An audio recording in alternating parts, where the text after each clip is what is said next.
So guys, I've started a countdown for the live. I will try to fix my camera problem for like 5 minutes, and if I don't find anything, well, fuck it. Why your camera? No, I've started a countdown, so it's not live right now. Why the camera is flickering? I don't. Sometimes it's on, sometimes it's off. Okay. Because I need I need you to keep your camera on, man. Well, You have the camera Okay, on. I'll set it. Yeah. Someone needs to have their face. I'll set it what on. he's saying. Yeah, I'll leave it on then. Why I try do sound and act like a troll face is not my real face. I'll try not to pick my nose too much on screen. Tell you what I can do. What can you do? Absolute silence. Then there's nothing but. Turn it on in a sec. So are you Australian too, James? You can get No, a it's screenshot of books. from the US, I think. Ooh. Yeah, Oh, I'm okay. from Michigan. Oh, okay. By the way, how well do Europeans know the various states? Not much. A tiny bit. What and your audio quality changed? It probably. So I plugged in the webcam to turn that on. Which means it probably decided that the webcam mic got priority. Of course. Yeah. The joys of technology, my friends. The joys of technology. How about now? I should have just gone back to normal. Much better. Yeah, it's better now, yeah. Oh, you know what? That's silly of me. I'm going to have a picture of my books. It's live streaming. Why not? Maybe I should send pictures of my drawings. Ha ha ha. Nice.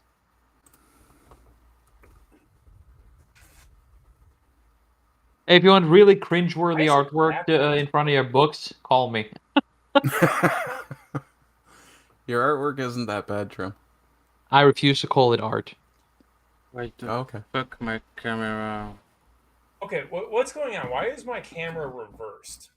I don't know. Cyberpunk? It's perfectly normal on my side. I don't see a You problem. can read that? I can read Faceless, Ship of Fools. Fools? Yeah. Fools? Yeah, FULS. But it's not mirrored for you. Nah. Faceless is on the left. Yeah. The mirroring that you're getting is actually a setting on your webcam. I had the same problem with my Logitech when I set it up. Okay. Ta-da. Huh, cool books. Thanks. Do you have audiobook versions of Faceless? Because I'm much more of an audiobook guy than a reader guy. I'm almost certain that he will say no. Oh. Because audiobook I'll costs a do shit better than lot of money. no. I will say I wish I had audiobook Yeah, versions. same. They cost thousands of dollars. Shit. I really should have studied my French more and worked on my voice. Hon. Ta gueule, Trim. Wait.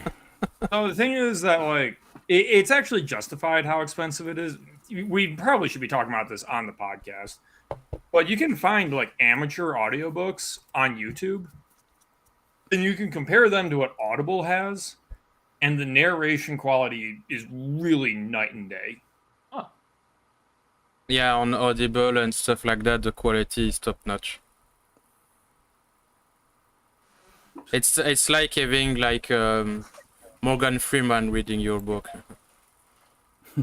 I'd prefer James Marsters if I was going to write a book that I wanted Yes, someone to James Marsters is a fucking legend.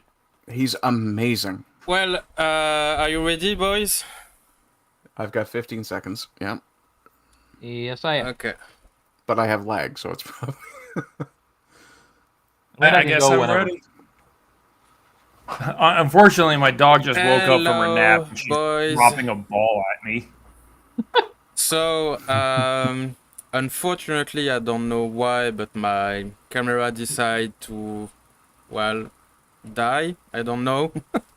So, unfortunately, I will not have my face. Well, you can see stuff, but it's pretty weird. Like, yeah, I don't know. There's something with my camera, so I will put like a nice picture of me on the thing. I'm at least saving you the horrors of my visage. Man. Oh, come on, Trim. Not everybody can be as pretty as me, but you don't need to be that hard on yourself. Look at my image. Just add some glasses, then you got me. Except for the nose. I have a bunch of degenerates with me today for the live. Sorry, what? Yeah, die. That's not working. Like I was 30 minutes organized to have 30 minutes to set everything up, and yeah, my camera decided to die for apparently no reason at all, which is always nice. That sounds pretty lame, bro. Yep. So, well, unfortunately for this live, I won't have my pretty face. So, if people want to do the same thing as the previous live where people donated and I started to cry, well, you won't see it today. Which is, depending on the other person, a good or no, a bad thing. You will hear him cry, though, so keep donating. Yeah. This boy deserves the money because he has a book to translate. Yeah, you can also finance the thing, by the way. Don't feel shy to give your money, Trim. Well, more seriously. So, today I have the idea to start a podcast and talk with some people I met pretty recently, to be honest. And the common thing we have... all of us is that we appreciate and love pop culture, like movie, music, cinema, video games, stuff like that. And I have a fellow author, by the way, present here in the presence of James. And I thought it was quite interesting to have all of your different feedback of the modern pop culture, because we have with all four of us a pretty diverse background. So as I said, for James, a fellow writer, if I'm not mistaken, you have 2 books published, right? So I have one out, and the other one comes out on Monday. So Yeah. basically 2. Yeah, 2. No, I was right. Please pat me. Hey, so why aren't you showing my glorious live stream? I'm shilling my books through my camera, man. Yeah, I will need to switch to show the picture of your books, because I have taken the doggo picture, but I will switch after I started the presentation. So for the most degenerate of all today, we have Trim, a member of the podcast Sultans of Shadileh. Overall pop culture enthusiast, but if I'm correct, it's mostly video games for you, man. Video games, stories in general, actually. It doesn't have to be a game, it doesn't have to be a movie or a book.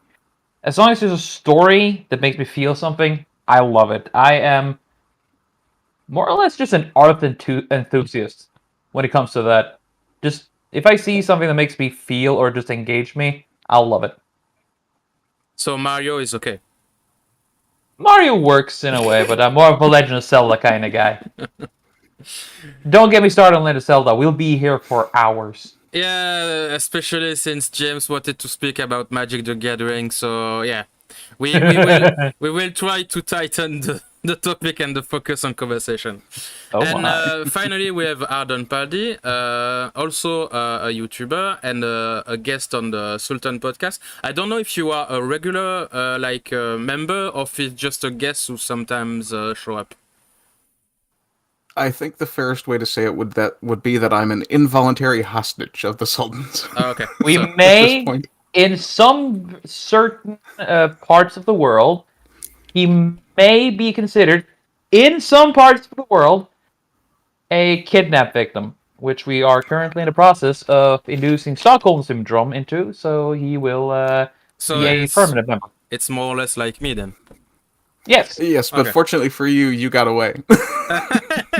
Well, it was less kicking and screaming with Ardent. He saw the opportunity ahead. Yeah. We still Yeah. have our claws in you. You just haven't noticed it yet.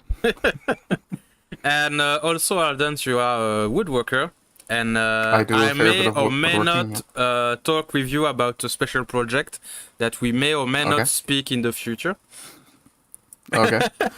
Yeah, I've been doing woodworking pretty much most of my life. I started off when I was really young, occasionally making toys and things for myself. But I've kept those skills up my entire life, and a couple of years ago, I went and did a tradesmanship in cabinet making, and now I'm trying to get a business going doing that. Whether it ends up being in the cosplay pop culture space or not, time will tell. Well, as I said, pretty diverse background, and I think it will be quite interesting to talk with you guys about, as I said, the topic of modern pop culture. English is a complicated language. So, for a starter, and a very vague and blunt question, you can start whatever you like. If you feel to take the first step to talk, yeah, feel free. No worries. What is for you the state of modern pop culture today, like to this day? What are the artists and IP that we found today, in opposite, for example, like in the 90s or 80s in the movie industry, where we could see Sylvester Stallone and Arnold Schwarzenegger like everywhere? Should I go first? Go for it. Complete and utter shit. It is a putrefied corpse of what it used to be, and it hurts my soul to see what it has become. I've just seen trim your donation. First, So I generally agree. And I was talking about this the other day because movies used to be, like in my lifetime, used to be phenomenal. Early 2000s movies were so good. Nothing coming out recently is worth the price of the ticket. remember the time when people said, "Hey, there's going to be a Spider-Man movie," and it was like, "Oh my god, yes!" Right?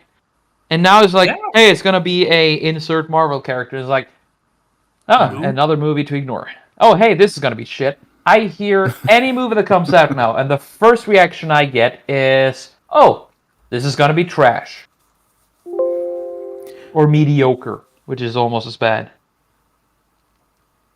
Yeah. I mean, my personal take on the state of modern pop culture is that if I was a little more conspiracy minded, I would say that there is a concerted effort to destroy all of the modern mythologies that have been built since the early 1900s, or even before that. Characters like Superman have been completely destroyed. In some ways, in other ways, they've been perverted. Is I think a fair adjective. Characters like the X-Men, now all of a sudden they're going to take the word men out because it's not inclusive enough. Yeah, or the mutants now. Oh dear. Yeah. And then you see things like, oh my, I'm trying to remember what exactly I was going to say. But you'll see properties that have lived or have existed and been mythic forever. Things like Star Wars, Star Trek, most recently now The Lord of the Rings. They're all being tainted and twisted by this diversity, inclusion, and equity philosophy. And all they're doing is ruining the quality of it rather than. And part of the problem, as Trim was saying, he likes a good story. Part of the problem is story is generally far down the list of priorities for the things they do with these projects. It is about pushing an agenda. It is just Very much, yeah. it's just one disgusting puppet show. But it's not just that they take something we love and turn it into something else. It is just that they take what we love, rip the skin off it, and wear the skin like a suit and say, "Hey, Yeah. we're the thing you love. We're gonna use nostalgia for what you loved, and just to gain money from you." I mean, seriously, take the most evil creatures from any of the series we mentioned. None of these creatures would be worse than what the fucking wokeists are doing right now. Yeah. So, Well, I mean, not that I in want one to way- disagree with the malicious conspiracy, because that's certainly part of it. But I'm going to throw out something more palatable. I'll say, I think the reason it keeps happening is actually a symptom of risk aversion. And it's because when you make a movie, you're talking about hundreds of millions of dollars. So you have to go, okay, what do we know is going to sell? Let's slap Superman onto it and just because that will get people to show up. And then they hand the IP to, nepotism, basically, to significantly less talented artists and who initially created the content that everyone likes. But it keeps getting funded because they view that as a low-risk venture. But because they're giving it to bad artists consistently, like, say, Dumb and Dumber from Game of Thrones, that it keeps falling apart. It took me a second I to, would to, sorry. check the reference. I don't think I'd call them Dumb and Dumber. I think I'd call them less and less interested. Once they got a crack at a Star Wars property, they were done with Game of Thrones. They just checked completely out. I just call them sell and out. But I shouldn't even take credit for that. I stole that insult from someone else. But did they get the No, they got fired. Yeah, that's what I thought. Oh, seriously? Yeah. Yeah, they got fucking nuked just weeks after Game of Thrones just died. It's like, well, finally, Well, no. yeah.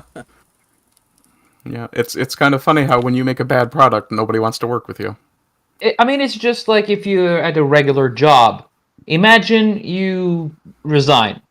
You work the last 3 months of your job, because that's sort of a thing we have in Norway. When you've been working somewhere for a long time, you have to work for a set of months. Now, if during those 3 months you stop doing the job you've been doing all the time and just are mediocre because the next job is going to be good, the people you come to are going to be like, yeah, we saw what you did there, so no thank you, and they let you off. Yep. Yeah, I know myself that if my woodworking business starts to take off, I will eventually have to look at the possibility of hiring an employee. And if, for example, I happen to find someone who's not happy where they currently are and is looking to change, and I speak to their previous employer, and they say, oh, well, once they found out you were looking for a job, or you were looking for an employee, they kind of stopped giving me their best, or they really half-assed things, then I wouldn't be interested in working with them. As it should be. Owning a business is a risk. And a venture. And I wanna, with that, I wanna go back to what Craig said. Should I call you Craig or should I call you by your first name? James is what I normally go by, but like, no one will find an author named James accurately. So Yeah. the last name. It's like well- Mr. Smith. Pretty much. Yeah. Well, I want to go back to what James said, and that is the point you said with the whole nepotism. That is partly true, but if it was risk aversion, then this whole thing would have stopped 10 years ago, because they would have seen, or at least 5 years ago at the maximum, because they would have seen how it didn't work. Now, however, it has gone over to be more of an agenda, as I view it, a malicious act. Either to spite the people who are passionate about something, or to find new people and just have them to become part of their collective conscience. That sounded really silver tinfoil hatty, I'm not that far gone. Well, So the only I think thing, over time, yeah, go ahead, James. over time, it is basically selecting for malicious activists. Yeah, and it's going to get worse over time. But every time a movie flops, the studio is more pressed to make their money back, which will make them more risk averse. And it's also on the consumer side. When every movie for the past 10 years has been crap, why would you bother seeing the next one? Over 400 movies come out every year in US and Canada. And the average person, I'm going to guess, sees like 5 of them. They see 1%, and they have to choose which one they're going to go risk their money on. And that's why people go see, quote unquote, the blockbusters. They see the Marvel films because that feels to the consumer as the most likely movie to be worth their money. And then it's not. And then that becomes proof to them that all the movies are crap. Yeah. Yeah, So that's, But yes, there are malicious actors. That's an element. Don't get me wrong. Well, yeah, the but thing, there. Oh, sorry. My turn. No! Well, the thing I wanted to say to corroborate what Jim is saying is that I understand for the specifically for the movie business and literature business, it's that the goal is to make money. So I understand that the producer and the publishing company and stuff like that, they want to make money. It's not a charity. It's not, unfortunately, for art's sake. So I understand there is an incentive to make sure there is the highest chance of making a profit. That part I understand, and it's fair. It's fair play. But when you see, like, for the MCU, for in my case the French and Belgium literature publishing house, you see that most of the people are tired of what they are fed. At one point, you should rethink your model. And it's, I think, the best case I can put about this specific argument is the comics industry. Like Arden say about a sacred character like Superman or Batman or whatever the fuck. It's a topic we will go on later on about the comics industry, but that's no surprise to me that more and more you can see the Asian industry coming to get the shares that the US got in the past. For example, the manga, and I can see why they are succeeded so much, the Korean movies. Recently I watched, for example, I think it's called The Witch or something like that, but the Korean version, not the old American colony version. It's more like science fiction, a mix between Matrix and some kind of horror movie. But it was pretty neat, and the effects and the fight were amazing. And yeah, the Korean cinema industry is booming full force. I understand why. You can go, Trim. That was pretty much what I was going to say anyway. Oh yeah? You were talking about the Asian industry? Well, not much in the Asian industry, more of the... I see both points of it. It's not I'm just die hard in one or the other. And I do understand the economic side and the, spineless side. If I don't make much sense sometimes, then I'm sorry, I'm not good at explaining. It's okay, you are the retarded of the bunch. Go ahead, Adam. You don't need to call me out that much, but okay. Keep giving me money and we'll be kinder. Oh, that's how it works, is it? Belgy boy. I'm in for a bad ride. I'm very much a poor. Anyway, no, what I was going to say was you were talking about the Asian market taking from the American, and that's true. There have been some amazingly good Canadian movies made in the last 20 or so years as well. We're talking about the 2000s. one of them is almost a not exactly a ripoff necessarily, probably more of an homage to the Lethal Weapon movies called. It's made in Quebec. It's called Bon Cop, Bad Cop, and it's actually one of those buddy cop movies that was actually really well done, and did spawn a sequel, which I haven't seen. But even so, people are beginning to see the lackluster quality of the American market's products, the mainstream blockbuster American market's products. And because of that, as James was saying, they're less willing to necessarily risk their money on things like that, and more willing to look a little further afield. And one of those places that they're looking is, when it comes to comics, also the French style known as, and I'm probably going to massacre the pronunciation on this, bande dessinée. Yes. Which I think short, means you drawn can, line or something like that. You can say for Sorry? short BD. BD, okay. But loads of commentators and critics that I've been following on YouTube, guys like Razorfist, for example, they're singing the praises of this type of comic. And the few panels and such that I've seen, they look amazing. Yeah, but it's very old, to be honest. And okay. for a short comment about the bande dessinée, the BD of France and Belgium, but we Belgian invented it, just for you to know. Check for sure. The first one was Tintin. Okay. But they cost a bunch of money, and today it's like a dying art. There is not much new stuff coming out, but there is like a little resurrection, you can say, but it's the old stuff that get all the praises.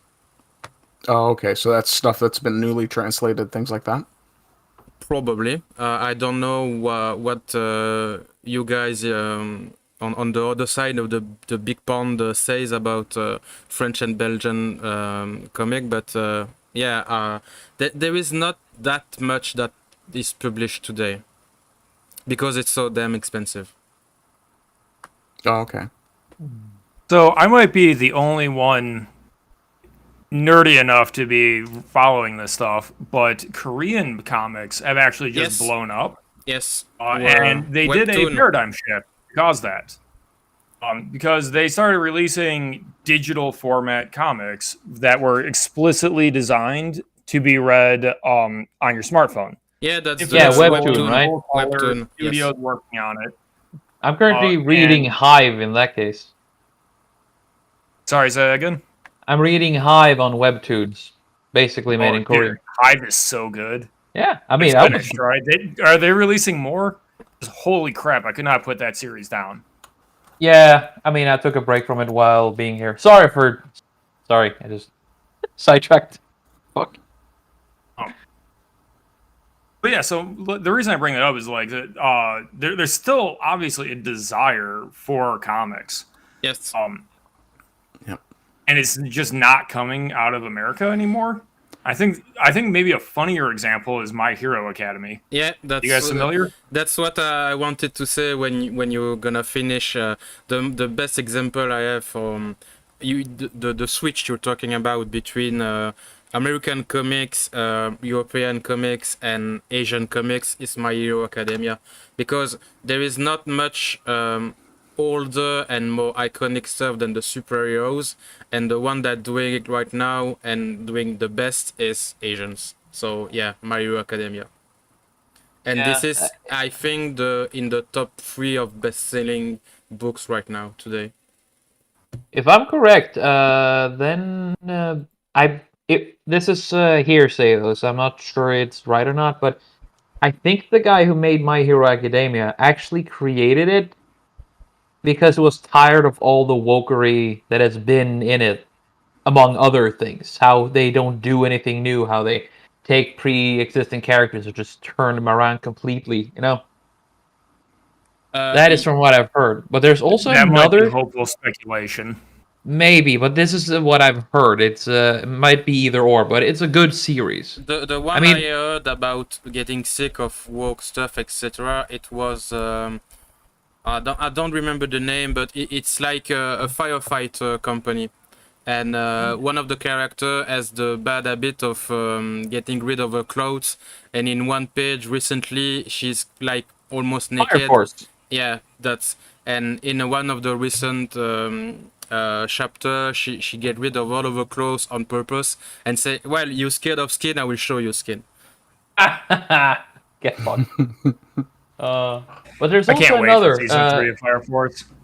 I haven't read it, and I don't go much into it. I mean, there's a lot that takes me to read a manga anymore. Reminds me too much of the cringe 14-year-olds. Bad memories. Yeah, I'm Anyway, just saying, if you need some recommendations, just ask. There's a lot of good stuff out there. Like, manga follows Sturgeon's Law. Don't get me wrong, 99% of it is shit. But they literally just produce so much of it that you will not be able to finish the 1% that's I mean, worthwhile. my favorites are just simply, Full Metal Alchemist, which is honestly the best one out there. I haven't found anything from the Asian market that is better than Full Metal Alchemist. Then you have Demon Slayer, which is just one of those series that connects to you on an emotional level. And then you have, of course, My Hero Academia. On the top, it might seem like one of those hero things, but then you get into it, and it actually is deeper than you might think. And that's the thing. It's pretty dark, to be honest. When you Yeah. go to the story of how is his name? All for One, the bad guy. Yeah.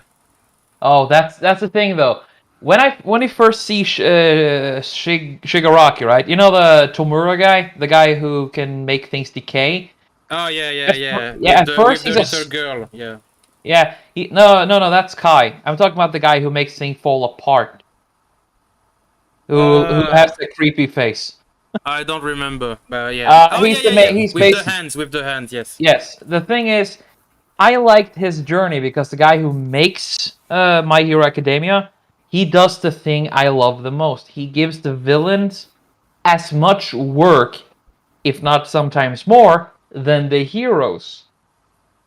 And the journey from Shigaraki from a seemingly spoiled lol gamer guy who makes things fall apart to honestly be one of the most darkest and honestly most interesting fucking characters of the whole series. And this guy is genocidal in the worst kind of way, and yet it's like, I can honestly see why you do this. Go on. He is very creepy.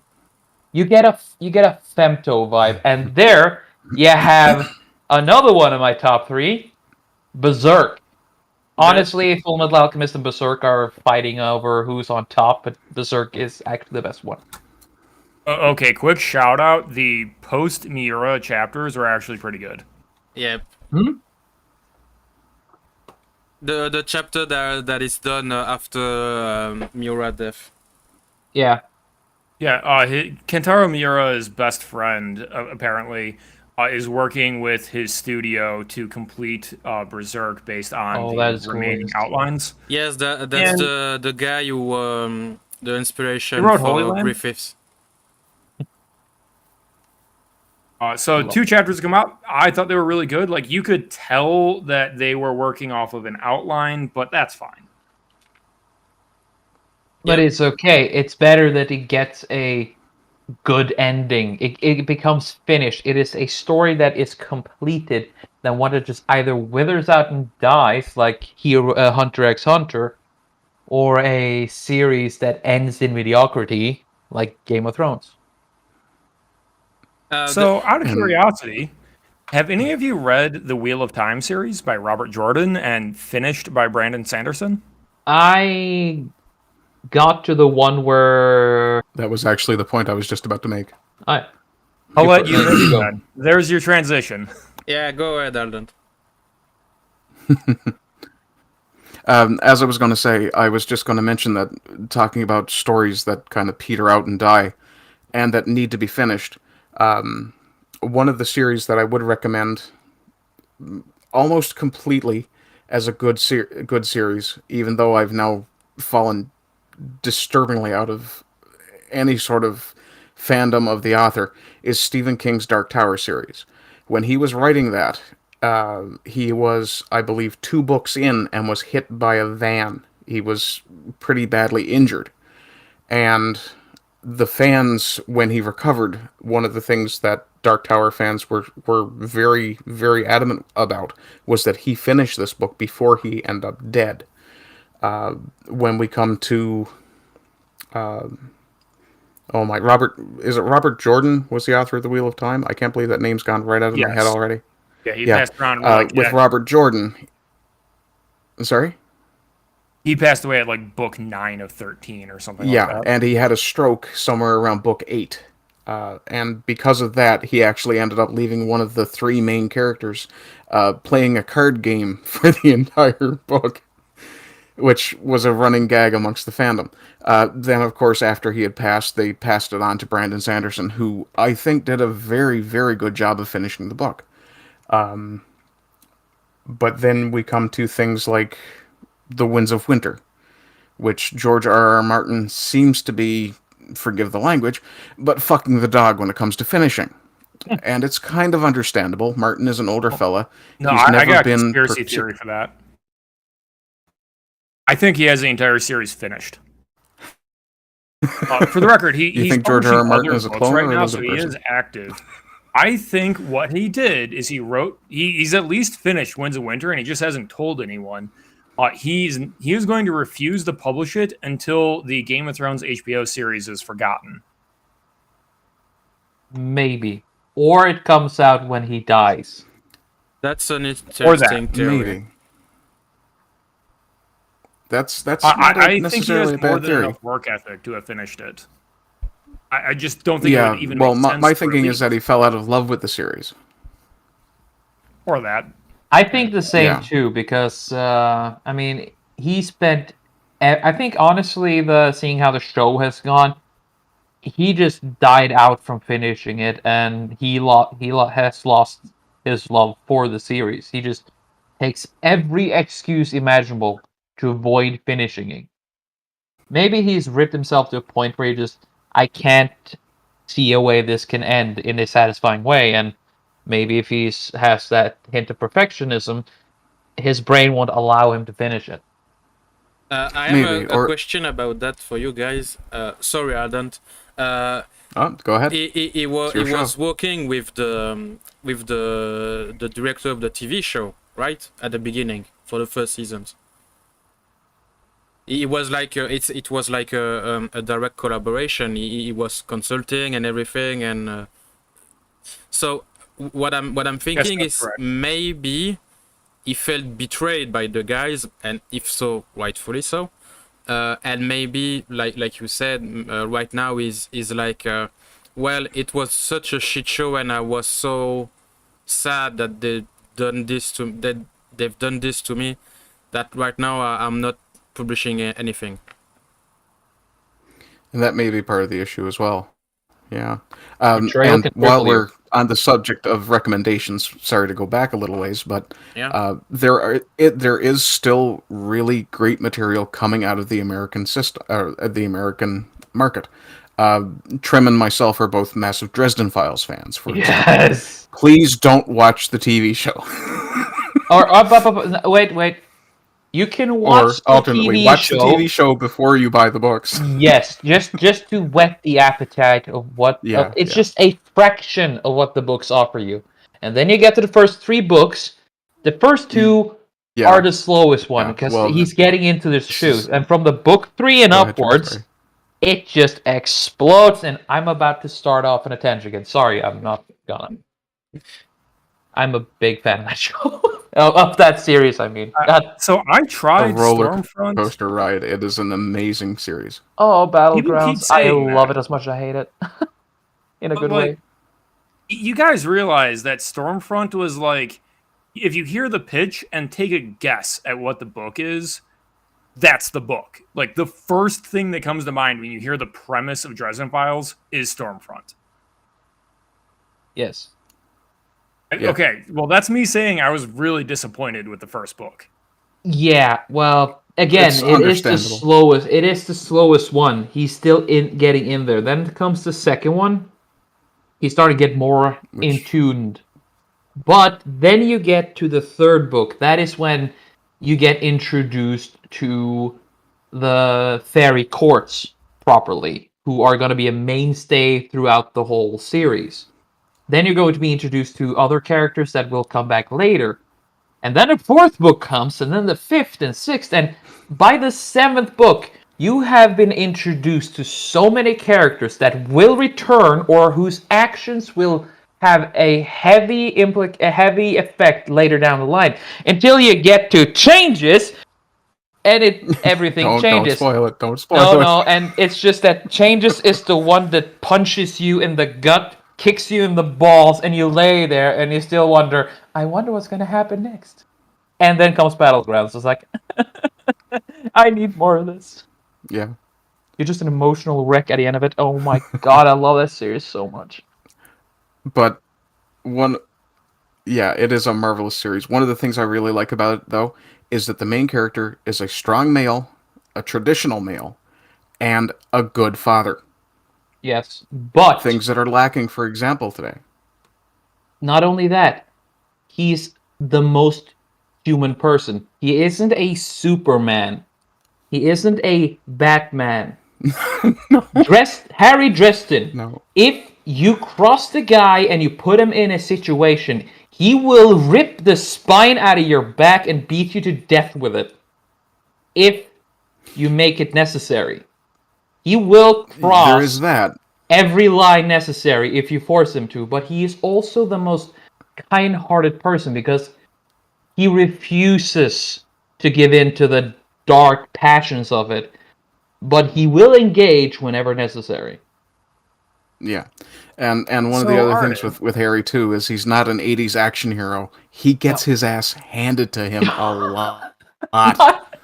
Not just a little bit. I mean, Jesus fucking Christ, he takes more beatings than Kenny from South Park. Yeah. So Ardent, yes. Have you read my book yet about Detective Elliot Blackstone, a cyberpunk detective solving scientific crimes? Oh my god, you son of a bitch! Blackstone, like in Blackstone. Like Blackstone conjecture. Okay. Better to let 10 guilty men go free than put one innocent man behind bars. I have not, actually. But then, as I was saying, I'm a poor and I can't really afford much. And the price of lumber being what it is, I need to fund my business before I fund my recreation. I'm just an idiot in general, so I get a free pass.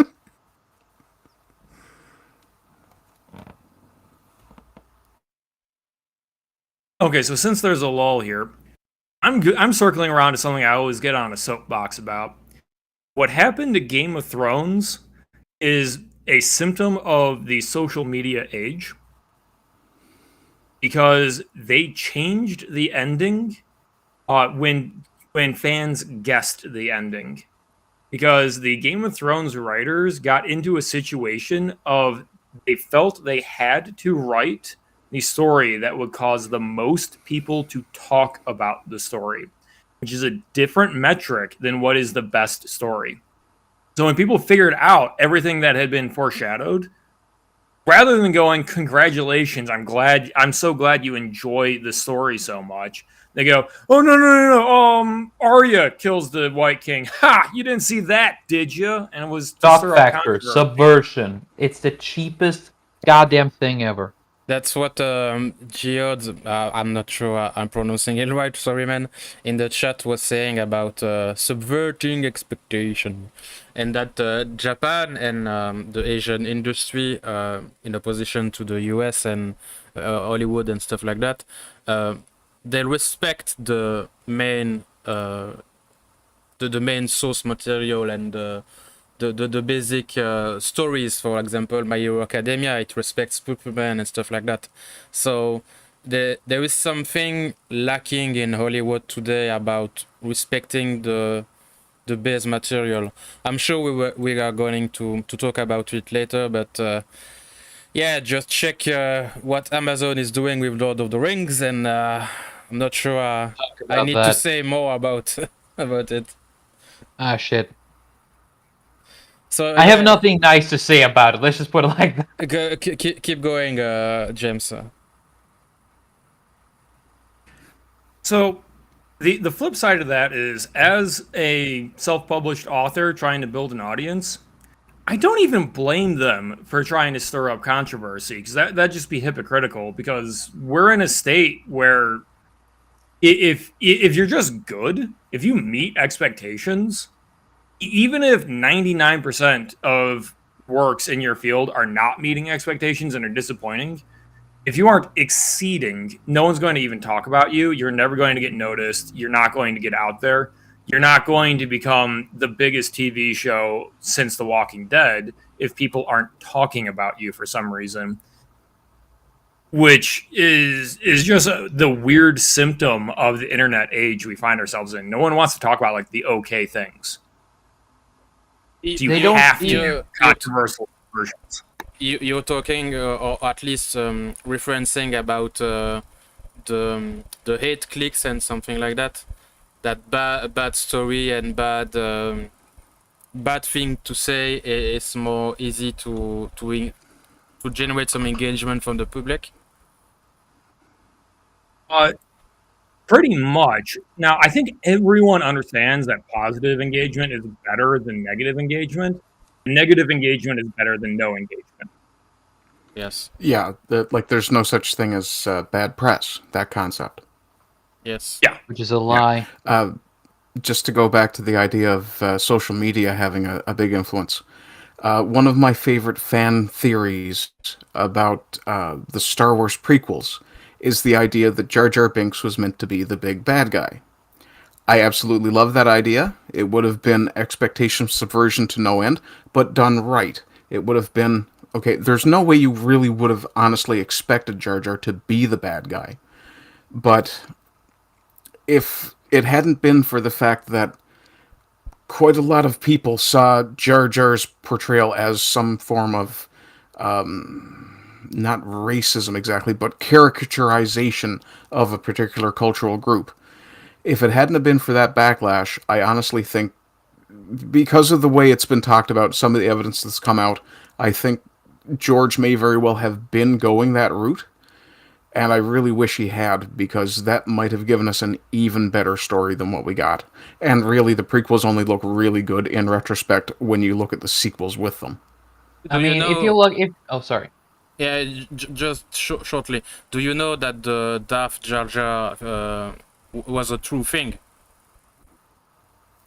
Yeah, I some haven't EU? delved super deep into it, but it does seem like it was something that was being planned. Yes, it was, because the actor of Jar Jar Binks told the story about it, and he even had some conversation with George Lucas about the final voice of Darth Jar Jar. Will it be like Misa Darkside Jar Jar Binks, or will it be normal speaking, like I am Darth Jar Jar? You know, he talked a bit about the voice thing, and in the end the idea was thrown away, but this was somewhat planned.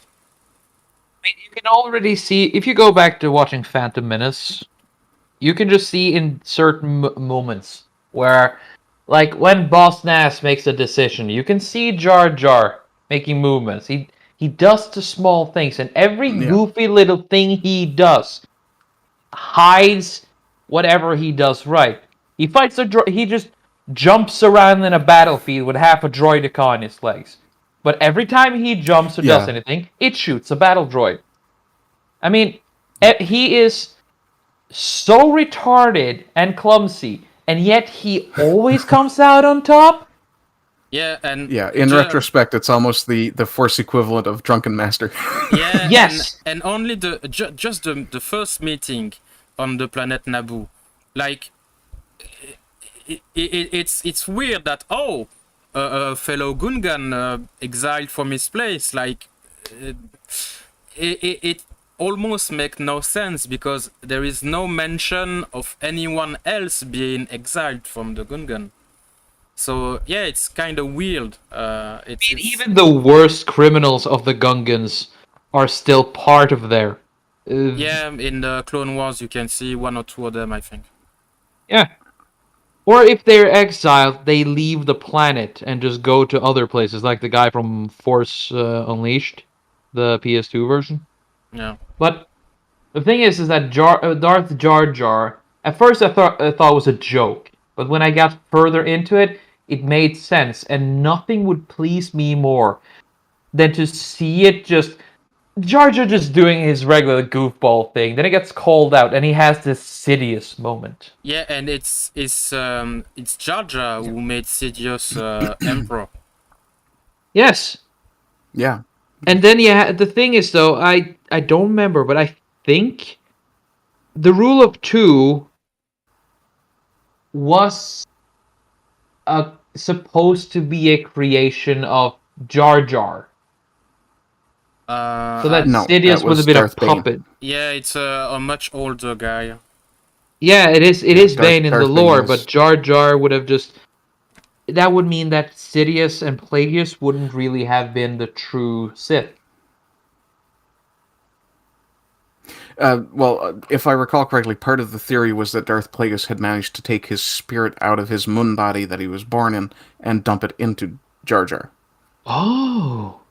I didn't know about that. And I've read a lot of the Legends books, so it's kind of hard to know for me whether or not Disney has decanonized a lot of That the stuff makes I know. so much goddamn really sense irritates in the Darth Plagueis book.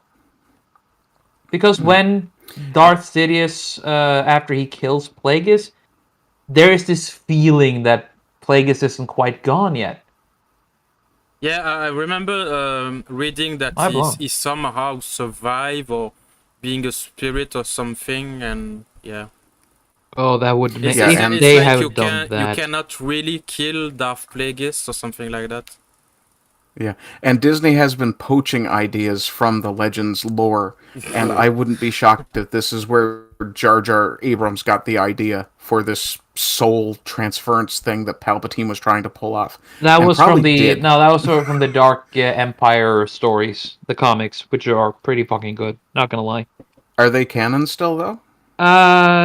They are canon in the Legacy era, which is the only canon of Star Wars. Yeah, Disney's yeah. canon is not canon. There is no other canon than Star Wars canon.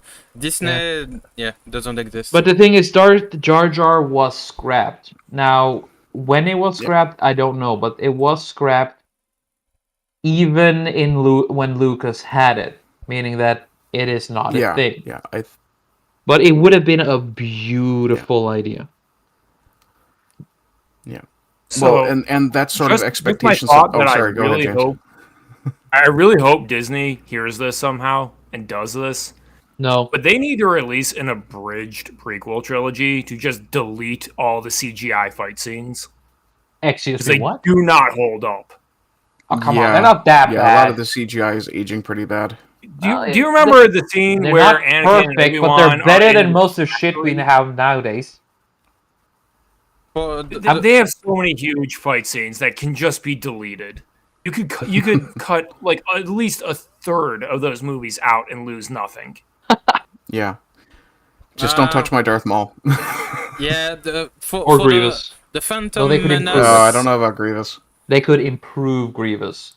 The Phantom Menace, I could agree that it aged a bit, but the second and third, I think, holds on pretty okay. Yes. The thing is, you look at I've been looking through the movies, and I still think they hold on pretty well. Of course, it's much more visible in Phantom Menace, but it's still pretty good compared to a lot of things we got now. I mean, if you look at Black Panther, they literally turn into a PlayStation 2 cutscene at some points there. Yeah, I agree. Oh yeah, the train Exactly. fight. Yes, and then you God, that was have terrible. and then you have Lucas's movies. I mean, for all its faults, Lucas had one thing. He gave those movies that nothing now have been made with. Passion. Yeah. And you can make a shit product, but if you can make a product out of shit material, but it can come out glorious if you use passion correctly. That's anyway my opinion. Yeah. I wouldn't disagree. Yay. It's funny because we can see the shadow of James in his books. Da da da da da da. Copyright. Put your pants on. Copyright.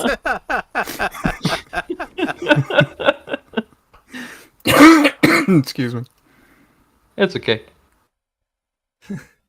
Wait, what did I The say? shadow is my presence, okay? Yeah. I hope you are not in the bathroom, man. You just hear him tear ass. And then he reach to get the toilet paper, you see the shadow of the paper.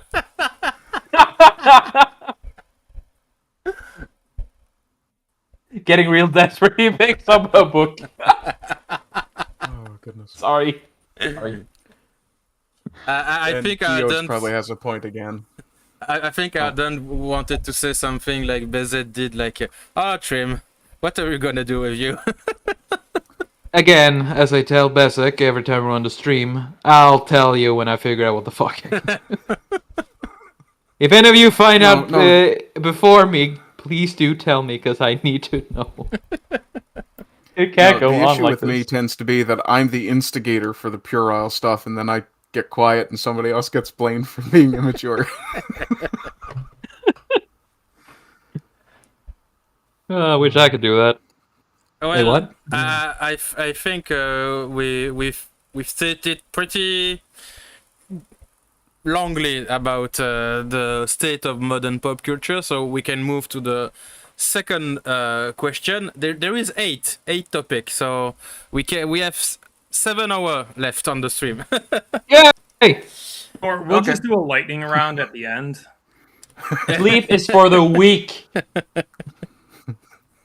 Yeah, if you need to go or something, feel free to tell, James. No worries. I understand that not everyone here is no life with no girlfriend, no kids, no nothing. Well, I feel a bit called out right now. I cleared my schedule, goddammit. Do you have a life, James? I have a job. Does that count? Boo. I have a job too. No, you're not. I do. I'm just not on it. But yeah, if you Is it if you really need a to... job, or is it just an extended tourism? Both, actually. My day is clear to bicker about Star Wars and Game of Thrones and drink my refrigerator dry. Hey! Yeah, that's a nice thing. But yeah, if you need to go, or if you how to say that, if you want to say something and you know you're running out of time, feel free to tell me. But yeah, for the second topic, and it's one of the things I have prepared a little bit more towards you, James. Do you guys think there is a place and solution for the new artist and new emergent IP to conquer the spotlight today? Because recently we all heard of the success of the Reaperverse, but is it a rule or an example, or is it an exception? At the moment, I think it's an exception. Sorry for interrupting. But it is not the only one. It will happen again. Go on. So, I agree it's the minority right now, but like I wouldn't be publishing books if I thought I couldn't succeed. Now, there is an interesting thing though of it is medium dependent, I think. Very specifically, video games are surprisingly open to like unknown indie developers just come up with a very well executed good idea. Can I come up with 2 examples? Are you about to say Stray? Because I'm pretty sure Stray is an indie No, author. I'm not gonna say Stray. I'm gonna say two of my favorite indie games: Hollow Knight and Undertale. I mean, Undertale is like the flagship of holy crap that blew up from a literal nobody. Yeah, but if you want the ultimate game that is, I want to say damn near the perfect game, that is, without a doubt, Hollow Knight. People It's keep one of the saying most it's really good. well-crafted and well-made games out there. And it's from bottom to top, just oozes competence and passion. So there's a weird thing with video games I think actually comes from Steam's return policy.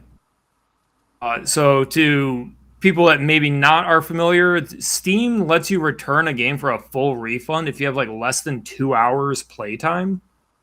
Which Nice. some people complain about because they're like, oh, I want to make a $1 game that only has 2 hours of gameplay.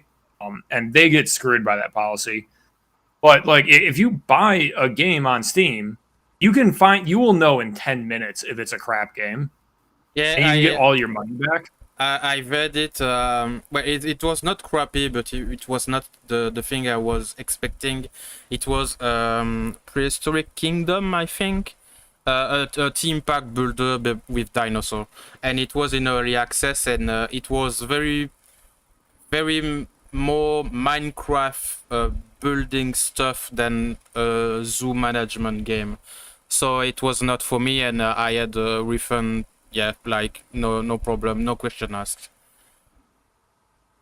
So between that to reduce the consumer risk aversion and the unexplored territory of freedom that video games can provide, because like, you know, Minecraft came out 20 years ago, and it's, I believe, still, like, at least by watch hours on YouTube, is the #1 video game. Yep. It's Minecraft. Not far from it. And it's popular because it has so much freedom to do and stuff and express yourself in it that like a movie will never have compared to a superbly crafted video game. And that's just kind of where a lot of the cultural zeitgeist is pushing, is to video games, which I wish I had the skills to make one. I can write. Hey, if you're a video game developer and you need a writer, hook me up. Like I'm cheap, I swear. You'll suck your dick. But there are always breakthroughs, and they happen when the thing is really good. And there's also just like plenty of successful authors publishing like random lit RPG novels, which is the 2020 version of romance novels, essentially.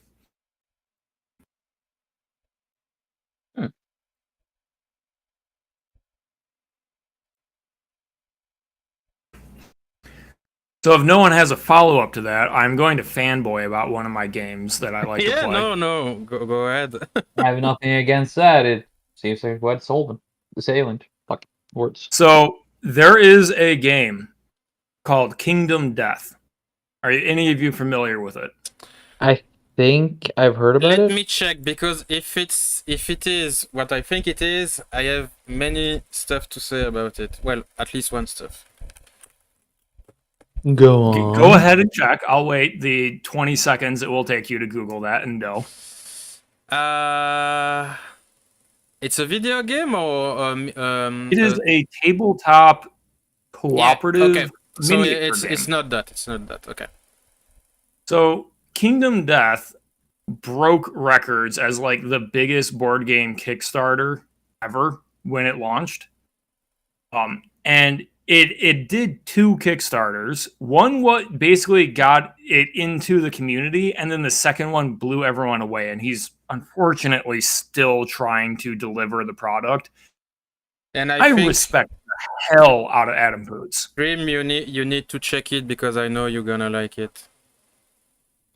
2 seconds. Kingdom Death, right? Yeah, because there is many waifu in it. Oh. That's what I was getting to. I mean, it doesn't have to be only waifus, but hey, I don't mind a little bit eye candy. The thing is, it's not. That's actually what makes it so good. is because the creator is very much a man of culture, and he makes his money. The money comes from buying 28mm resin miniatures of some of the best sculpted waifu figures. I'm not gonna. I noticed them eventually, but the first thing I saw when I searched it was this, and I love it already. I'm a big fan of body horror. So that's the other thing. So you just posted a picture of the Gorm. Yeah. The actual content of Kingdom Death, the world, the story, the themes, is some of the most like. Is that a dragon with human teeth? Abstract, like dark fairy tale stuff you could possibly imagine. The dude knows his stuff. He has passion. He has a love for his creation. But he also is like a weeb. He puts in jokes. He sells pin-up versions of the monsters where like it's a very large-breasted white hip woman dressed as the Gorm. Yeah, I know what you mean by a man of culture, and I do approve. Yeah, Trim is very much a man of culture himself. Yes. Kingdom Death gets blowback constantly for, oh my god, sexism. How dare you? Yeah. Can I just say one thing in response to that every time I hear it? No. Get fucked. I said no, you continued speaking. Too bad, I got angry. But it reminds me of... He laughs all the way to the bank. He basically just ignores the haters and sells more waifu miniatures, and I keep buying them, not gonna lie. And it's a completely successful IP. It's a great game if you will ever freaking send me the gambler's chest, goddammit. And it's fantastic. Do you, James, know about Sepsis from Across the Realms? I do not. There's a lot of good stuff in the tabletop. It's a guy who made also its own universe from tabletop miniature, and he made a Kickstarter who was pretty successful, and it's more or less an army of Imperial Guard from Warhammer 40k, but with pin-ups. Hello?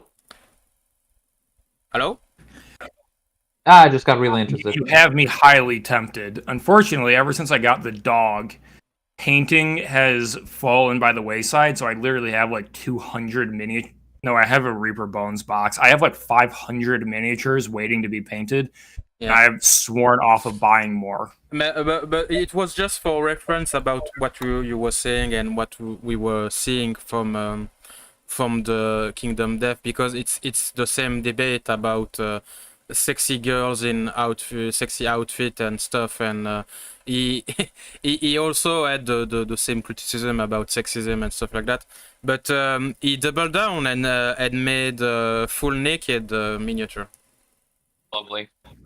That's the only response you're gonna do whenever you're met with that. Just go all in about it and just flip them off.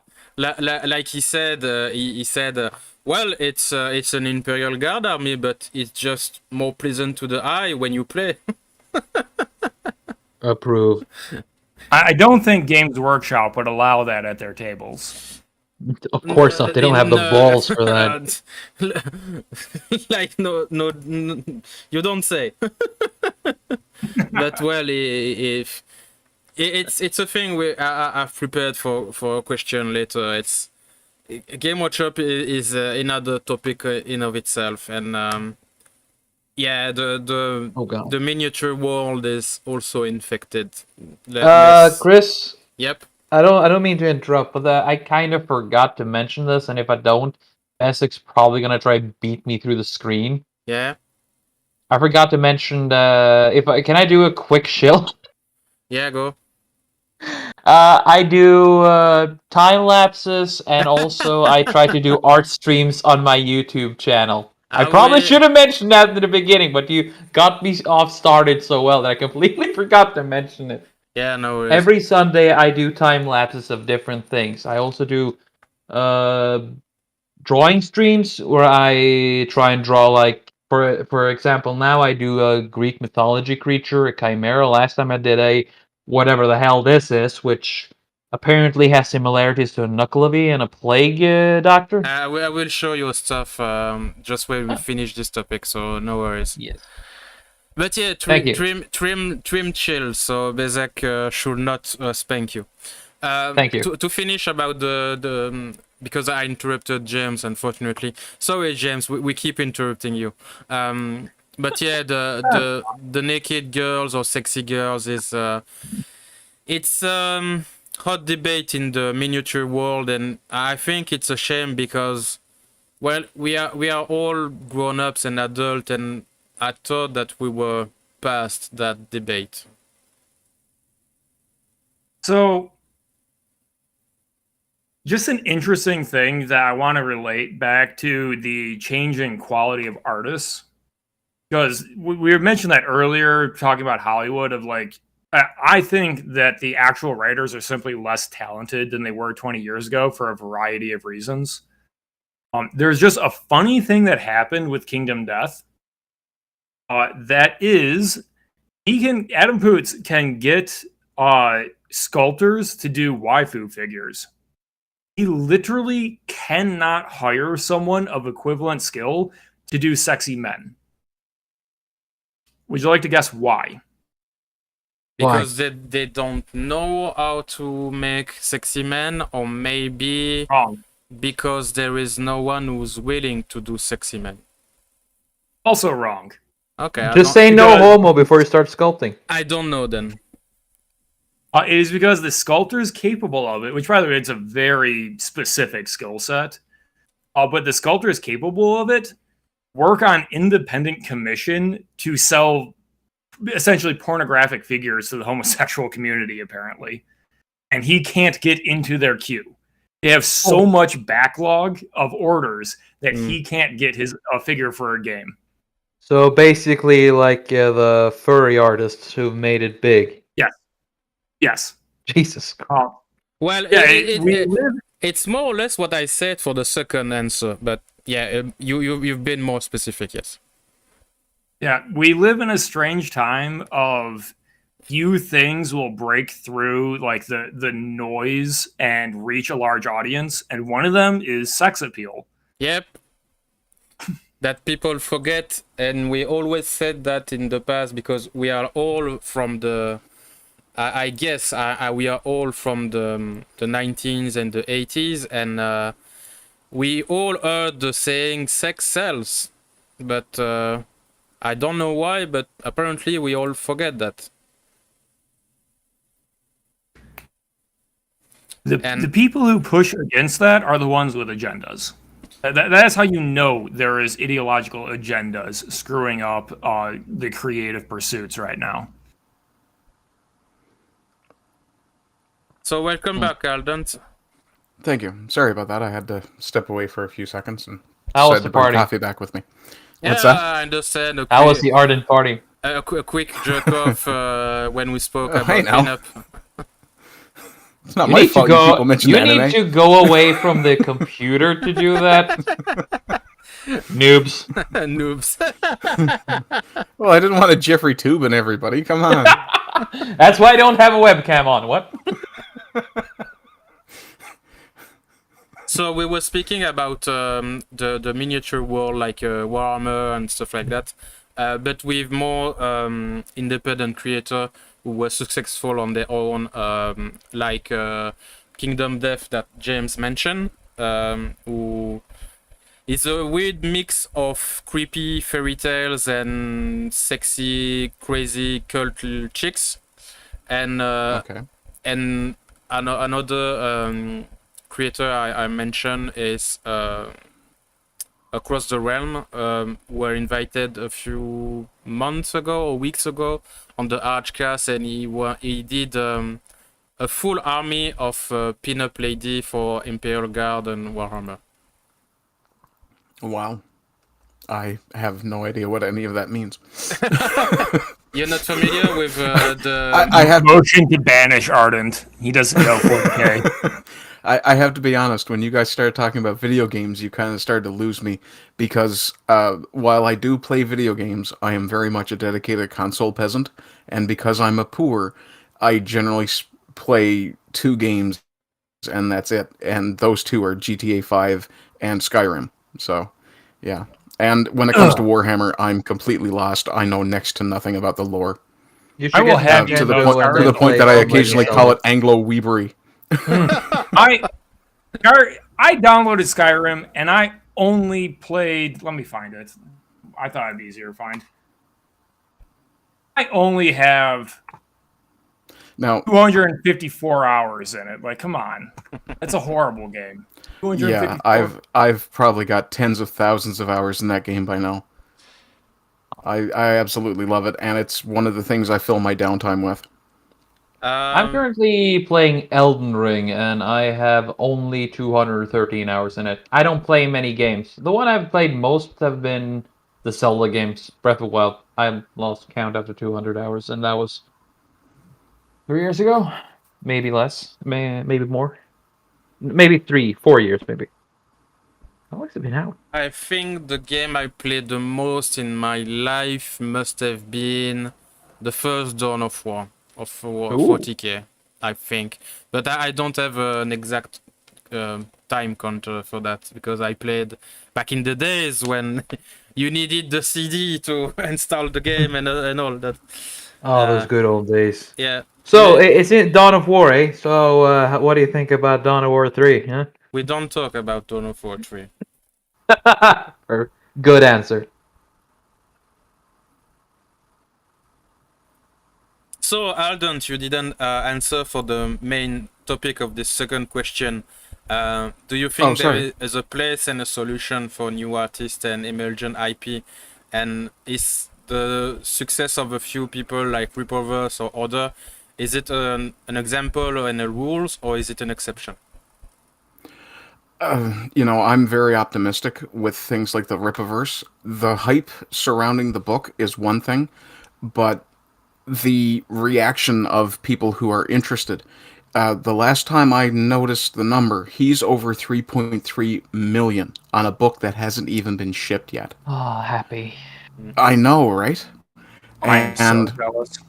It's not just the Rippaverse or even Razor Fist's pulp novels, things like that, or the comics that I believe various people are putting out. And indie comics are somewhat popular.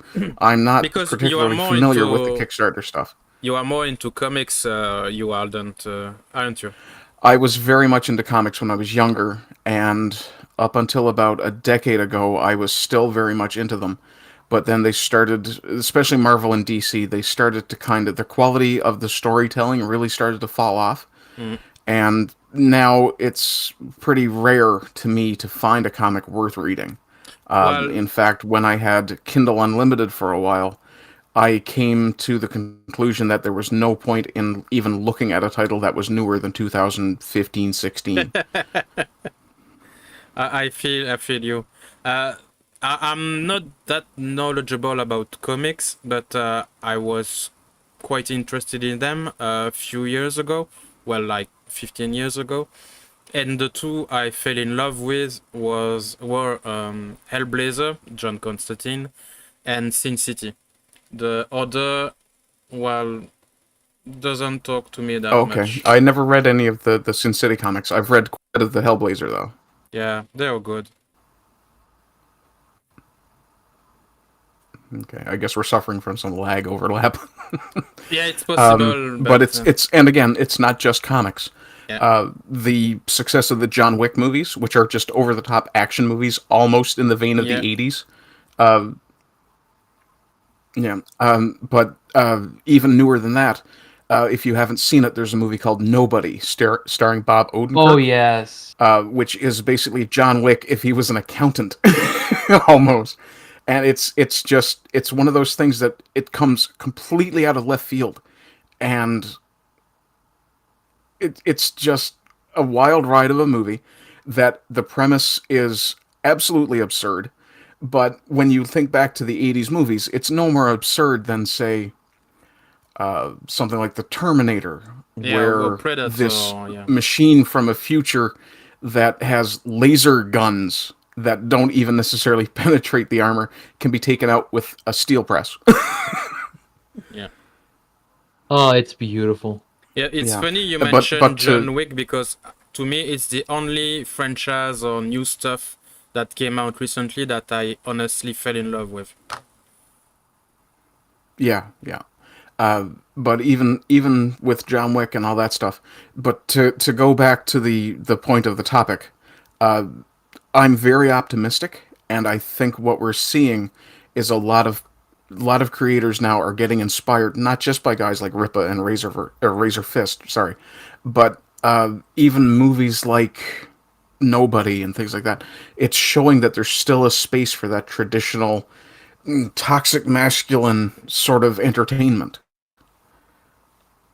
In the meantime, Sarkeesian cries in a fucking corner where she belongs.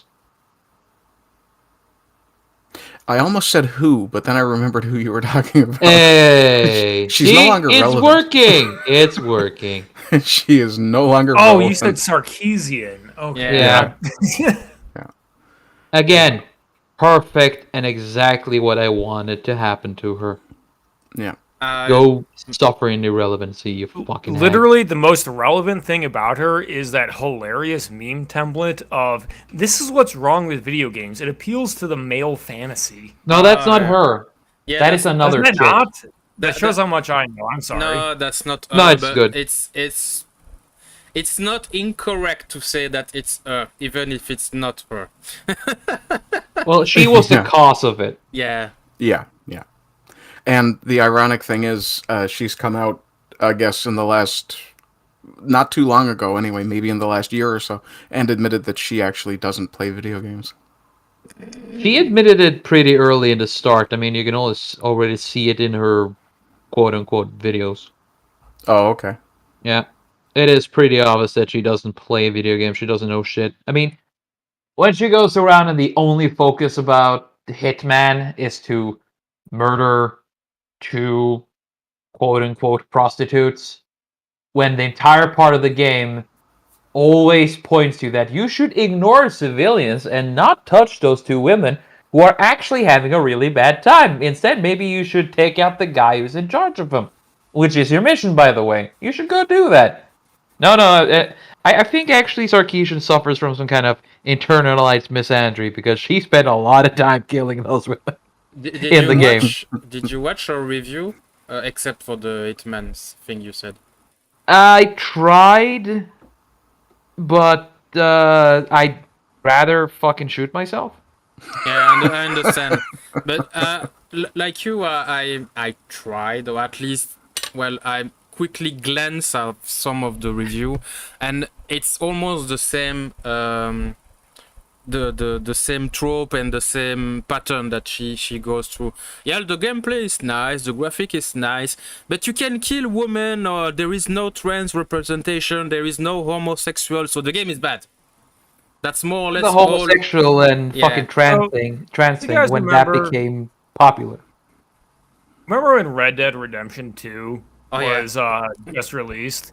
Remember the controversy of like that random guy who just like punched out the suffragette? Yeah. Yeah.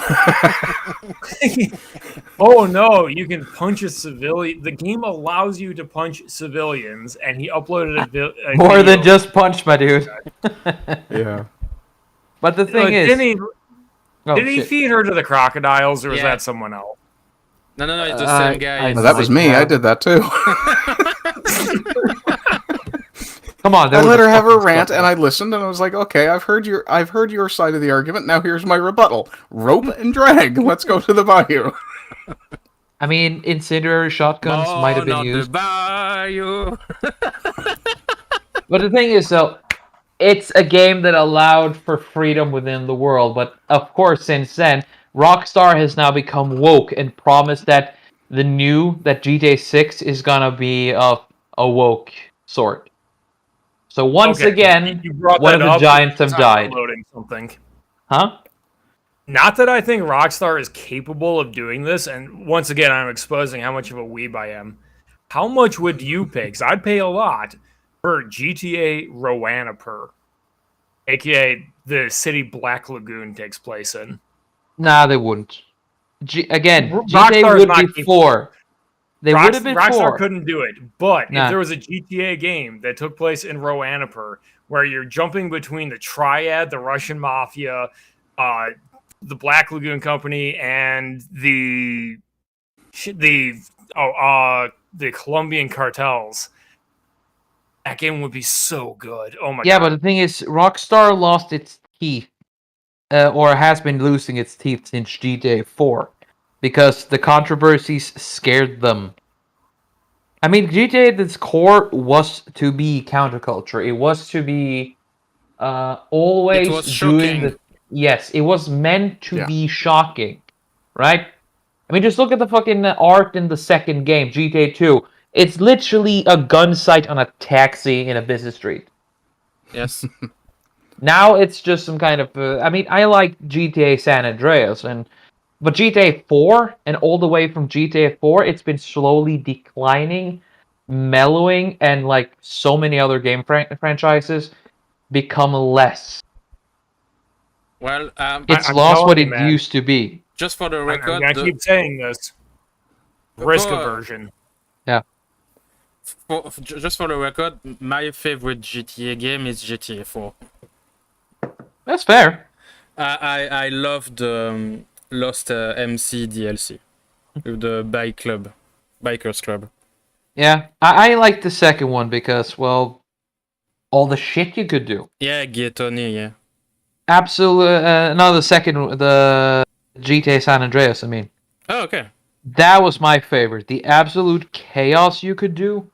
That was the last great GTA game, in my opinion. They tried to recapture it in 5 with Trevor, but they did the more dark humor twist. I mean, no. Trevor was the only one who was done right. Well, he was the one who was the more GTA-y. Yeah, he was the last of what you can say the essence of GTA. Yeah. The chaos, the non-caring factor. You are there just to cut loose. But the thing the thing Sorry. that made me never play GTA 5 is, yeah, and I know it's stupid, but Trevor killed the biker character you play in GTA 4. Yeah. Johnny That is a Klebitz. fair thing. And I never understand it because they never did that in all GTA game. You never kill or put in a bad place another character from a previous game. Shock value.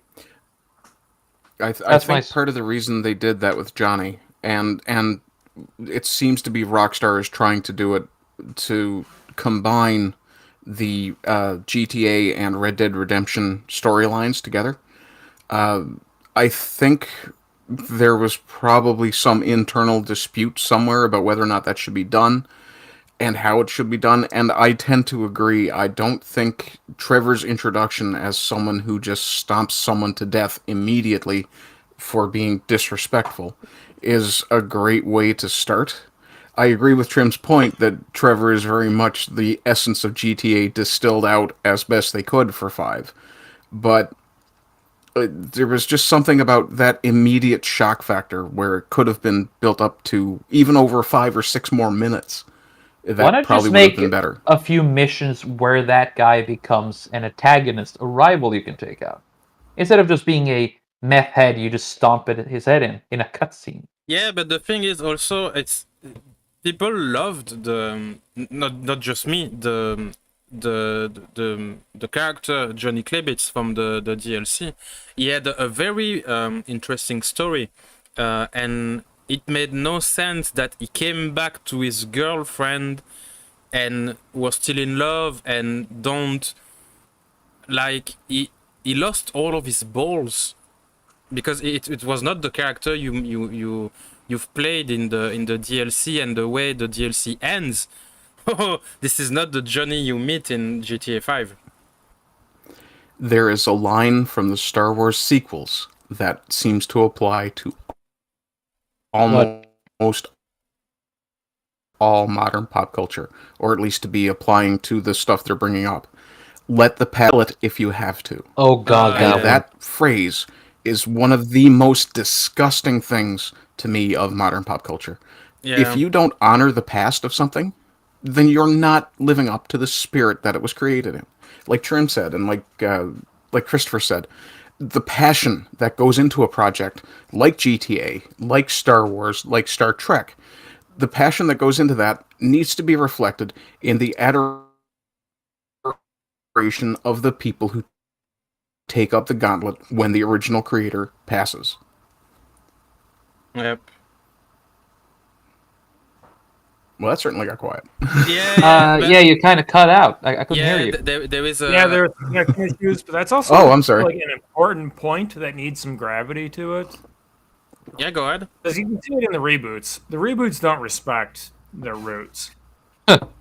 Yeah. Since when has Most any of- most reboot of them. respected their roots? Most of them, because Um, there's a few of them that I enjoyed. For example, Ninja Turtle movie.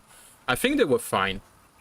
They were not the best. They were not to the standard and the praise and the impact they had in the past. But they were fun. They were fun and pretty popcorn movie. You watch and enjoy, and yeah, they did the job. I'm seeing Krang becoming a space pirate. Yeah, Not gonna lie. Krang was not introduced in the best way possible. Nothing was introduced the best way possible. But then again, I understand. Bebop, Again, like with most Michael Bay movies, it is 60% utter crap, but 40% fucking glory. yeah, because for seriously, Bebop and Rocksteady were hell of fun to me. Yes. Yeah, that was actually really entertaining that they brought them in. But you have to realize, too, the original Ninja Turtles movies were fairly highly divorced from the original Ninja Turtle comic. Yeah, The original Ninja Turtle comic was yes. gory as hell, Yes. black and white, and it Yes. was glorious in a different way. Yeah. And there is also the you're speaking about the first comics before the kids TV show from the 80s. Where The original. They all wear red. What the fuck? The name Masks. of the cloth you put on your head. I don't know. The Ninja Band-Aid or something like that. Well, Bandana might be the word you're looking for. yeah, thank you. headband. Headband, yes, this is that. there In you go, the headband, yeah. original comic, they were all red, and they switched to one of each color. But after the original comics, where it was quite dark and moody and stuff like that, there is like a whole story in the comics when they go into space and other planet and meet dinosaur and stuff like that. It was very dense universe. And I seem to remember there was a part where Raphael, I think, ended up shagging a Triceraton chick. it might not surprise me. Yeah. But yeah, the I people could see who it. made that comic book, they took it seriously. I mean, the reason I know about this is because Razor Fist had a tirade video about it, and I recommend everybody watching it, because when Razor Fist does a video on a series, it is worth the watch. Like his Moorcock series opened my eyes on so much, and then you have when he goes into pulp, like Conan, or especially his favorite, which is Solomon Morgan. Kane. Yeah, Kane, Yeah. and of course TNMT. And the thing that actually brought me to paying attention to Razor Fist, the thing that had me subscribe to him originally, he did a series called The Depths of DS9 for Deep Space Nine. I've always found Deep Space Nine to be my favorite Star Trek, which, yeah, I'm expecting some ostracization from somebody either in chat or directly in this interview for that. I'm not. You want to hear something? You want to hear something worse? Uh. I haven't finished a single Star Trek series. I am very disappointed in you, Trim. Oh, that fucking look! Oof. Everything isn't for everybody, though. I mean, the same way that you guys are into Video games. like the new indie games like Hollow Knight, and I think the other one you guys mentioned was Undertale. Yes. I can talk about it later Yeah. if you want, but we can just keep moving. No, that's okay. I'm just not interested in it. That's my point. But that is fair. Though I wanted to watch the one where Yeah. they end up, or this, I don't know which one it is, but it's sort of a wormhole that opens and a different civilization comes out and there's this massive space battle. I know about that one because I watched a lot of tribute music videos where there was a lot about space battles, and yeah, that looked cool.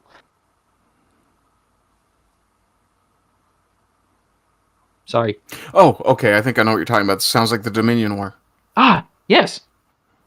That might be it. Yeah, we can talk about it later. We'll geek out later. Yeah. we are speaking for an hour and a half, and we went 2 questions. Yes! Yeah. We're half an hour earlier than last time.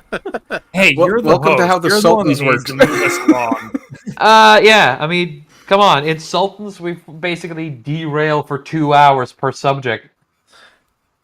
Yeah, I know. Yeah. You're still welcome. Well, come aboard. we're going to the third topic, and we are talking about that right now, about Razorfist and other content creator. We can see that there is now a strong following for many creators like that who criticize modern culture or praise older pop culture. You mentioned Razorfist. I can mention other guys like Hill vs Babyface, Arch Warhammer, That Star Wars Girl, The Yellow Flash, and many other. There is so many you can choose from. Yeah, Do you well, think Heel versus Babyface is part of the Friday Night's Tights crew, the Phantom Menace, they actually call themselves. Yes. Those guys have... There have been reports, apparently, Gary, the guy who does Nerdrotic, he said he's aware that some of the Disney executives actually watch their streams. Oh? It would be nice if they'd pay attention and take some frigging ideas. Yeah, this is not surprising because I think this is the most popular anti-modern culture stream there is, I think. This reminds me of something I've heard. Sorry for pointing in, but the thing is, about that, there are, if I remember correctly, both from Arch, Count Dankula, and I think also the guy from The Quartering, they say that they know people within several of the large companies who agree with them, but they are ideologically ball gripped, so they can't take chances. Yeah. And my question about this content creator is, do you think this is really a strong indication of the future downfall of franchise, for example, Marvel, Star Wars, or Lord of the Rings from Amazon? It's already died. What we are looking at is at a rotting corpse. The thing is that even though it burns, it will rise again from the ashes if the people who get control over it respect the source material. Series have died before and returned later. I don't know if I agree with you about it being a rotting corpse so much as I'm a bit more dramatic. What seems to be happening is more that those who are in control of the franchise don't understand the fans, and they're trying to appeal to a broader audience to increase their revenue, which on a business level makes sense. The problem is, what happens with fandom is you're at the intersection of art and business, and trying to balance those is going to be tricky in any case. Yep. I think what's more important is that people realize that no matter how they pervert and twist the things that we love, the original material is still out there. Yep. The original copies of Lord of the Rings, of the Star Wars Legends books, all that stuff still exists. The original laser discs are still findable for Star Wars, which had come out with the best possible quality before Lucas ever went back and edited or revised anything. I have the original Revenge of the Sith. Yeah. I've still got the original 2003 Tartakovsky Clone Wars on DVD. Oh yeah. I'm not giving that up.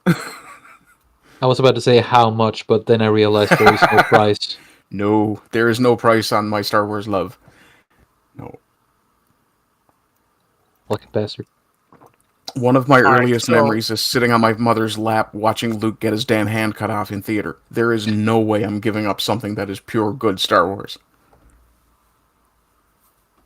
I think I'm obligated to cut in here and say that we don't need to only look at the glory days of filtered over time from the past. Like, new content does come out from talented people. There is good stuff out there to find. You know, it's not like there's something in the water preventing another Tolkien. No, that's true. It is just that you shouldn't make, when you go out to make the new Tolkien, you don't go out to copy the old. Just take what you like, take inspiration, and just go with that. Because honestly, I think we got to the point where nothing is truly original. There is nothing to invent anymore. However, now we have all the ingredients, we can combine them in different things. If you know what I'm saying. Yeah, that's generally true. And I would have a hard time saying that's not what I did in my writing. But yeah, as someone writing books, making new IP, trying to establish a brand, like, the goal is to be as good as, primetime George Lucas, Michael Crichton, Tolkien, Asimov. That's the aspiration, and I'm not alone doing that. That's one thing that I feel happens with people like probably Razorfist, even though I don't watch him very much, is a fixation on the big brands. Because, like, how does a new brand build? That's kind of a problem right now. Yeah, that's Like, a really good point.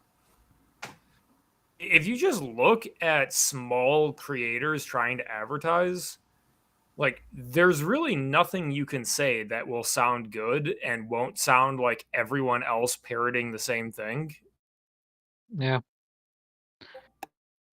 And that is a sad thing that even I have been affected by. That is like, oh, that's a thing. And then it just goes behind my head because, oh, it's been done before. This It is is rather. Go ahead, Trim. No, you first. Well, okay, thank you. This is, I think, the main problem of every single new artist that try to make a name for himself. I am in the same position as you, James, since I am also a writer. People tend to forget that too when I am on YouTube. But yeah, the phrase that set me up for this author career that I have today is, I don't want to be someone who will be shy of regarding my work. I mean, of the amazing stuff that all of my predecessors did, like Tolkien, Miura. You mentioned Tartakovsky, Alden. I'm in love with Primal. If you watched it, it's amazing. I have to see that. I haven't seen it yet. It's amazing. It will rock your socks off, man. But yeah, every new person that try to make a name for himself is in the shadows of all the big names, and people focus on the big names. And oh, you're just a small guy. I'm sure if you are a small guy, there is a reason for it. So I will not bother give you a chance or my money or something like that. Fucking arrogance. Yeah. Yes, but this is the mindset of everyone today. Yeah. One of the things that happens with people too, and marketing capitalizes on this to no end, is brand recognition. If you have a name that's well known, you're going to draw more eyes than someone new. Yes. Jim Butcher, for example, had published the 7th or 8th Dresden Files book before I ever discovered it, and the only reason I discovered it was word of mouth. And that's one of the things I try to do with my YouTube, is to try to get word of mouth out there about new creators. Ripa right now is the big name. Razorfist is up there as well. But I mean, I would have no problem, for instance, promoting Christopher, James, even Trim. I've been promoting your artwork on my channel occasionally. One of my friends is a singer-songwriter. He's also a writer, and some of the stories he writes have been the material that I've done audiobooks for. And I'm blown away by his talent. And I mean, yeah, you're absolutely right. We can't just push the new big names or talk about the old stuff. We have to give as much credit, as much exposure rather, to the new guys, the guys who are just on their way up, or the guys who have been established for years and just haven't gotten the same sort of recognition. Yes. Like everyone here. Well, Yeah, this is the and I spoke about that because I've heard so many times like people who say, "Oh, your books seems amazing and stuff, but I have no money," while this person is paying a collector box of, I don't know, Mass Effect or something for $500 or something like that. I know it's jealousy and everything, but it speaks volumes too. It's not nothing. It's a symbol. The act of purchasing a big box of another license and not helping a fellow creator.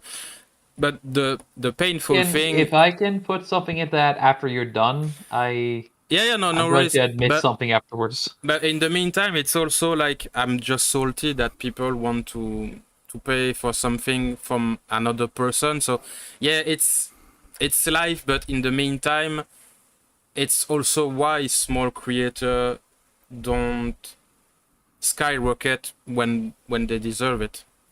Yeah.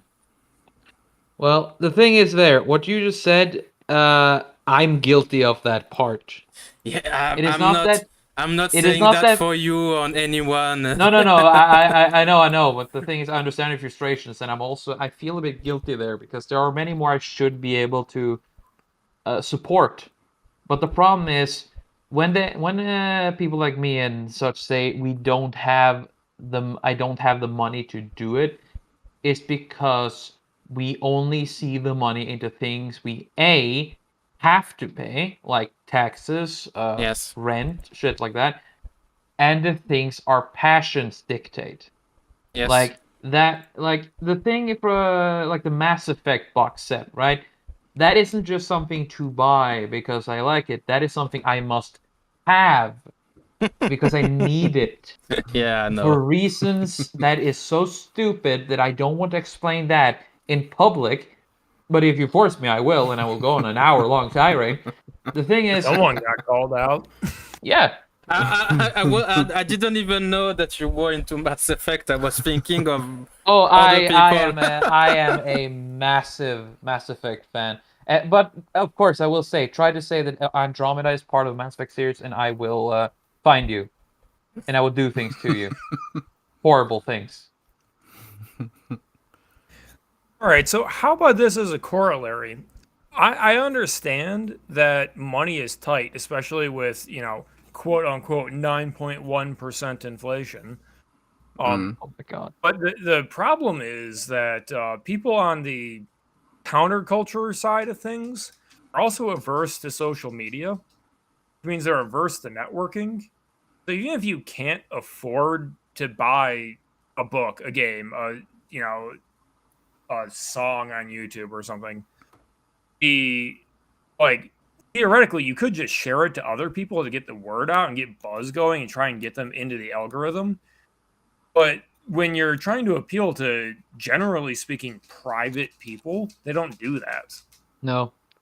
It's gonna take a lot for people to actually react to that point, and especially from the average Joe and the conservative Connie, they are again averse to social media, and hell, even I'm burnt out on social media. I only use it for one thing, and you all know what that is. Anyway, it is just the effort of having that there, and the thing is that you expend either the money or the effort you consider worthy to the cost. Now, in other things, while I may not pay in some things, I might, for example, say that this is worth that and talk about it as much as possible.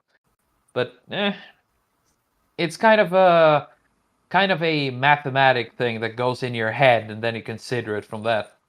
If that made any sense at all. I hope it did.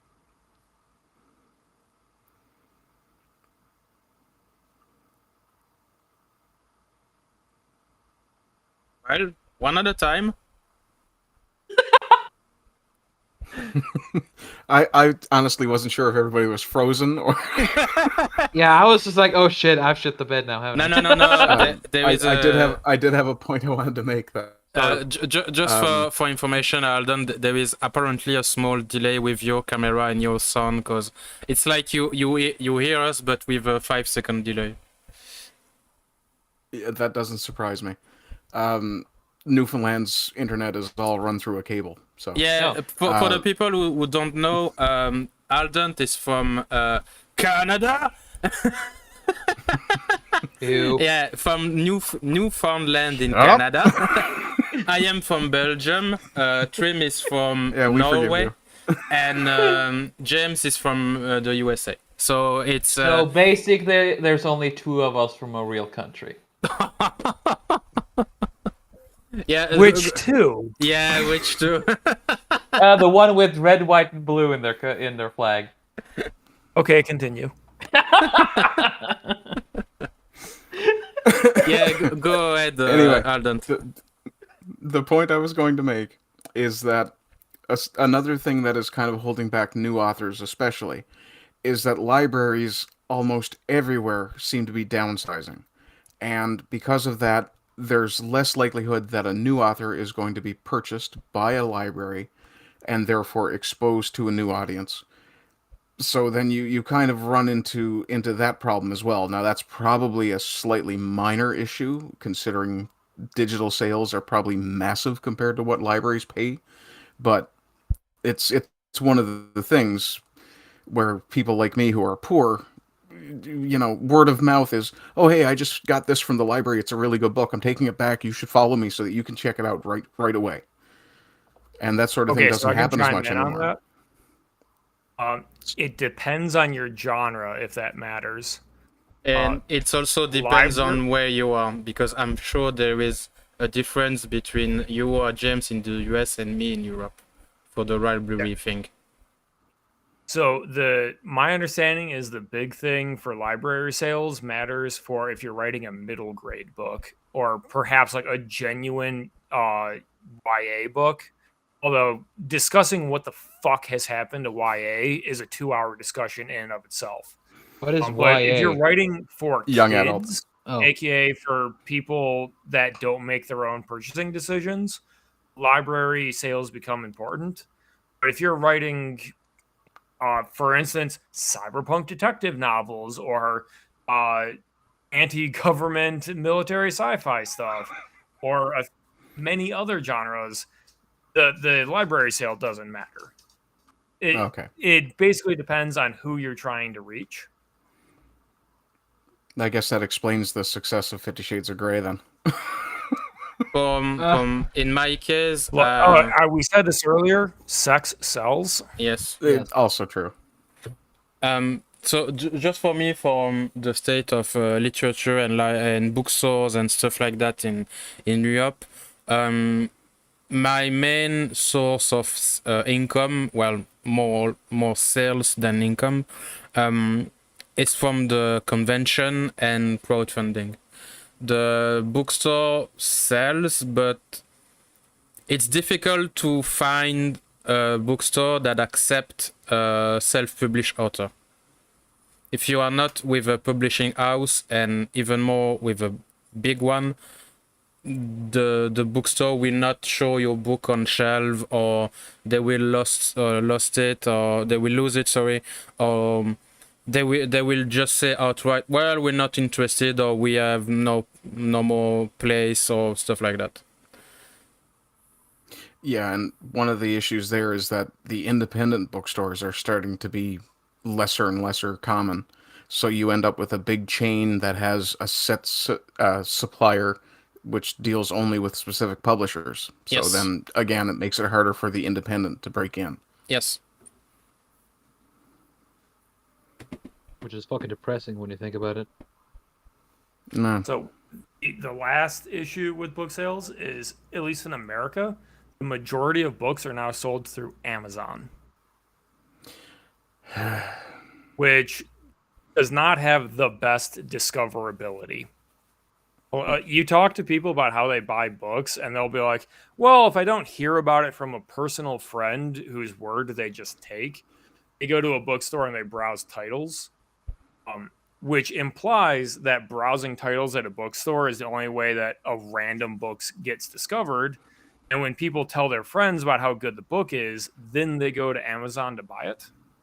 Because there's like different types of reader, and it's very, very difficult and painful.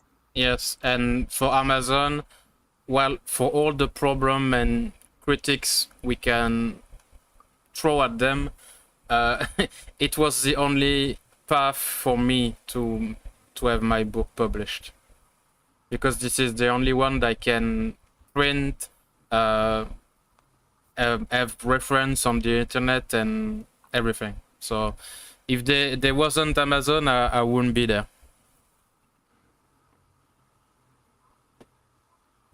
Yeah, I'm not besmirching Amazon in terms of book sales. There's No, I understand. discussion on Amazon because it seems to be basically a utility, and the utility is distribution. That's kind of a legal discussion. Yep. Bezos has made himself a part of the world. We must excise it. Sorry. I've been watching a bit too many Maxwell videos. The next step for me was to get a true printer, but yeah, it's expensive and complicated, and yeah, it's like you said about the young adult novel, James. Just Amazon is an entire podcast on its own. Yeah. You know, a young adult one story short story I that really I've published loved. on Amazon. Sorry. Yeah, go Alden. Sorry about that.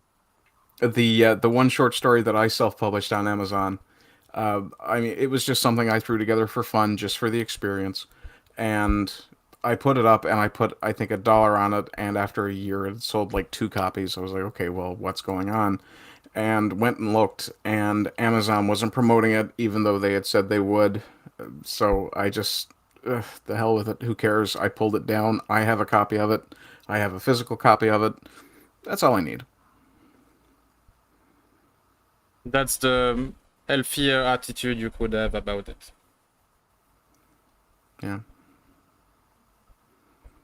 Amazon is a utility, something we use. I mean, I use it to... It is the best way for me to get my audiobooks. I have all of it in one place and all that. Nothing special, really. How many butt plugs you buy per year? I make my own.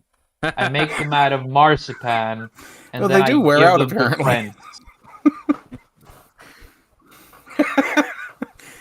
You told me that was a Christmas tree. I mean, it works. It works well for the other one too. I mean, that shape is universal. He go upside down. He pop the light bulb on and poof, Christmas tree. Ouch. This ain't Alabama no more. Oh, look, Daddy, we can see the star. Oh, fucking hell. Here I was thinking I had to be the professional. Professional. The fuck is that? I don't know. Something I'm not that familiar with outside of woodworking. Okay. But plug when, Alden. Yeah, work that wood. Okay, You I know, think we're a bit I could off topic. make Do we need sex to move toys to out the of next wood. question? That Oh my isn't difficult. god, I just remembered something. Sorry. This is just off topic, but my father has How a much friend more group. off topic can we get? I just have to, sorry, just about woodworking. My father, hunting buddies, one is a woodworker. Now, I was with my father when he was visiting this guy. It's like, so you remember that joke, blah, blah, blah? And out of nowhere, from behind his sofa, he brings up a meter long, 10 centimeter girthy, wooden cock. Yeah, It's like, that's a woodworker. and my father just looked at it like, wow, this is really well made. And this was the Ironically, story from Prim. I don't know why. I don't know how that one just popped in my head right now, but you know what to do, Art.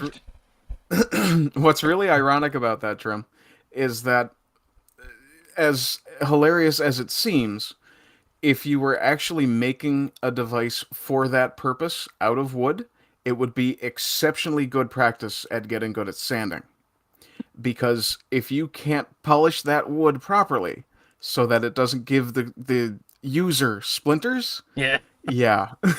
I don't remember half of what they talked about because I just remember he took that out. Everyone started laughing after my father just commented on it. And it's just, you know... And it was just, I remember seeing it because everybody held it. I wasn't allowed to touch it. Thank God. But the thing is just, it had veins and everything. Wow, it was actually really well made then. It was really well made. I gotta step my game up. You know what you do, man. You know what to do. You know about the anti-artist on Twitter. Now you can have a woodwork anti-artist. Yeah, hentai on the next level.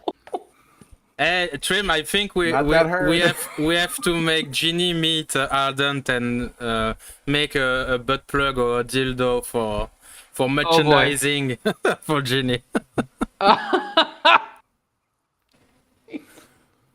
Oh, good God. There is money to be made, a Ardent. skink-shaped dildo. Unfortunately, I remembered it, but fucking you brought those memories up. The homosexual community or the female community, neither of which I think are in this stream. I mean, gay jokes are for real men. Yes. Ambiguous homosexuality is for real men. Secure in their sexuality. Or in incredible denial. I mean, that's the very traditional route, right back to the ancient Greeks and the Sumerians. Yeah, they love each other very much. Oh yeah, especially on stage. So okay, sorry for sidetracking us. I don't even remember what we were talking about. Let's move to the next question. We'll derail. Yeah, we should probably skip to the next topic. Yeah. We were talking about the downfall of a big franchise and content creator who criticize modern pop culture and stuff like that, like Razorfist, Archwarmer, stuff like that. And I think James started to try to speak, and everyone cut him. Well, y'all talking about butt plugs too much. I don't think I started it, actually. It's not enough to criticize, you must create. I'm not an avid Razorfist watcher, so I can't say that all they do is criticize, but that's kind of the context of the question. There is stuff being built, like Ripaverse. Like, I can't in good faith show myself here right now. That just doesn't work. But there are creators out there trying to work, and if they don't get found, it's going to fail. Yes. Yeah. Yeah. Yeah, and that's one of the things I'm kind of hopeful about is that with somebody like the Ripaverse making news, then people will who have gotten disillusioned and just stopped paying attention to pop culture at all. And I know quite a few people who, if I bring up Star Wars to them now, whereas 5-6 years ago, they would have been down for any sort of geek out. Now they'll go, I'm just tired of it. I don't like it anymore. I want nothing to do with that stuff anymore. But hopefully seeing news articles about things like the Ripaverse, people talking about things like Razor, talking about new authors like James, like Christopher, and I realize Christopher might not be exactly a new author, but you would be new if you broke into the English market, for example. Yeah, of course. But people talking about people like that, and even talking about Ripa, it gets people's attention, and people will go, "Oh, maybe it's worth looking at again." Hopefully, that happens sooner rather than later, because if not, the entire entertainment industry might fall to pieces, which might not be a bad thing for competition, but not necessarily a great thing for the actual creators. I have a question from Ripaverse. He was a musician before, right? Because I think he was not like a nobody before he exploded with his comics. I honestly, I'm not sure, but I have the impression that he was doing something well before he did the YouTube thing. Yeah, so it's like he wasn't at our level of me and James, you know, like little nobody. No offense, James. And None taken. I Yeah. am a nobody. yeah, I'm more of a nobody than you guys. And Don't- yet don't- nobody mentions me. yeah, because you are more than. Sorry, who nobody. are you again? Exactly. Uh, At least you're noteworthy. but the thing is, it's like you know, Arch Warhammer or Jamie from the Quartering and stuff. They are well successful enough to, if they made a book or a movie or a sculpture or something like that, for sure it will sell, for sure, because they are already someone. Hey, you want an example? Yeah, Yeah, they already have an established audience. Chad things M. like that, Brooks from Shadiversity, a conservative from, I believe he's in Yeah, Australia. I know. yeah. He is, yeah. Huh. I've got his book, Shadow of the Conqueror, sitting on my to-read shelf. It Uh, sold a lot. He just doesn't have the time to write more because the YouTube algorithm is currently screwing him. He's from Australia. Yeah, he's Australian. I believe Yeah. so. I thought I've it was been following English. Chad for years too. I think it was English. Maybe Chad he's is English Australian. that moved to Australia? I'm not certain. Sort of No, like he's Benyati Australian, Croshaw. guys. He's somewhere in the Anglosphere, and he's, Yes. everything I can tell, a great guy. You also Yeah. have I Benyati just Croshaw, watched you know, him. the guy who does zero punctuation. He's written a few books. You talking about Yahtzee Croshaw? Yeah. Okay, Mogworld was really good. Jam Yes. kind of disappointed me. He's also made a third one, which I haven't gotten to yet because I have a big backlog. You know, he's a funny guy, but he kind of feels like discount Terry Pratchett. And until I finish Discworld, it's kind of like why would I get Crowshaw's book? I mean, Yeah. that is a fair assessment. And By the see, way, Pratchett Discworld is another one of those really authors fucking who's well good. established. Well, now that he's dead. Well, at least he died properly. Though there's one thing on the theme we're on now, though, where everybody, the big companies, and then you have the people who've managed to establish themselves. Now, I don't know what you guys think of this, but I think that the part of the responsibility now is on these people who have been from the bottom and climbed up themselves to help the guys who are on the bottom, whom they deem worthy to look at. Not like, you know, oh, I choose thee, but the people who catch your attention and help them in the limelight. That's Like what I'm Arch- trying to do. Yeah, like Arch has a completely big agree. following. That's how I and met Chris. Yeah, like Arch has a big following, and I like how he talks about some creators and stuff. But I honestly wish that he would talk more about it. Like Well, one thing I I- dearly hope that. Oh, sorry. Yeah, yes. Sorry to interrupt, but he did try, and I have something to say about it. If you don't know, you know, old Arch Warhammer like 5 years ago. Yeah. He did. He tried to make a big community for Warhammer, especially for TK, but yeah, Warhammer. And most of the people he interviewed and did a spotlight on and stuff like that, exactly like you said, small content creator for Warhammer, almost every single one of these bastards backstabbed him. So he stopped. He do his podcast now, and sometimes he brings someone along, But yeah, he's quite fed up about it. I think that he should then keep to the people he knows aren't in that area, right? Well, He just needs to have stricter lines. I mean, what I hope is that he and Kibbs will give you some attention before you do your Kickstarter. well, I hope so, but I can't force them to invite me and stuff. No. And you know But me. if I knew where Arch would, I would force him because I want to read that goddamn book already. And I refuse to learn French.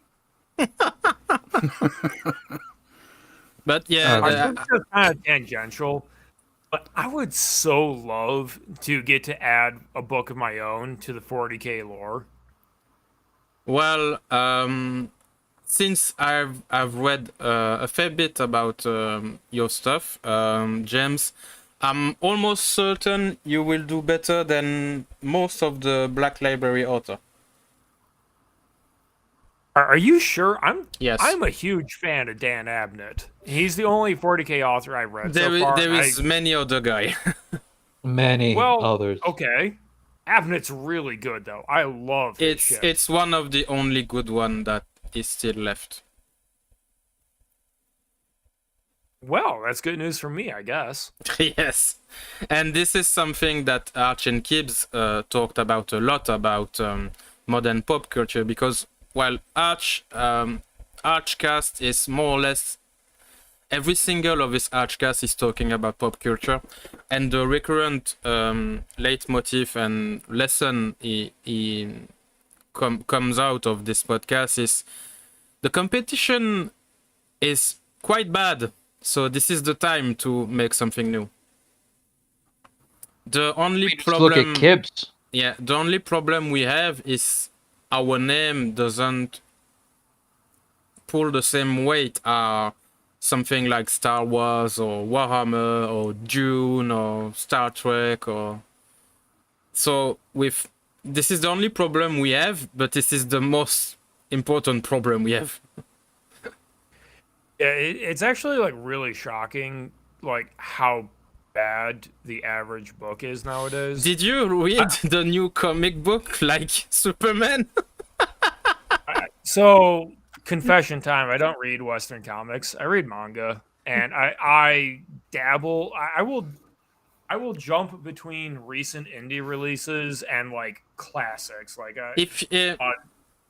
there's an indie author by the name of L.A. Labuschagne who runs the Unreal podcast that I guest star on. I read his book, and then I like jumped to Tolkien's translation of Gawain and the Green Knight. I'm all over the place on that, but I'll read a bunch of lit RPG stuff that's come out recently, and it's like popular and highly rated. It's okay. And then you look at like what's winning Hugo Awards. Like I tried reading Martha Wells's Murderbot series, and it's like, oh my god, this is so good. It was okay. I tried reading Sijin Liu's Three Body There is Problem. different. Sorry to interrupt, but is there different Hugo Awards, like one in the US and one in France? I'm not.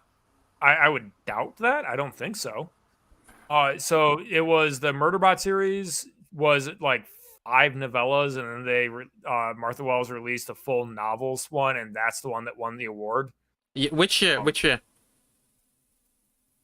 I could check once real fast, but I don't know off the top of my head. I haven't read the novel that won the award. I've been reading them sequentially. I haven't read the 3 Body Problem myself, but I've gone through the Because- story of it. I've heard through reviews, and honestly, it is a terminally CCP book. It is just how the government, everything the government says, the people of Earth does. The setting up and the idea is pretty interesting, but humanity is so non-human there. Apparently, Okay, so I can send you an hour-long podcast I did on the 3 Body Problem if you like, but I can sum it up as, holy crap, the first half was so good, and then the answers to the questions it posed were so bad. So horrible. Holy crap. Yeah. Regarding the Hugo Awards, apparently there is only one in the US, but I thought it was a French thing. So yeah, sorry. Yeah, Yeah, they're named so- for Victor Hugo, I think. Yeah. That's why I thought it was French things. They're supposed to be prestigious, and basically what I've heard is until 2010 they were. Yeah, Like if you see an award from prior to 2010, it's a legitimate award, and you could trust it. because apparently And for 2022, it's two authors who won it apparently. No, it's oh fuck. Sorry, English. Fuck. Master of ceremony. There was two people who were master of ceremony, but yeah, Oh, it was in Chicago from 2022. Yeah. And Yeah, that's the one Martha Wells won. yeah. So yeah, sorry, Right, sorry so for come the the new year. confusion. come the new year, I'm actually going to torture myself. Because my plan is I'm going to read the top 10 overall bestsellers of 2022 and probably like the Hugo and Nebula award winners. For content, okay? I want you people on the internet to appreciate that and track me down because it'll be for content, even though I know they're going to be bad because best-selling lists basically is just going to jam Obama's biography to the top because holy crap. You poor bastard. It's for content, okay? I will suffer on your behalf.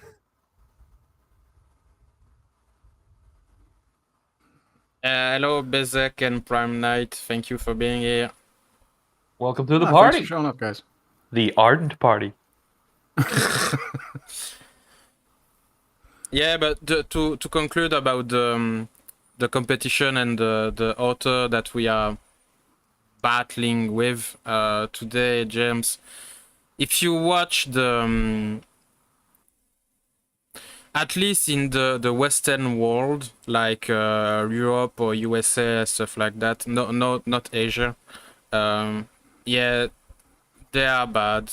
They are bad. If you see the people they employ in like Disney or Marvel, or you know the script writer for modern TV show, they are bad. I'm pretty certain that I can put my balls on the line and say we are better than them. I will not doubt that a single fucking minute. I don't think is it takes a lot very to be easy better to than be some of better. these people because all you need is passion, consistency, and Yes. actually caring about the story you're telling. Yep. If you I don't know if you have watched for example the Mandalorian, James. I think he had to go walk his dog. He'll be back in about 10 minutes. Oh. Oh fuck. Well, okay. Well, Sorry. okay. Yeah, no.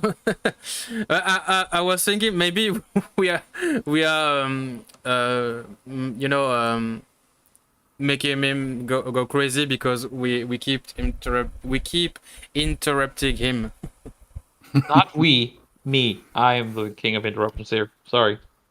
But yes, as you said, Aldon, I blame the lag. you agree with me about the level of the writers today?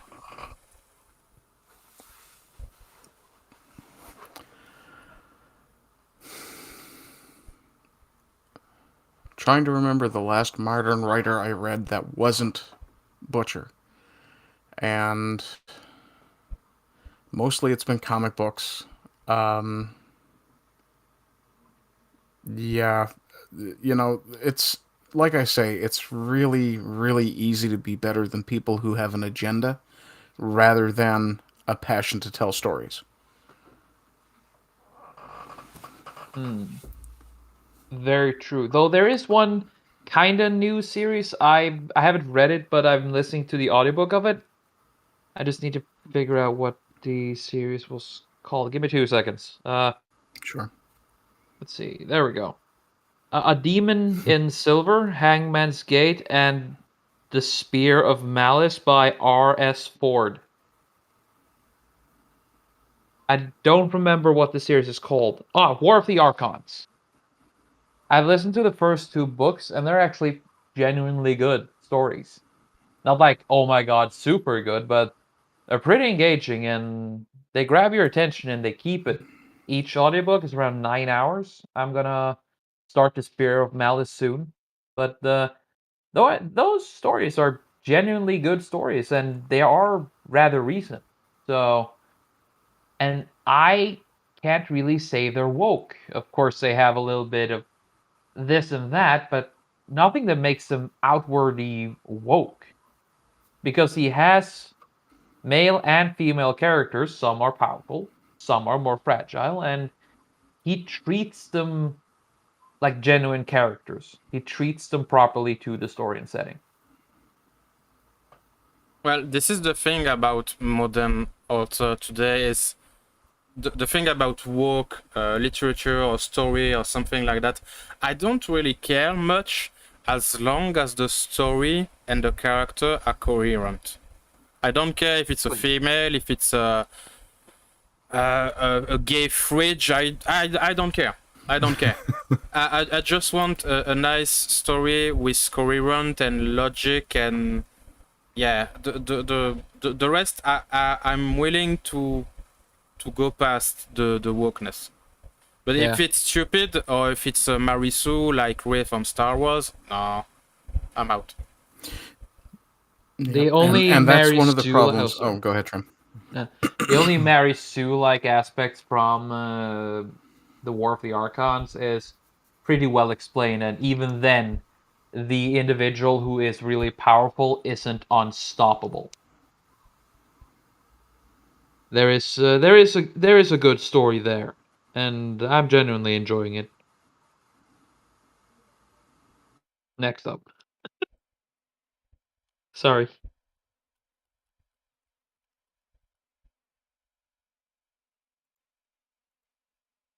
Go ahead, Alden. You can speak.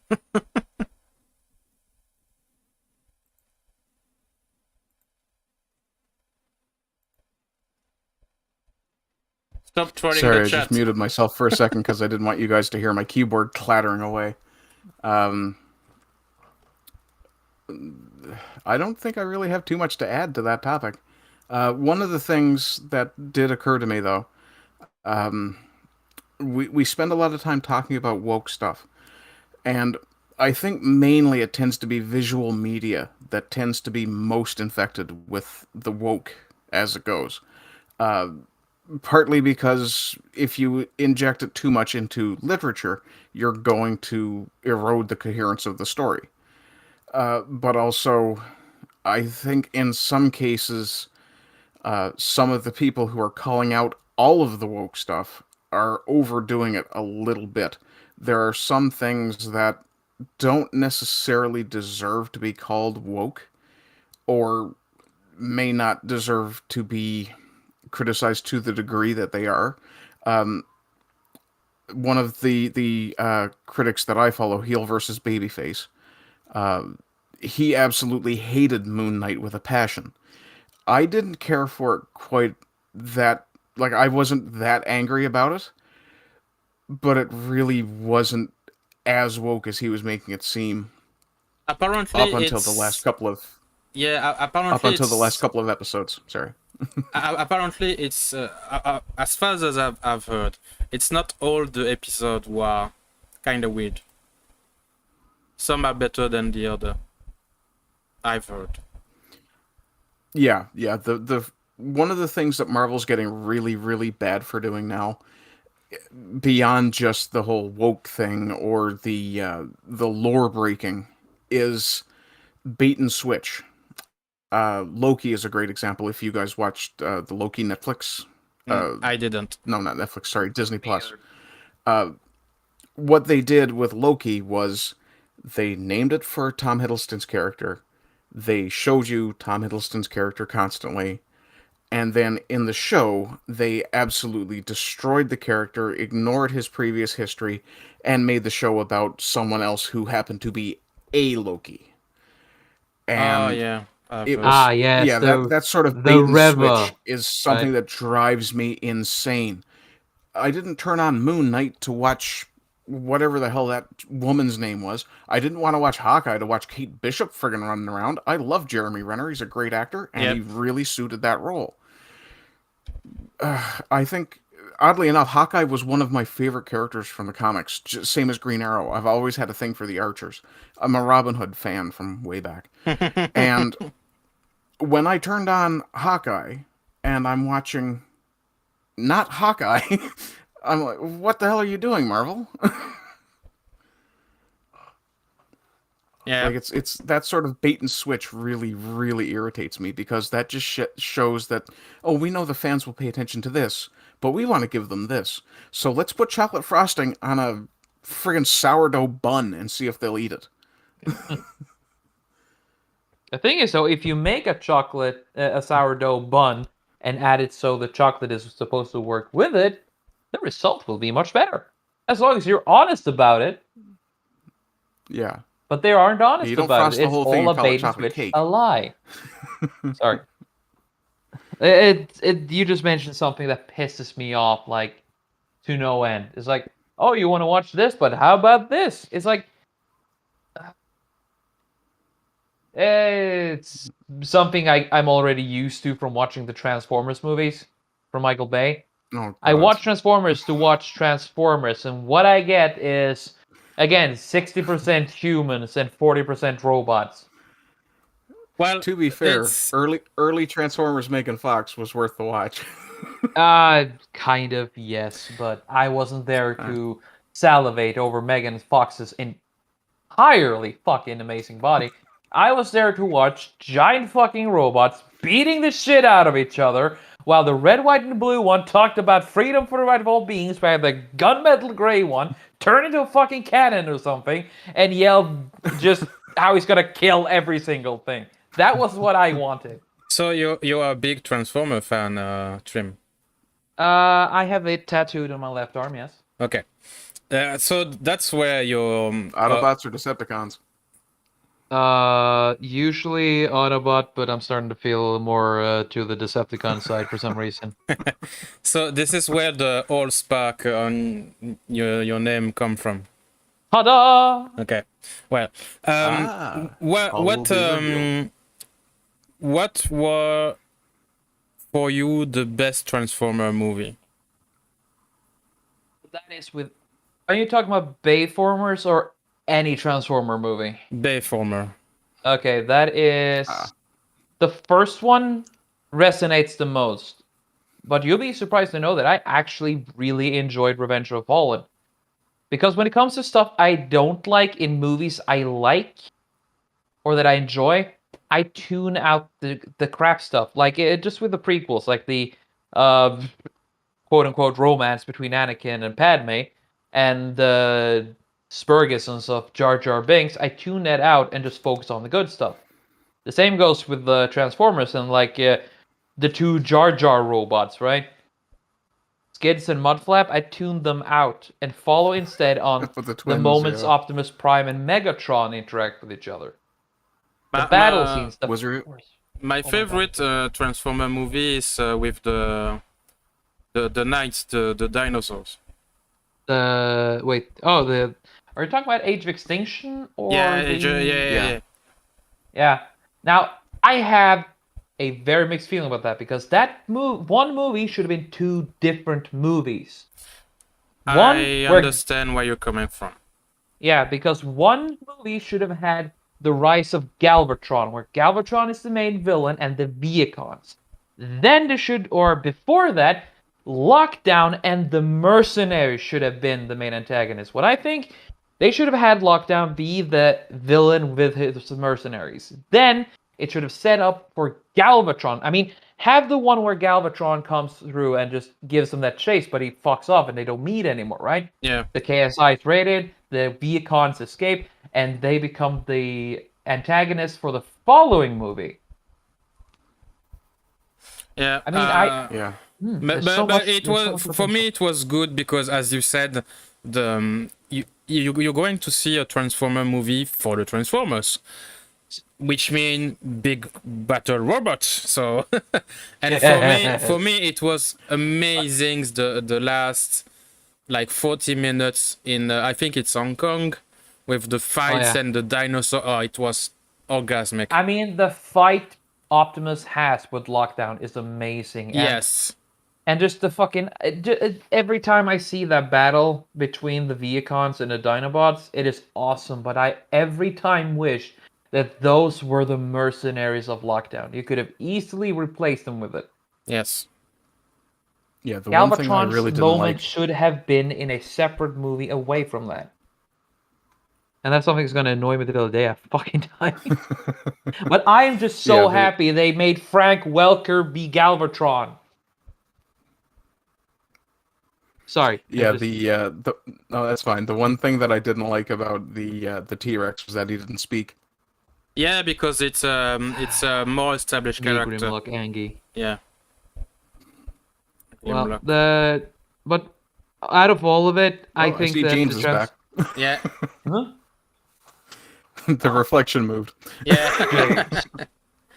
Yeah. The thing is, though, with Transformers, it is, as I always say, 60% utter crap and 40% fucking pure awesome.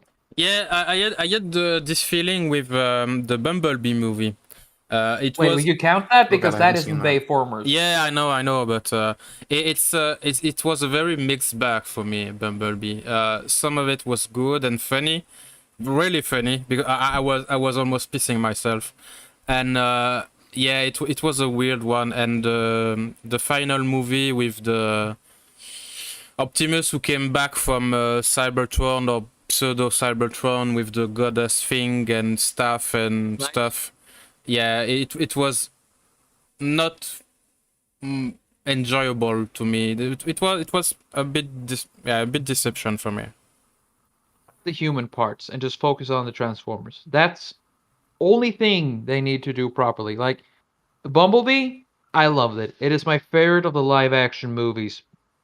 But that is mostly because of the interactions and the fights between the Autobots and Decepticons on Earth. Yeah. And the fucking 3 glorious goddamn minutes where you see the fight on Cybertron. No, wait, it's barely even fucking 2 minutes. Yeah, it's very short. And I read a fucking article where they interviewed Troy Knight, the guy who directed it. And he was like a Transformers nerd, and he wanted to do so much more. But sadly, Hasbro's like, no, you can't. Yeah, of course. He planned to have the entire Cybertron section be 10 minutes. And then he wanted to have Megatron in his fucking transmuted G1 glory walk over the battlefield like goddamn Sauron, smacking Autobots left and right. And it's like, I read that, and it just, oh my god, why not? And then I realized that the main problem with Transformers isn't the people that get to write the stories. It isn't the creators of the series. The problem with Transformers is Hasbro. Yes. They suffer from major GW disease, or rather, it's more correct to say that GW suffers from Hasbro disease. Well, since Jim is back and we're talking about Hasbro, I think I was about to say. I think he more likely will be fuming to speak about MTG, Magic the Gathering. Oh boy.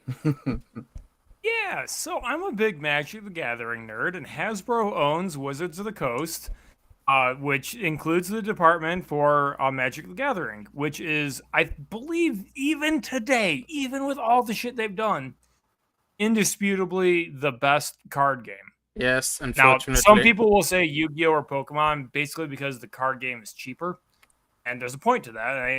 I hear you. Pokemon and Yu-Gi-Oh! Are not bad. It's just Magic is better. Yes.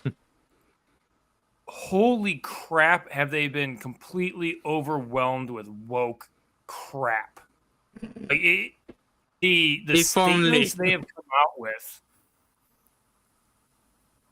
Like, they have come out and said that they will not have, except for Jace apparently, white male heroes anymore. It's disgusting what it seems to come from Hasbro has forced onto the creative team in charge of MTG. Well, Wizard of the ridiculous. Coast is also very woke, so I think most of They're just like the White Wolf. well, yes, I think most of the Wizard of the Coast staff have not much of a problem with such decision from Hasbro. You know, it probably happened when they parted ways with Richard Garfield. By the way, a lot of people don't know this. He's still making games. Yes, I know. At least, if nothing else, he made Bunny Kingdom, which is a phenomenal board game. Holy crap, it's so fun, even if it is about rabbits conquering a new land. It's a lot of fun. Huh. Yeah, but Yeah, I'm not surprised Magic about Gathering is in a bad state. I'm not surprised about what you said about White Planeswalker. It's not just the planeswalkers, but that's another symptom of the disease of they want like characters to bring people back because for some reason they think that will sell more packs. And I think what that came from was they figured out that there was a subset of collectors in Magic that specifically collected the dragons. And if they had a set that didn't have a dragon, they lost sales. And then they tried to generalize that to, oh, we need Jace in as many sets as possible.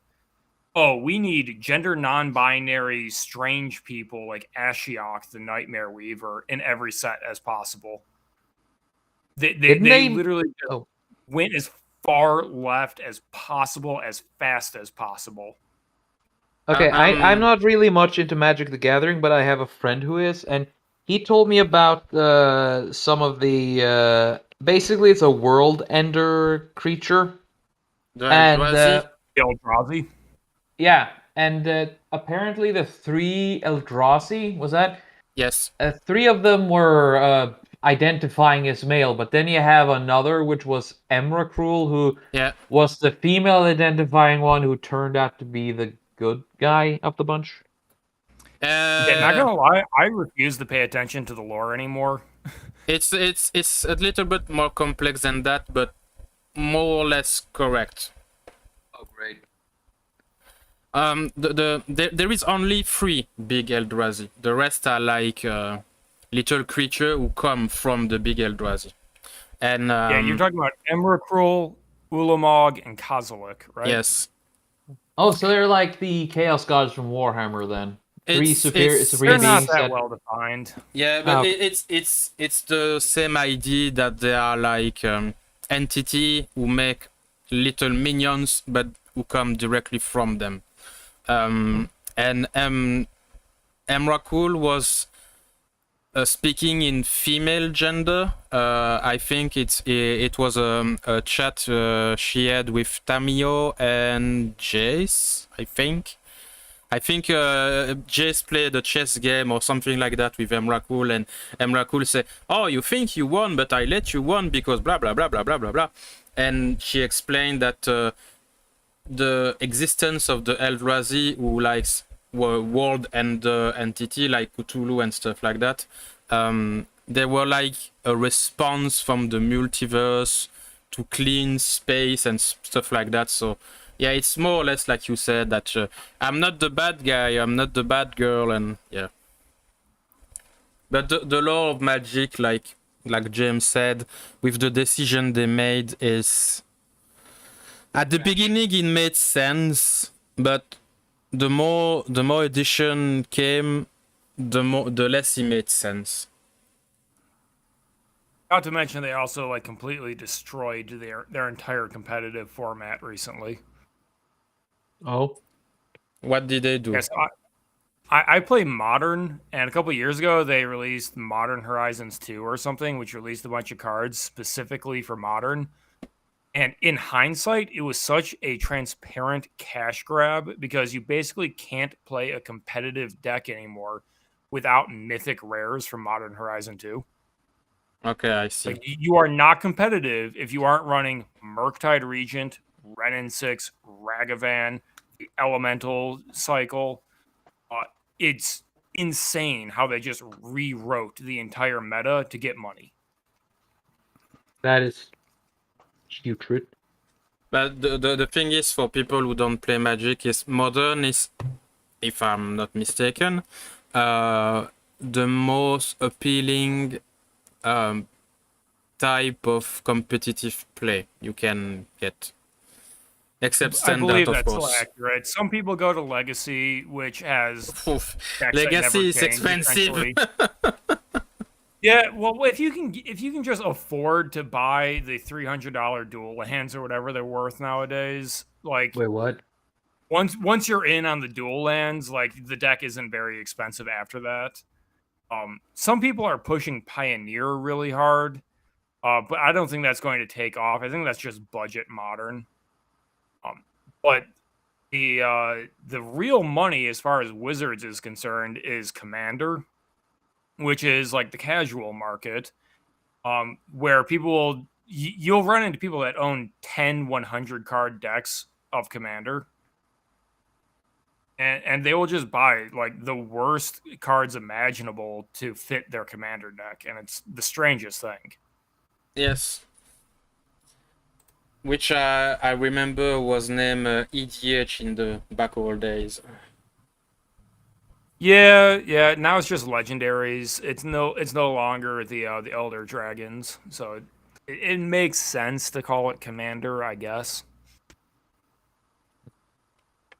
Well, to speak a little to a more broader audience than Magic nerds, the thing is that Magic was such a pillar of nerddom, and to see it ruined by Wizard of the Coast with identity politics and woke stuff and everything that is a poison to entertainment in general, it was really heartbreaking for me. It was one of the decisions that made me sell my whole collection to, well, start my books and everything. I respect that. I really do. Well, I've got some money from it, but everything went for my books. As it should be. Something you were passionate about no longer was worthy of your time and passion. So you sold it and used it to fuel something that was worth your passion. That is a respectable Yeah, I move agree. to That's do. totally respectable. I just hope he didn't sell when all the prices tanked because of COVID. No. I've sold in 2016 or 17. I'm not sure. Oh, that was like peak. Good on you. Yeah, but I don't have any money from that anymore. Everything went for my books. Well, now you have books. Yep. I've sold everything, like my Mox Sophie Beta, Liliana of the Veil, Innistrad Japanese foil, all my dual lands, everything. I've got for like now you're just getting into trauma. Like you sold those, man. yes, everything. You sold a Mox. Yes, everything. Oof. I mean, Arch burned a pretty rare rule book of Warhammer when Warhammer Classic got fucking destroyed. That's literally the first video I watched of Arch Warhammer, that he just burned his fucking rule book. It was him? Yes, I'm pretty sure it was. Because I've seen the video of one guy who burned in his Dark Elf army. Not his. I don't remember a Dark Elf army. He just burned a rule book, a book. Okay. Well, Yeah. I may. If you can find it, I'm curious to see that. I've been searching for it, but I have a problem finding it. My head says that I've seen it, and I know I saw a video of someone burning the rule book, and then I'm pretty sure Arch was talking about it afterwards. And you, Sorry. Ardent, is there something that you stopped entirely? Like an old passion or a hobby or something like that? Yeah, I would say Star Wars and Star Trek were probably two of the things that I kind of gave up on.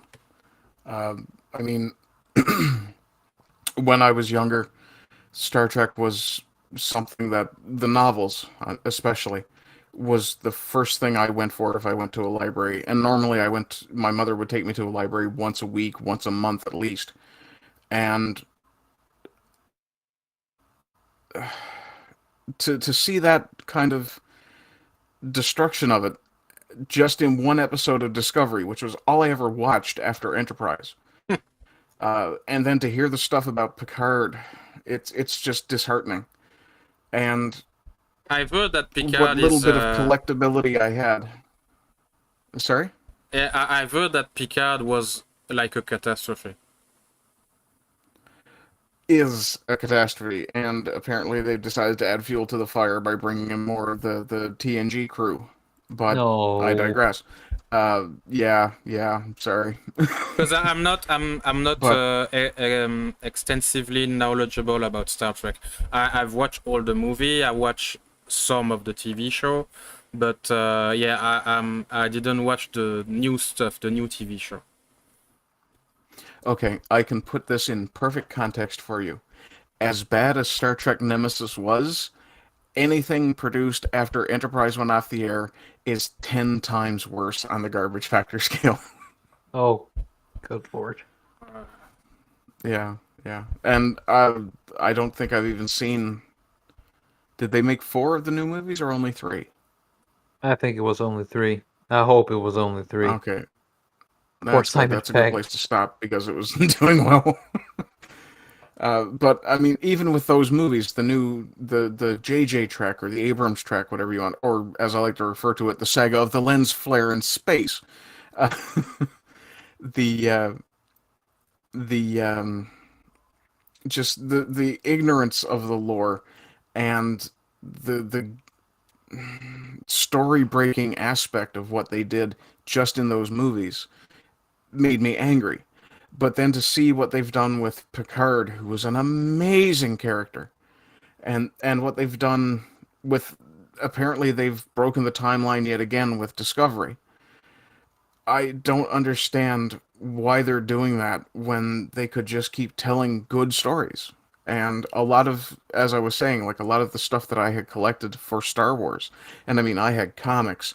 I had one of the concept artist for the original trilogy.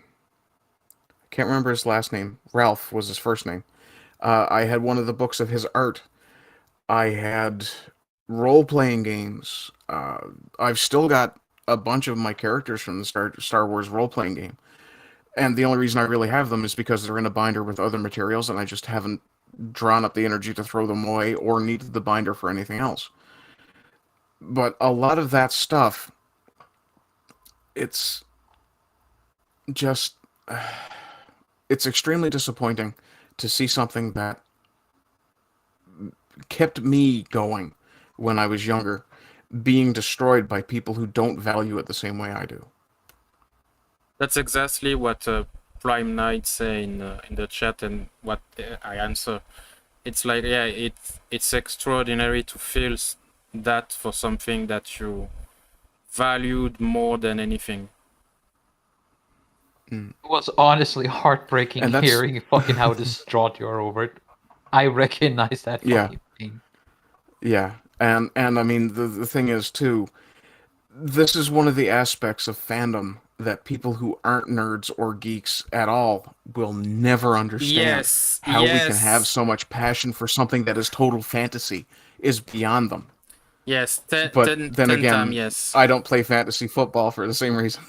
But the thing you mentioned, and I think this is something that everyone is forgetting today, is that we are from the old bunch, old generation, and I'm sure that all of you here today at one point were bullied because we loved nerd stuff like Dragon Ball, like Dinosaur, like Star Wars, like everything. Bitches today don't experience that. They don't fight for what they love. No. No, Because The Big it's Bang already Theory is a mainstream. lie. Geeks do Oh. not get that kind of love. Yeah. Good God, I hate that show so much. It was funny at the Everyone I talk start. to who's a legit geek does. What? You're just saying that the fucking laugh track every fucking second is genius? Oh my god, how could you? It's not the most annoying fucking thing ever. The like 2 or 3 first season were funny because they at least linked to nerd stuff, like non-nuclear fluid or something like that. There was some funny experiment, or like when the band were bullied outside of their car and they had to walk after a convention in all of their cosplay. It was quite funny, to be honest. So there were pieces of it that was like true nerd experience. But after the point that they all went into relationship, it's a clone of Friends. It's not a nerd thing anymore. That's a good way to put it, yeah. Or kind of it's kind of giving me the Glee feeling, if you know what I'm saying. How everything was I like, don't, oh, because I they're never supposed to watched be the Glee. outcasts and shit, and look, now they're fucking doing the regular Because- Hollywood movie thing. If you remember the first episode of Big Bang Theory, and the first scene, they are going to a sperm bank for high IQ people. This is nerd shit. Oh, yeah. This is nerd shit. So yeah, it has some value for the first season, but yeah, after a point, yeah, it's over. Yeah. Yeah, and the later seasons it got less and less something that was discussed. And more often than not, when it did come up, it was derided as something that was beneath an adult. And yet you'd have people going off their heads over Raj and that little frigging dog. I don't like small dogs, can you tell? I hate small dogs. Okay, so I want to circle back to an earlier point of Yeah, I go ahead. genuinely think the people in charge of show writing, particularly in reboots, simply flat out are not as talented as the original creators. I think that's basically comes down to the people with the most talent are probably in obscurity right now, Yes, that's what I making said. their own thing. Part of it is because Yeah. companies own the rights to the major things. So, like, if you are the next Tolkien, why would you be begging to write Rings of Power instead of your own fantasy story? Because is you a need the level of nostalgia money. personal- You need to, fucking siphon off everything it used to be, destroy it, so you can pave way for your own crap. Yeah, Well, gotta that's harvest what's them member berries. I am so That's fucking why spiteful about the that series.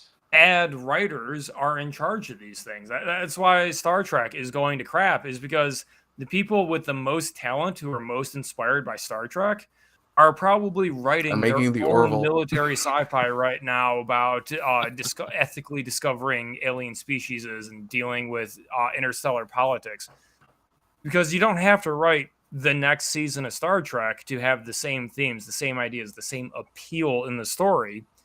And when a company owns the rights to that copyright, why would you bother kowtowing to some idiot who happens to have the purse strings? Because I money think it's only is natural. everything today. And if it ain't money, it's fucking clout. Well, I think you mentioned it earlier, James. It's the clash between business and art. I think it was you who said that. Or maybe Probably. I don't, I'm not sure.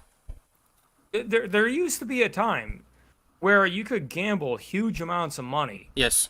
on an art project. And Yes. sometimes it paid off and sometimes it didn't. Disney almost bankrupted a bank in order to make Cinderella. And now look at Disney. I'm not sure if you are into the music industry.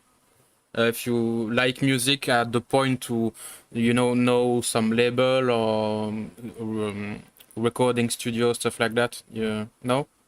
I'm not I like music, but I basically live off of YouTube Shuffle, and I don't pay attention to what I'm listening to. Okay. About you two guys? I know a little bit, but not really. I'm not a huge music guy. Most of what I listen to is fairly obscure stuff or fairly new stuff. Tom McDonald, for instance, is a personal favorite. Yeah, And Sabaton. Yeah, well, Sabaton. And Trim, I think you are not much into music either. Nah, not Yeah. at all. I don't So- listen to a lot of records. Nah, I'm kidding. There are several records I'm listening to. Big fan of the Beast in Black. And Beast in Black. Nightwish. I don't care what you think. It's awesome. Fuck you. Also big fan of Brothers of Metal. Now, I'm Norwegian, and my dislike of Sweden is like every other proper Norwegian. But I will admit that Swedes know how to make wonderful metal. Like you have Sabaton. Man, Brothers of stop Metal. it! What? Norway is better metal than Sweden. They don't. Fuck you. We have a few. You good don't know ones, your but yeah. country. Fuck you. Fuck you, Belgian. I will mute you. Discount France. I will mute you if you continue. So, what I was willing to say, before the Norwegians start treason against our nation... No. Blasphemy? Huh? Crétin You accuse me of d'abruti de... blasphemy? Ah!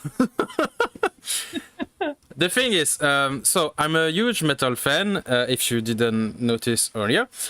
And I watch a lot of documentaries about metal, including about black metal, and this is why you should love your country, stupid Norwegian, and stop. I love my country. Don't you fucking accuse me of treachery. I just really like some of the shit Sweden has. It's the one redeeming quality. One of the few things I will sim for Norway is conquer Sweden and make better metal, man. So, the thing I was willing to say, it's the music industry, regarding about the first time that there was some real proper music industry. It was with Elvis and the Beatles. This is the two main artists that started the huge making money of music. And the thing was, I'll give you that one. At the time, like James said about people who were willing to make huge gamble and risk money to make some money, who manage some money to make more money, it was that the music industry were ruled and the people in charge was big cigar guys in US big skyscraper building, and they said something like, I don't know what the young like nowadays, try something and we see what makes money. This was better then than today, because at that time we could see bands like Pink Floyd or Led Zeppelin or Motorhead or Black Sabbath. Today, this is over.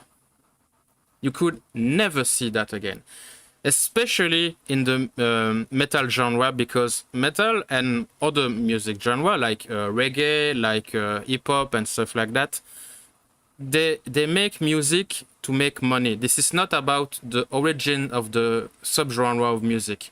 Metal, reggae, stuff like that, hip hop and every other subculture music was anti-culture in some way.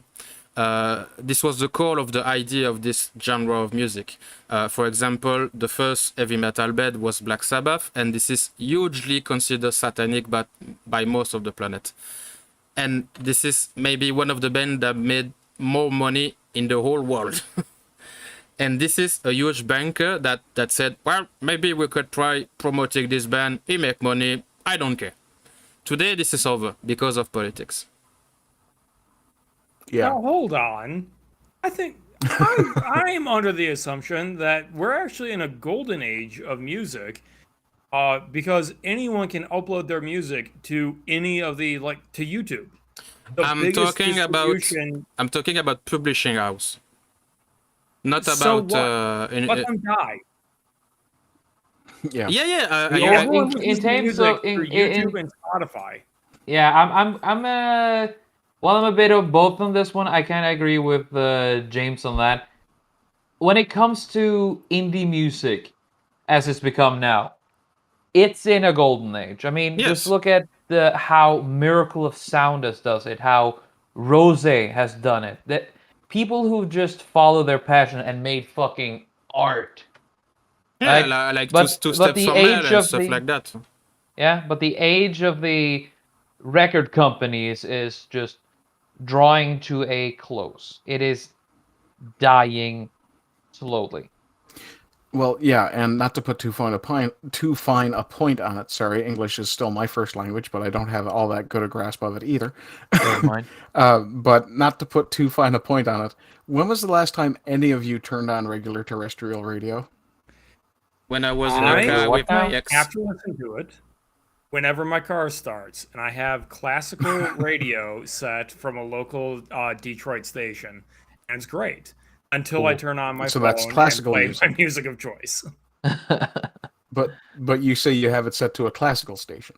Well, it does jazz at nights. Okay. But you're not listening to modern music. You're not Hell seeking no. modern music through the terrestrial radio system, is what I'm getting at. Modern music today is not music. What is publicly called modern is just, again, just like with the movies, only it actually has the same political it's infection as commercial, well. political, and formulaic. Absolutely. But if I'll throw a few names out here for people I would recommend to check out on YouTube. Tom MacDonald, whether you like rap or not, you should listen to his music because the stuff that isn't political is actually incredibly heartfelt and very good. Adam Jensen, who does kind of a blues rock sort of sound, and Justin Johnson, who is very much the Delta blues sort of artist. Now, all three of these guys, I'd never heard of them until someone mentioned them to me and told me they had YouTube channels. And Tom MacDonald, I've never been a huge hip hop fan, not at all. And listening to the way he crafts his lyrics, it's extremely good. Adam Jensen, his tracks, the guitar and the music itself is amazing. Plus, he does really good blues singing over the top of it. Some of it, I guess, is blues rock. But even that, if it wasn't for YouTube, those guys wouldn't have gotten any exposure. Because someone at a record company would have looked at Tom MacDonald when he walked in with dreads and tattoos all over his face and gone, "You're another white rapper. There's already an Eminem. He'll never be another Eminem." Right. And he's arguably doing better. Yeah, and about So- Eminem, if you don't know, well, I'm thinking you know, Alden. If it wasn't for Dr. Dre, Eminem would never be as famous as he is. That's true. It's very true. It's not a record company that brought him into the arms. It was Dr. Dre himself with his own label. Yeah. Talent meeting talent.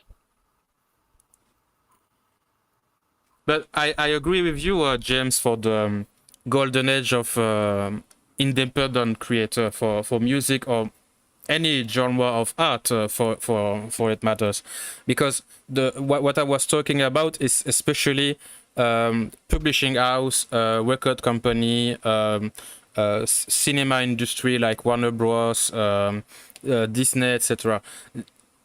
You can't go in my humble opinion, you can't go in the mainstream path anymore. Oh, absolutely. Mainstream is Fucking fucking dead. ruined right now. Oh, there's one. This is an example of how indie does it better alone. Take the people who I think it's Spindle Horse Studio.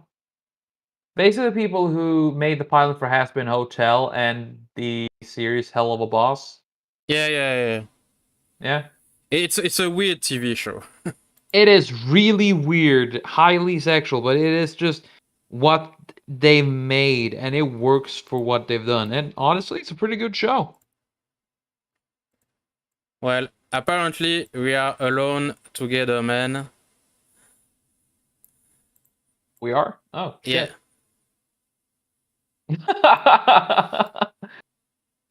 So, what did say? What was something I was about to say, but I kind of swallowed the words. Did not taste well. Well, since we are here together, you and me, I will chill for you a little bit. Oh, yes, yes. Thank you.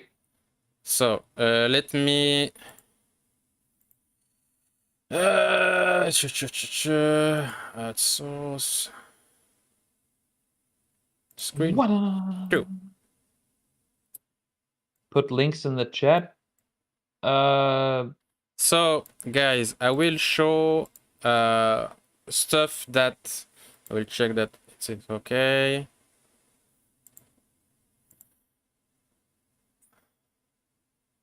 I will show stuff that Trim do, because as he said earlier in the stream, Trim is a drawer, an illustrator, and he does well, illustration. So I will show you some of his work. Can you see what I'm showing, Trim? yes. So I guess this is Yggdrasil. Yes. Basically, what I intend. Let's see. There we go. Yes.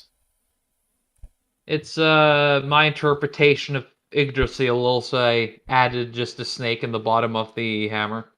According to the myths, which is pretty fucking metal, not gonna lie. Yes. The world was just between, the realm of fire, realm of ice, Niflheim and Muspelheim. And this giant fuck-off ice giant was born between them. Now, long story short, the gods arrived, they killed the giant that was the size of a planet, they took his body, ripped it apart, made the world from it, took the skull, used it as a dome, and that's what you see. So basically you have Midgard in the middle, and the 8 other spheres around are the other 8 realms. Yeah, if I'm not mistaken, they took every part of the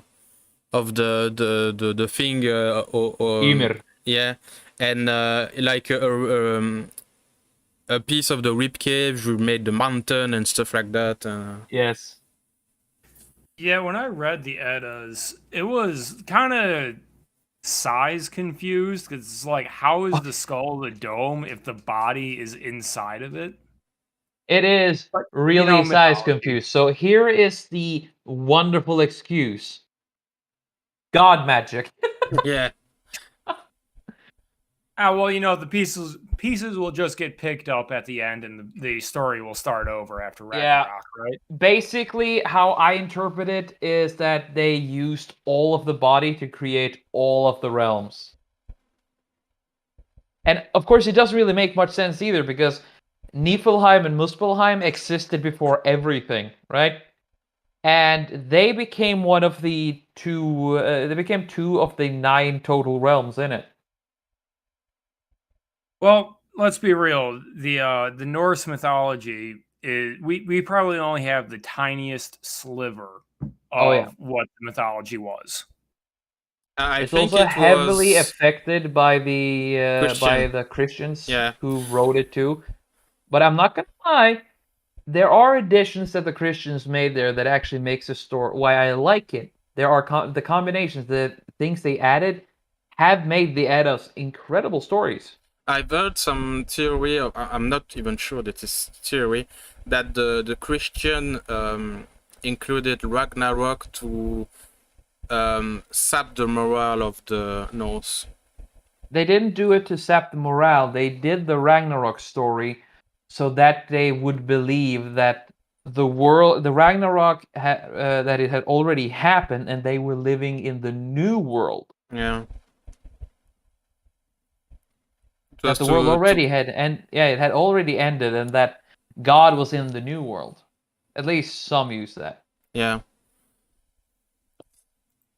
And so Trim also does like creepy thing like that. And there is one other in the same genre, we can say. You like creepy stuff. It's what comes easiest for me to draw. I'm really bad at drawing cute or adorable. Plenty of people like creepy. Yeah. And you are also a big boner for Grievous. Maybe. I can confirm or deny. I won't lie, I am a huge Grievous fanboy. And you also like VTuber, and you make like both Yes. creepy and cute little thing like that. Yeah, a bunch of smug little chibis who you just squeeze between your hands.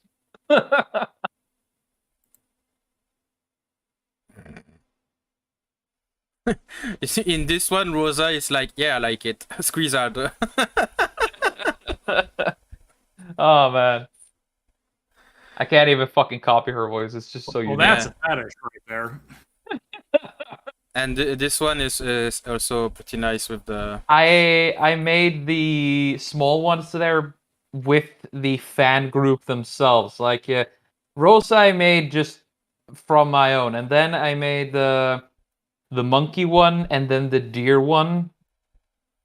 So it's just I made them with by talking with their fan base on Discord. It was really fucking funny. Oh. So I've yes. lived- Sorry about that. I had to step out for a couple of seconds. Yeah, no problem. So yes, you do some drawing. Yes. As you can see, I have shield. Thank you very much. Every Sunday, I post time lapses of what I do, as well as I try to have it as regularly as possible, which is difficult at times. But I try to do art streams, drawing streams as often as possible.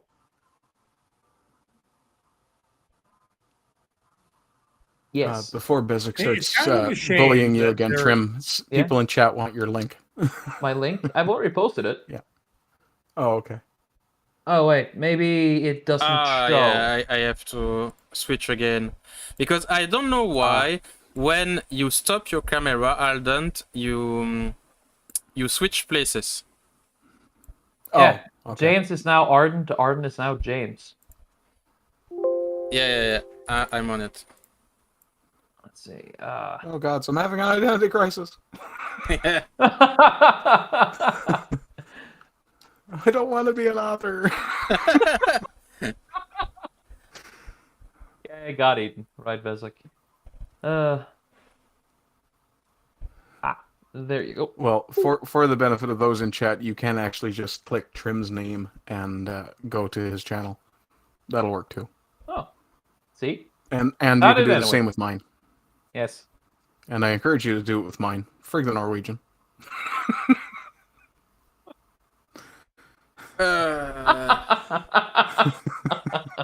I'll let it slide this time. What? And for Oh, it's not the first time I've done that to you. I know. And- I'm truly kind and benevolent. and for Plotting your James, Viking I will revenge. give you the link he gave me in the Discord, so you can check his work also. I'm actually just Yes, saving up. follow me on I'm social actually media, just even saving though up. social media sucks. Shut Fight up, Trim! to unlock it all. No. What do you say, James? It says follow me on social media, even though social media sucks. Yes. Yes. Agreed. And for Alden, well, you can also click on his name and go to his YouTube channel when in angrily tap his tablet, I think, with a cigarette. Yes. that has All right, so that has become a bit of Are a we going to do trademark. lightning round of the last few questions? Come again? Are we going to do a lightning round of the last few questions you had prepared? Yeah, when you mean lighting, you mean fast. Yeah. Gotta go fast. Well, if you want, yes. So, we've done the three first one, and this is a quick one. So, do you guys still buy stuff from Poison Well, so to say? For example, we talked about Game Workshop Warhammer Miniature. Do you buy stuff from them or other company like that? Because you can, in a way, maybe hopeful that they turn around and be good again? I still buy Magic the Gathering packs. Yes, I'm a gambling addict. I'm sorry.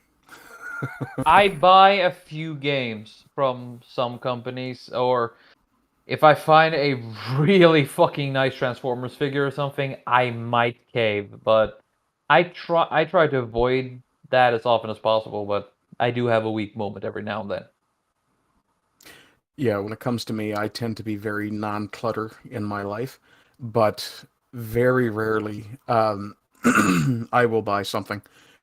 Generally, if it's got to do with my favorite DC Comics character, which is Azrael, I will. More often than not, what I do is find means to watch programming that I enjoy or that I suspect I might enjoy from companies that I no longer trust. I generally find a way to do that without providing them a profit. Yar harm. Yar. Yeah. Oh, it's spot on what we are talking about. Do you guys know BattleTech? I know of it. It is one of the competitors to 40K. That's what I know. Well, apparently, 4 hours ago, Arch tweeted something, because I was on Twitter for the link you sent me, James, and while I was closing the stuff, I saw a tweet from Arch, and he said, BattleTech is canceling one of the best author, what his name? Blaine Pardo, apparently, for daring to have conservative news, and they are cancelling in on the word of a convicted criminal and stalker. Okay. I don't know much about BattleTech, but maybe you know the name of the guy. We now return to when BattleTech shot himself in the leg again. Yeah. I link you the Twitter page of the author in question.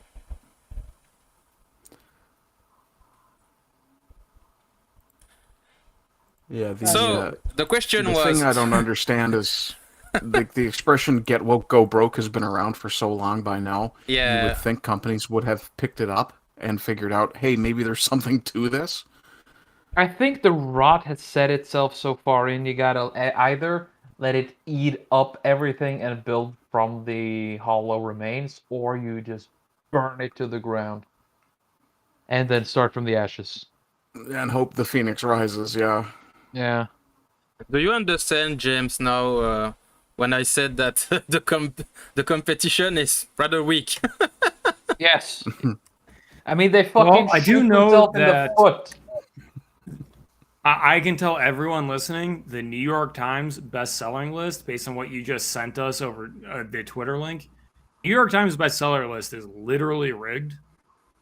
It does not mean that the book is good in any way. It's flat out rigged.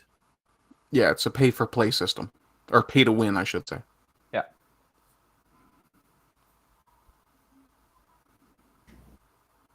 So yeah, It's just like people the- that claim to be the people who claim to be the competition to beat did not earn that position. Yep. No. Nobody has earned anything in these last years because it's all just one big virtue signal show. Like, take the music fucking talent shows before, like Eurovision shit. You had some interesting songs every now and then. Like the last time I actually followed was when Lordi won with Hard Rock Hallelujah. This is maybe the most interesting one ever on Eurovision. Exactly, and since then it has been nothing but a freak show. You should have listened. Well, you don't speak French, so you will never seen it, but you should have listened to the reaction of the French commentator that year. They were blatantly mocking the band, saying something like, I will make my dog listen to Lodi, I will sure she will have a heart attack or something like that. It was so antagonistic and hateful and everything. When I say to you that the French speaking world is fucked to the brim with wokeness and jealousy, and they are so close-minded to everything that is different or original, or there is nothing for true creative spirit here in France and Belgium and stuff like that. I mean, they did create wokeness, so, you know. Well, it's more or less come from the US, but yeah, France is one of the countries that pick it up the most. Cancer started growing there, and then someone ripped the tumor out and brought it with them over the sea. Yeah, the U.S. was definitely patient zero for the woke. Speaking of Eurovision, I haven't watched Eurovision since the Ukrainian singer Maruv was plucked out because of her political views. And she had an amazing song. When was this? This would have been 4, maybe 5 years ago. Oh Maybe yeah, less. I stopped watching the song. The song was called "Siren Song." It's actually a really good song. And what was political view?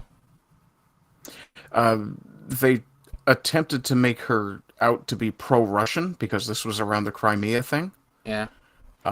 But actually, yeah, so it might have been a bit longer ago than that even. But she basically refused to condemn what Russia had done. I think potentially because she might be ethnic Russian. I'm not 100% sure. But basically, her biggest statement was to the effect that music is music, politics is politics, and I don't want to mix them. Oh, sensible. Yep. We can't have that. Yeah. I've talked about that well today with a friend of mine with how to say that. Well, she's a woman, but she use like it pronoun and stuff like that, and she's a lesbian, but also non-binary and stuff like that.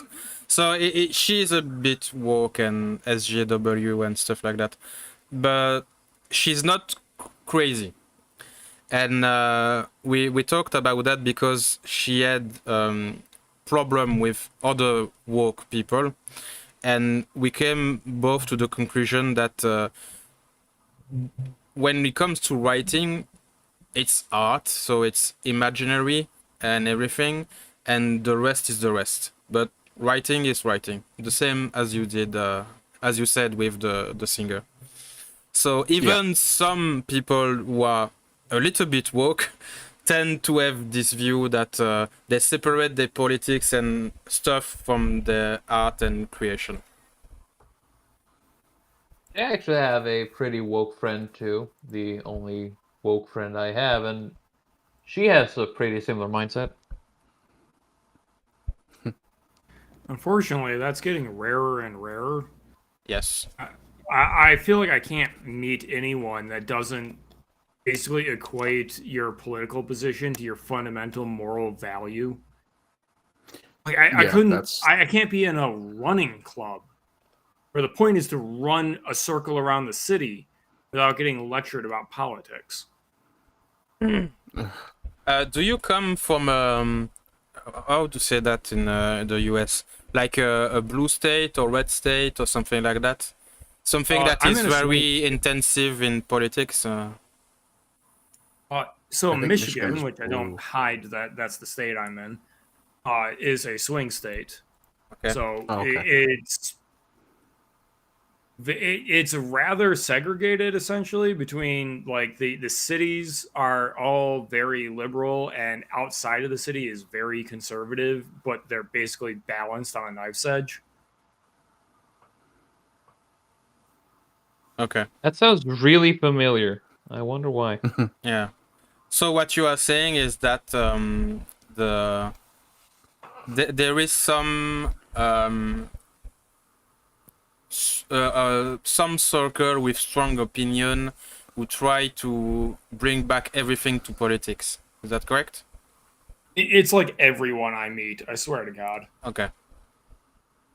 Maybe it's just a symptom of people in their 20s. Because I am still in my 20s, God damn it. Congratulations. Really now? Not for much longer, but yeah. Oh, is Michigan the state with the big lake and the big forest and stuff like that? Well, Michigan is surrounded by the Great Lakes, yeah. Okay, yeah. And there's tons of natural land, forests, and so on. We're actually a really big as long as you're outside of like Detroit and Flint, it's actually a very rural and farm-based state. Can I ask you a really obvious goddamn question? Sure. Have you seen Bigfoot? I have not. No. Oh, Actually, if you Pacific are- Northwest. Of course, Trim. Of course. Why did I hesitate? I was like, what really gonna say? Fun fact, Honestly, if I you just want to stumble- see if he's like from the Dresden Files. Okay, Bigfoot is a cool dude. So the thing is that I know Bigfoot is not in Michigan.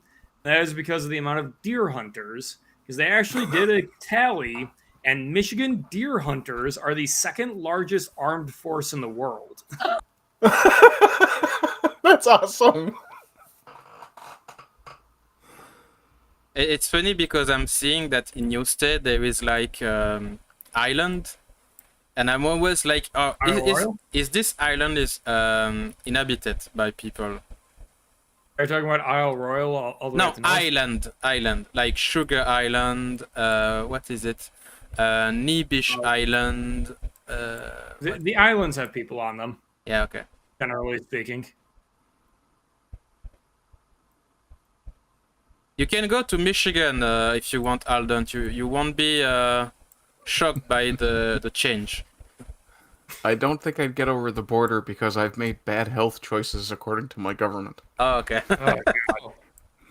Yeah. Trudeau did I hold not unacceptable like views, if you know what I'm getting at. Yeah, I know, I know. That's that. Detroit and Canada are actually like almost the same. that. Oof. Yeah. Like so many people from Windsor commute into Michigan for work. It's crazy. Yeah. Two of my family members actually used to work on the lake boats, so yeah, I'm fairly familiar with what Michigan, or at least that area of Michigan, is like, because the stories were just told over and over. I do not like Trudeau at all. I don't Why? know who does. How can you not like the racist communist? I should stop. Honestly, I don't know if he's passed a bill that lets him arrest me for saying that yet. I mean, he's the most wuss. I mean, I look at the guy, and I think pussy, capital Yes. P, and it's Any like, healthy how male the would. hell does he have this much power? He's pretty, and the women voted for him. And then Now, I he lied wonder real well whose to the guy seniors. he sucked the dick off. Is it Hasn't he been true? reelected? What? Come again, James. Wasn't Trudeau reelected like multiple times? Twice. The Oh, last Jesus. time, I kind of suspect there was potential fortification. Yeah. But Well, I can mean, you I'm prove? just saying, when you reelect that guy, you get what you deserve. oh yeah, no, there's a reason I went out of this country. I've never voted for Trudeau. In fact, I voted for a socialist when he first ran to avoid getting Trudeau. Socialist would have Which- been an improvement. Yeah, at least he would have been honest about it. Oh boy. Yeah, essentially the guy I voted for when Trudeau ran first was basically the Canadian version of Bernie Sanders. Oh. Which, yeah, I know, doesn't seem much better, but at least it wouldn't have been a Trudeau. You know, genuinely, the worst politician seems to be a centrist politician. They just seem It weak depends to me. on what makes them centrist. If they're centrist because they hold views that come from both camps, and they hold them firmly, I don't necessarily say that that's necessarily a bad thing. But if they're centrist because they're like Andrew Scheer, I don't know if you know that name. He was a conservative leadership candidate a few years back.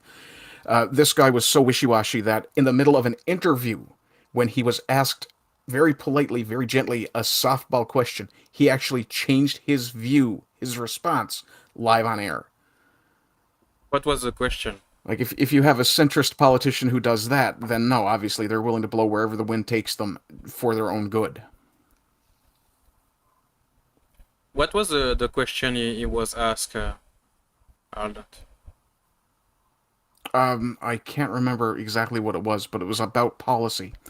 And the reporter that he was speaking to was clearly favorable towards him and just asked him a mildly pressury question, but the sort of question you'd ask someone if you were expecting them to give you the same answer they normally did, but you were making it look like you were trying to be a little confrontational.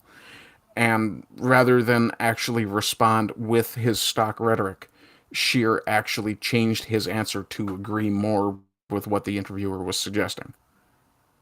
This was before Trudeau was elected the second time, so this is 6-7 years ago now, I think. So I think we Yeah. can all agree that politics are so screwed up right now, it doesn't even make sense. Yeah. Agreed. Yep. My take on it is if there is not a big populist uprising the next time everybody gets a chance to vote, then we probably won't get a chance to vote again. Yep. Hopefully it's not already too late. Well, Potentially. about politics, this is not a question I've prepared, but we are talking about it, so I'm rather curious about it.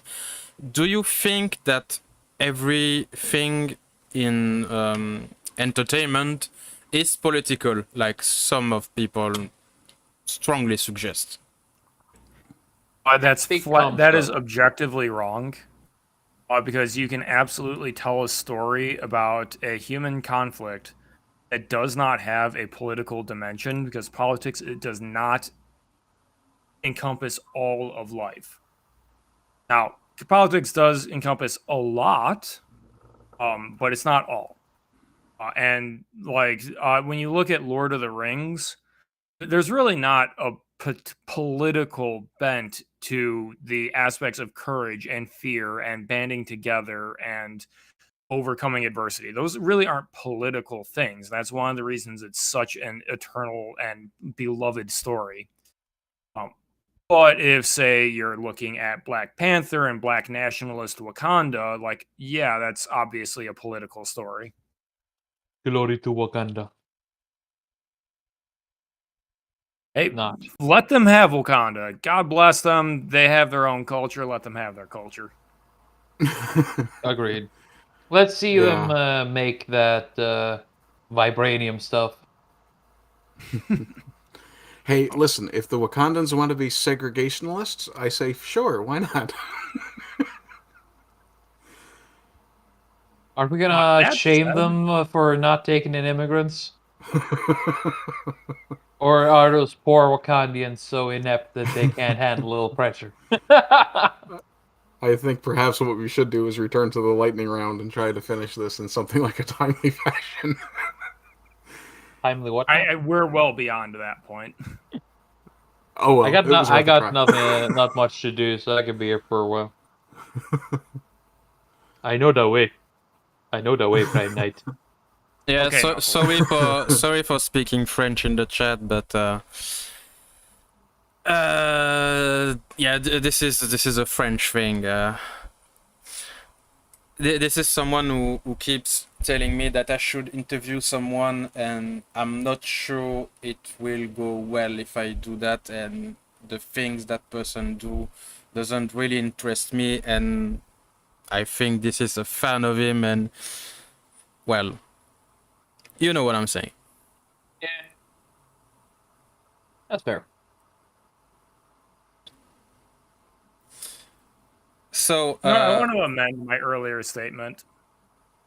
There does seem to be a political divide in where moral values lay.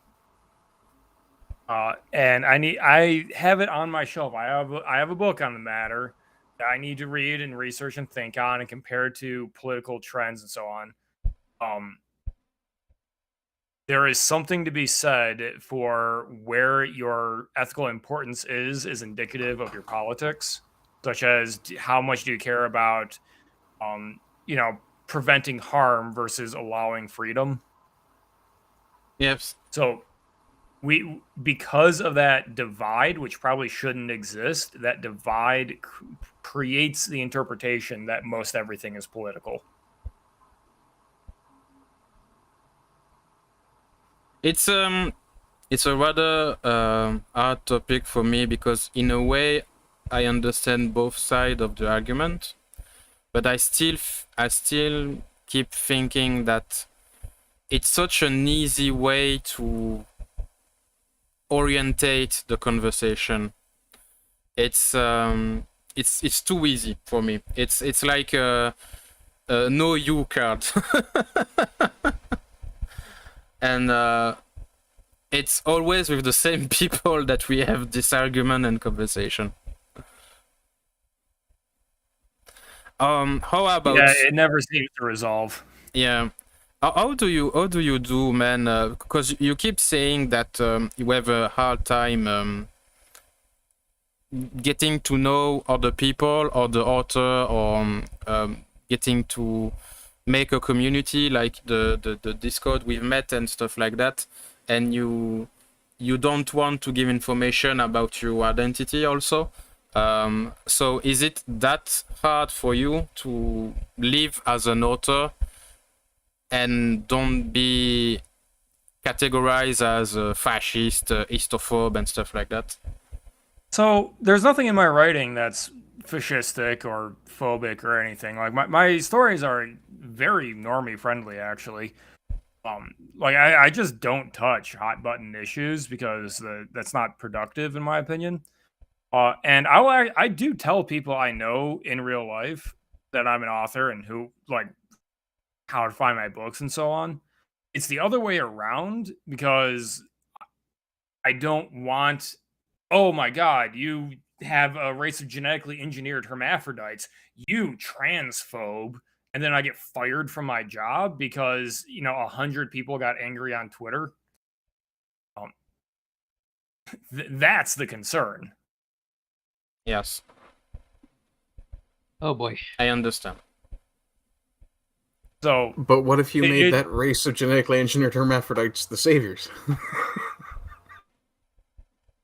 The thing is that, like, there is no satisfying the people that get off to cancel culture. There is no level of representation that is enough. They want your blood, and they want your submission. That's all it is. So yeah, like even on more personal levels, you get into people where it's just like, oh, I want to portray, say, a girl with big boobs and the main character is a 18-year-old who's kind of horny, and they get offended that the perspective character is looking at the girl's boobs. And it's just like, I can't have a productive conversation with you because you think that a basic aspect of human experience should not be portrayed, apparently. So yeah, but that is almost evil a reverse because it Puritanism attracts... in some ways, isn't it? I don't call it Puritanism because they're just not they aren't consistent in the belief to make it Puritanism. They are just compulsive, argumentative, basically. Yeah. Okay. Yeah. It is just so annoying. It's just what is most is that we want you to accommodate us and just accommodate the female gaze. In the beginning it was like this, at least. Now it's evolved to something completely unrecognizable. It was like it's bad to go for the male gaze, but the female gaze is all right and good. And now it's just devolved into something even worse. So I've also had arguments, just to be fair-handed here, in the opposite direction of, like, in my first book, Faceless, there's a character that the perspective character can't identify their gender. And it's because there's basically no flesh on their body anymore. They're skin and bones. Ooh. And eventually the character figures out that it's a guy. At least the character, Detective Blackstone, is pretty confident it's a guy. But after that, I've still used the ambiguous they, them, because that's just something I do depending on the sentence. And people will jump at that and go, well, once you've established their gender, why are you being ambiguous with using they, them? Even though, as though no one ever has used they, them to refer to a person. Well, for royalty or other things, when it's something different / important, so it works for works for me.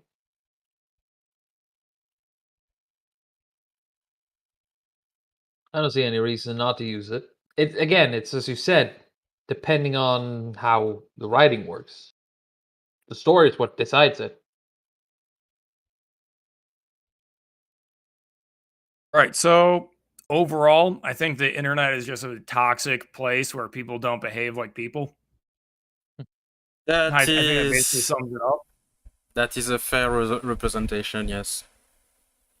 Because this is a thing that I've come to realize and to try to remember when I work, because as you know, as a fellow author, that most of the work we do tend to go to the internet, and the internet is not the real world. These are people who are not touching grass from time to time. People that never fucking grew up at all. Yeah. So we can go to another question. Well, we partially answer that, but we can finish the topic per se. We talk mostly of nerd stuff and geeky stuff for the pop culture, but do you think it's the same for the other industry, like music, literature, illustrator and stuff like that? I can confirm that the literature industry is very compromised. It's in a very bad state, but I can't speak to music. I can somewhat, not from personal experience, just from what I've gleaned from following different artists. And it's very clear that certain segments of the music industry are very pro-segregation. Certain music is allowed for certain people, and other people shouldn't touch it at all. That sort of thing. What was the question again? Sorry, I zoned out. I ask about because we spoke mostly about nerd culture and geek stuff, video game, etc. And I was asking if it's the same for other industry like literature, music, illustrator, stuff like that. So From what I've seen, yes. So you can speak a little about how the drawer fare today. Well, it's a bit political here and there, but it depends upon the individual artists. I mean, I'm on Twitter, mostly for the artistic sense and also for the haha sense. But there are many different artists who just keep within political circles, but other who just manage to avoid it to the point where it just is completely unnecessary. So it's a little bit here and there. If somebody from the from the left wants me to do something, as long as they aren't, overly trying to antagonize me, I won't mind doing something for them if I do commissions. About the literature side of thing, because I think it's more or less the same as Alden say, but I, of course, agree with what James do also. But there is a tiny substrata of author who are like you and I, James, more or less non-political, or at least they say that I'm just writing my story. Keep your politics out of my stuff, please. I'm not interested. But some people don't like such reaction, of course. And this is what some of us might face off regarding cancel culture and stuff like that. And since we are small profile author, in a position of like Ripperverse and other successful YouTuber who might go one day write a book or make a comics or stuff like that, we will remain in the shadows, unfortunately.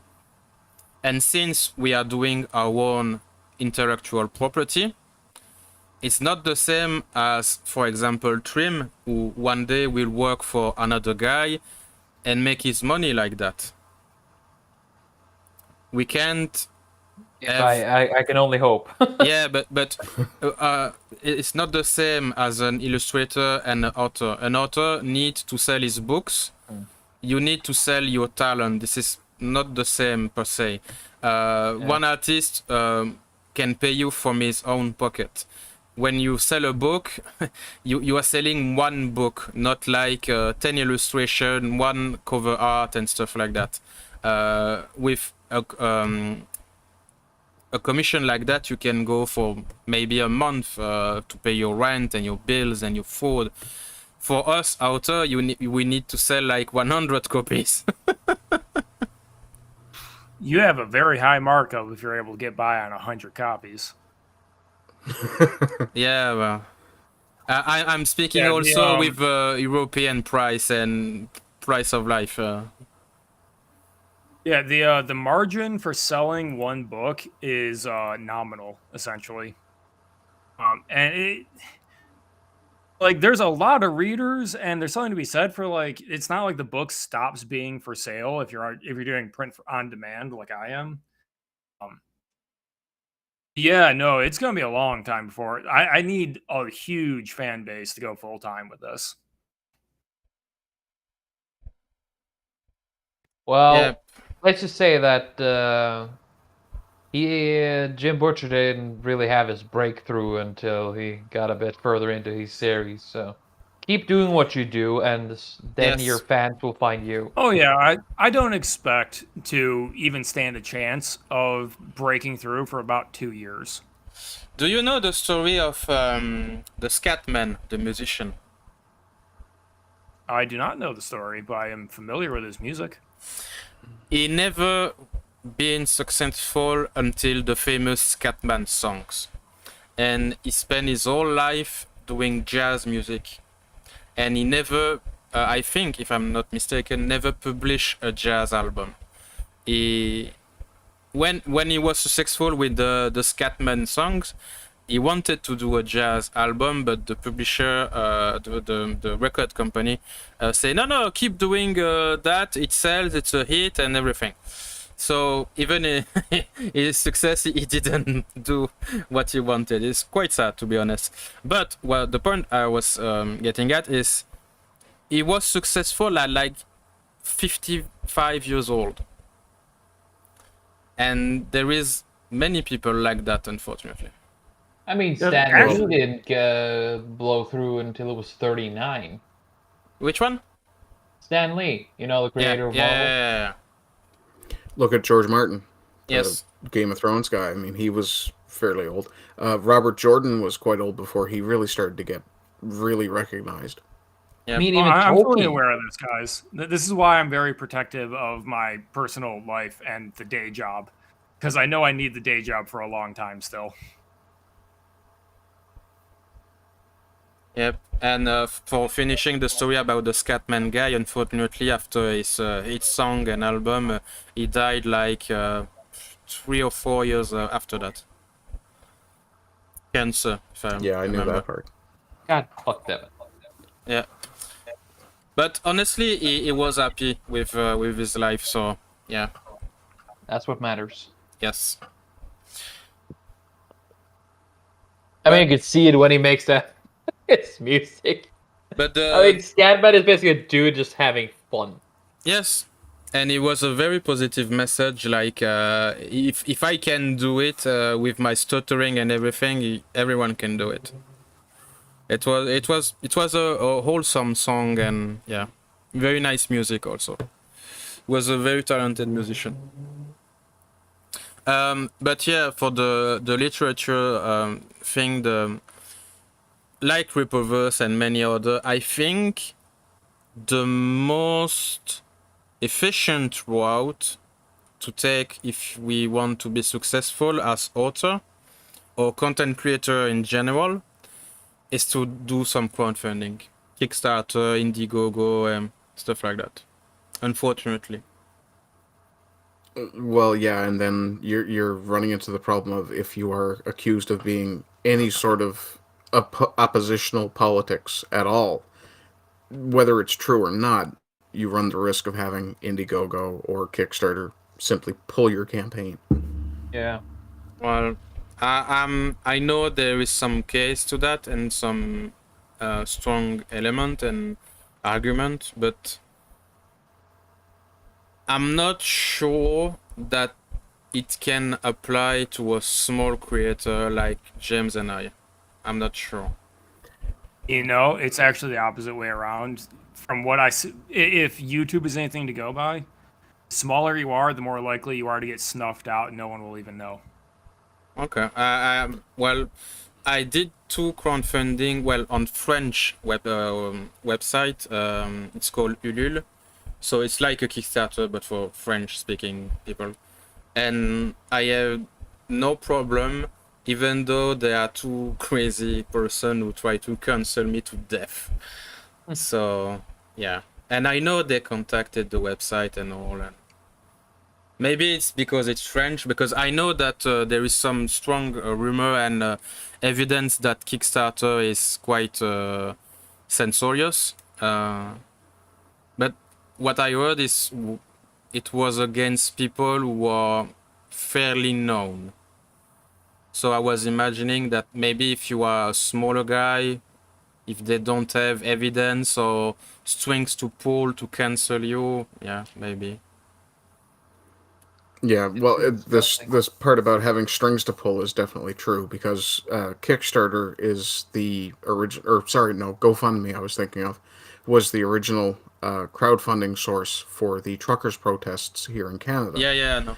And all they had to do was be approached by the government. The government didn't give them an order. They said, we would like you to give us these names.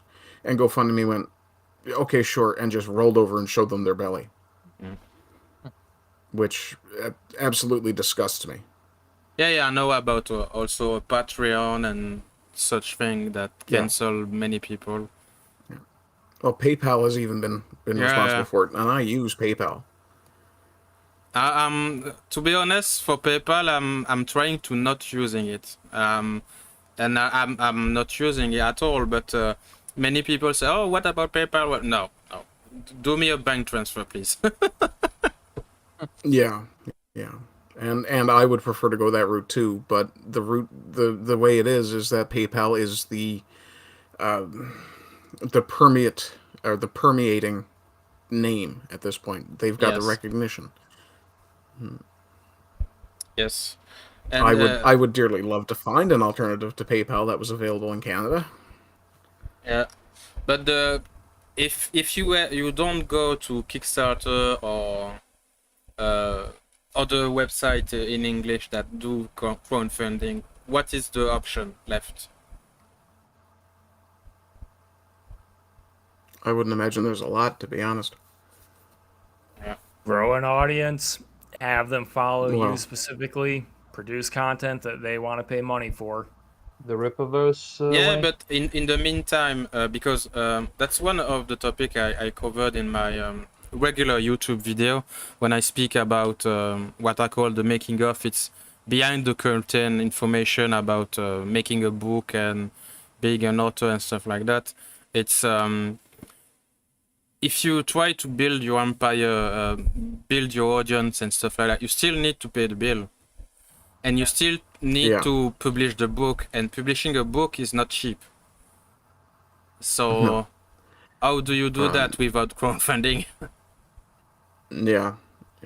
One of the things that Trim mentioned was Rippaverse just then, and I did want to correct him just a little bit. Rippa didn't crowdfund. What he did, he funded everything himself and then put out a call for pre-orders. Yes. A lot of people have made that mistake thinking it's crowdfunding, and it's actually not. No worries. It's good. Though it's also kind of like what Sargon did too. He accrued the money himself and then started up. It just goes under a thing that even if you get a few knockbacks, you should never truly give up on your dream. Yeah, but because it proves that no matter what. Come on, really? What I'm saying also is that guys like Sargon or maybe Reaper, I don't know much about him, and some other content creator like comics artists on Kickstarter, they were somewhat vocal about woke stuff and politics and yeah, I vote Trump and blah blah blah blah. So if James, for example, or me, we are more light on our take and our public speech, maybe it's safe to go on Kickstarter. Should be. I hope so. But yeah, that sort of approach is probably a good choice, because if you're attempting to separate your art from your politics, it's definitely better to keep your politics to yourself. And there are a lot of conservative actors in Hollywood who do that. People you never hear from, especially on anything political. In my case, because I never expect to get monetized on YouTube, I am perfectly willing to put my personal politics out there. Mm. Well, pretty much the same with me. I have really no. I wouldn't mind getting monetized, but honestly, I have no expectation in what I'm doing, even bringing me any sort of income. I think this is also the path you took, James, about not speaking about your politics and stuff like that. Well, to Can be I ask precise, a what I said is question? I don't touch hot button politics. I'm not completely ceding the culture war fight. Like Faceless, my first book, the entire premise is discussing personal privacy versus government surveillance and corruption. That's just not an offensive political topic, you know? Yeah, I see where that comes in. But And that's, like you say, it's not a hot button issue. But also in your Twitter or the Discord we met, you are pretty tame on your speech and take. I try to be a polite guy. Yeah. Especially on Twitter. Hey, I try too. I just don't succeed. Hey, the important thing is that you try. Quiet you.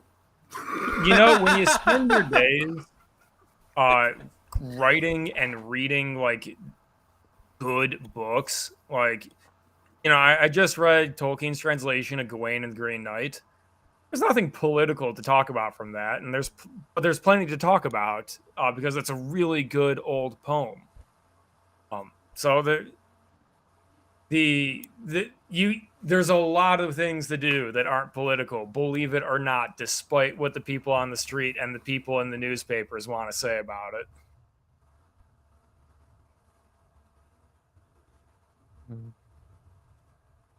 Have a nice night, Prime Night. Can I ask you, Christopher and James, can I ask you guys a question afterwards? Sure. Yeah, if you want. Yeah.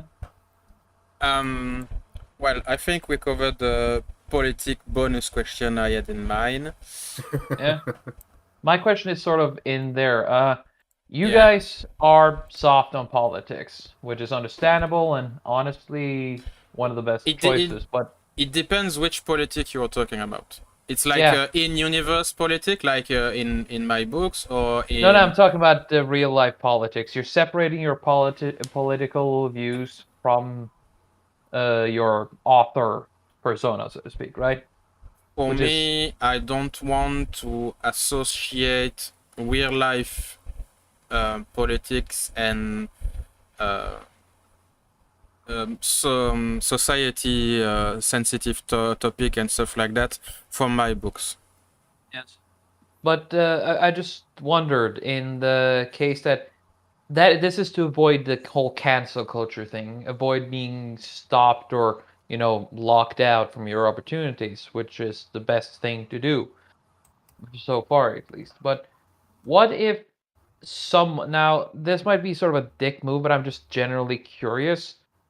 What if you get that opposition, that unfair opposition? Will you keep ignoring it? Will you go silent, or will you just embrace it and go head on for your opinions, and instead of holding it back, just put it out there, and then try to garner the attention of those who are more politically active. Not putting it in your future works, but Yeah, don't curse me embracing with the that, persona. bro. Huh? From what I've seen over the past 10 years, apologizing is the worst thing you can do because Yeah, no, I'm not. I'm not saying. I'm validates not the saying accusation. apologizing. I'm not saying apologizing. I'm saying embracing it. No, I would just ignore them. I wouldn't give them the time of day, the thoughts in my brain. I would keep doing exactly what I'm doing regardless. Nice.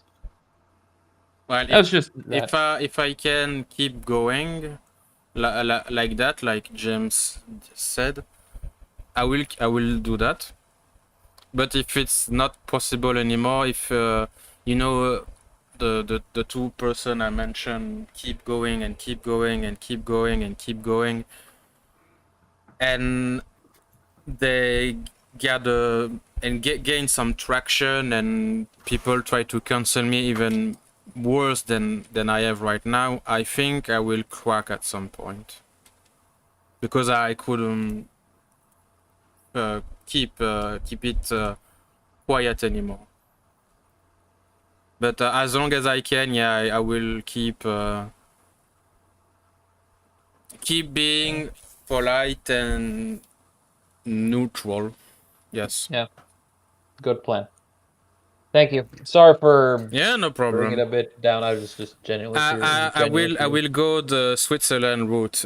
I'm staying neutral as long as possible, but if you keep pushing, I have an armed militia. For your own sake, back up. Yeah. Well, the thing is, there is a meme that you most certainly have seen. It's there is the two sides of the political argument, and there is a guy in the middle with just a normal human, and is not concerned with the issue. And the guy on the left, he keeps running more and more left. And at what point the guy in the middle is, well, in the right. And so the guy on the left yell, "Fascist!" Yeah. There is another take on this comics. It's the guy on the left push or punch the guy in the middle, and the guys on the right say, "Are you okay? Do you need help?" And the guy on the left yell, "Fascist!" This is more or less what I feel like. Yep. So yes. So I have another question because I have planned one regarding the Asian culture and the invasion of manga and Asian light novel in the bookstore, and well, we already covered that more or less, so I will skip that one. But the one I would ask you is, what's your solution and method? Hold on. Can I get a word in on that? Sorry? Simple word.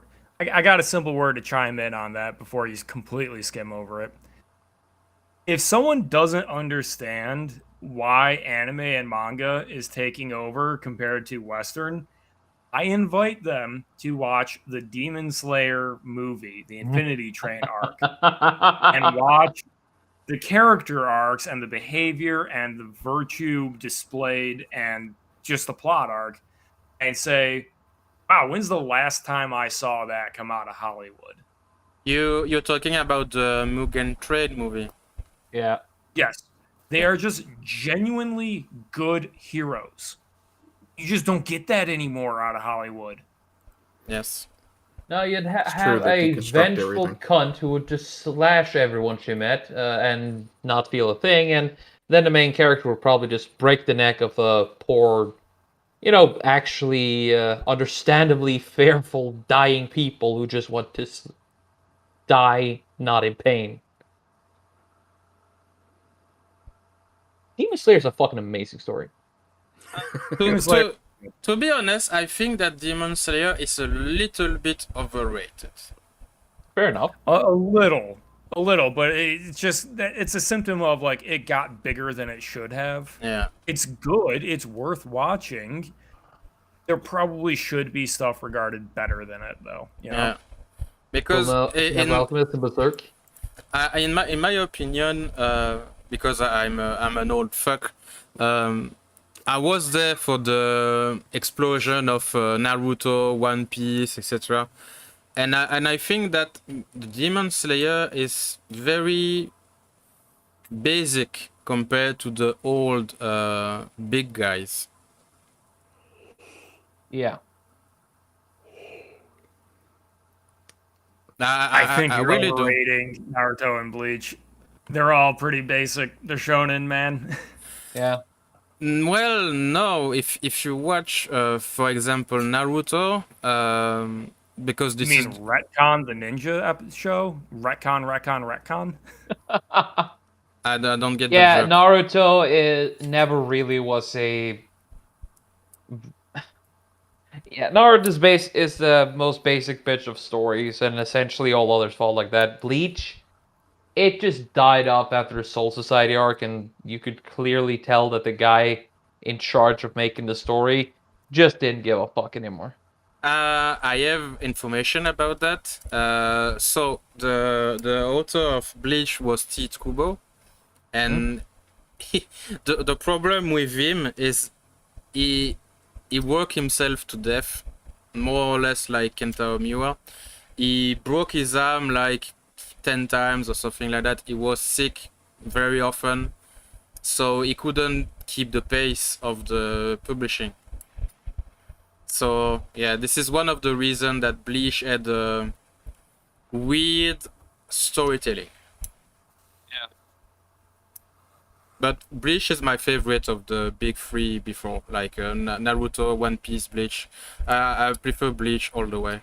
It was so intense with the fight, so the character were over the top. Like it was like JoJo before JoJo almost. Well, JoJo is old, but I liked Bleach, but then I stopped caring about it because Bleach committed one of the worst things you can do, at least for me, in a story.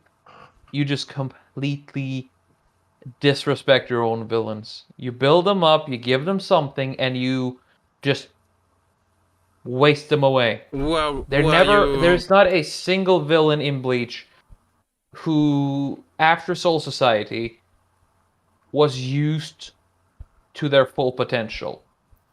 They just had this moment. You got to see their backstory, dead. You got this, had their moment, backstory, dead. I Dead. think you missed some stuff. I watched all the way until Aizen got wrecked. Oh, you watched. Now I see the problem. Well, I read it, but I'm not. I genuinely just lost interest in the whole damn thing because there was not a single villain who was properly used.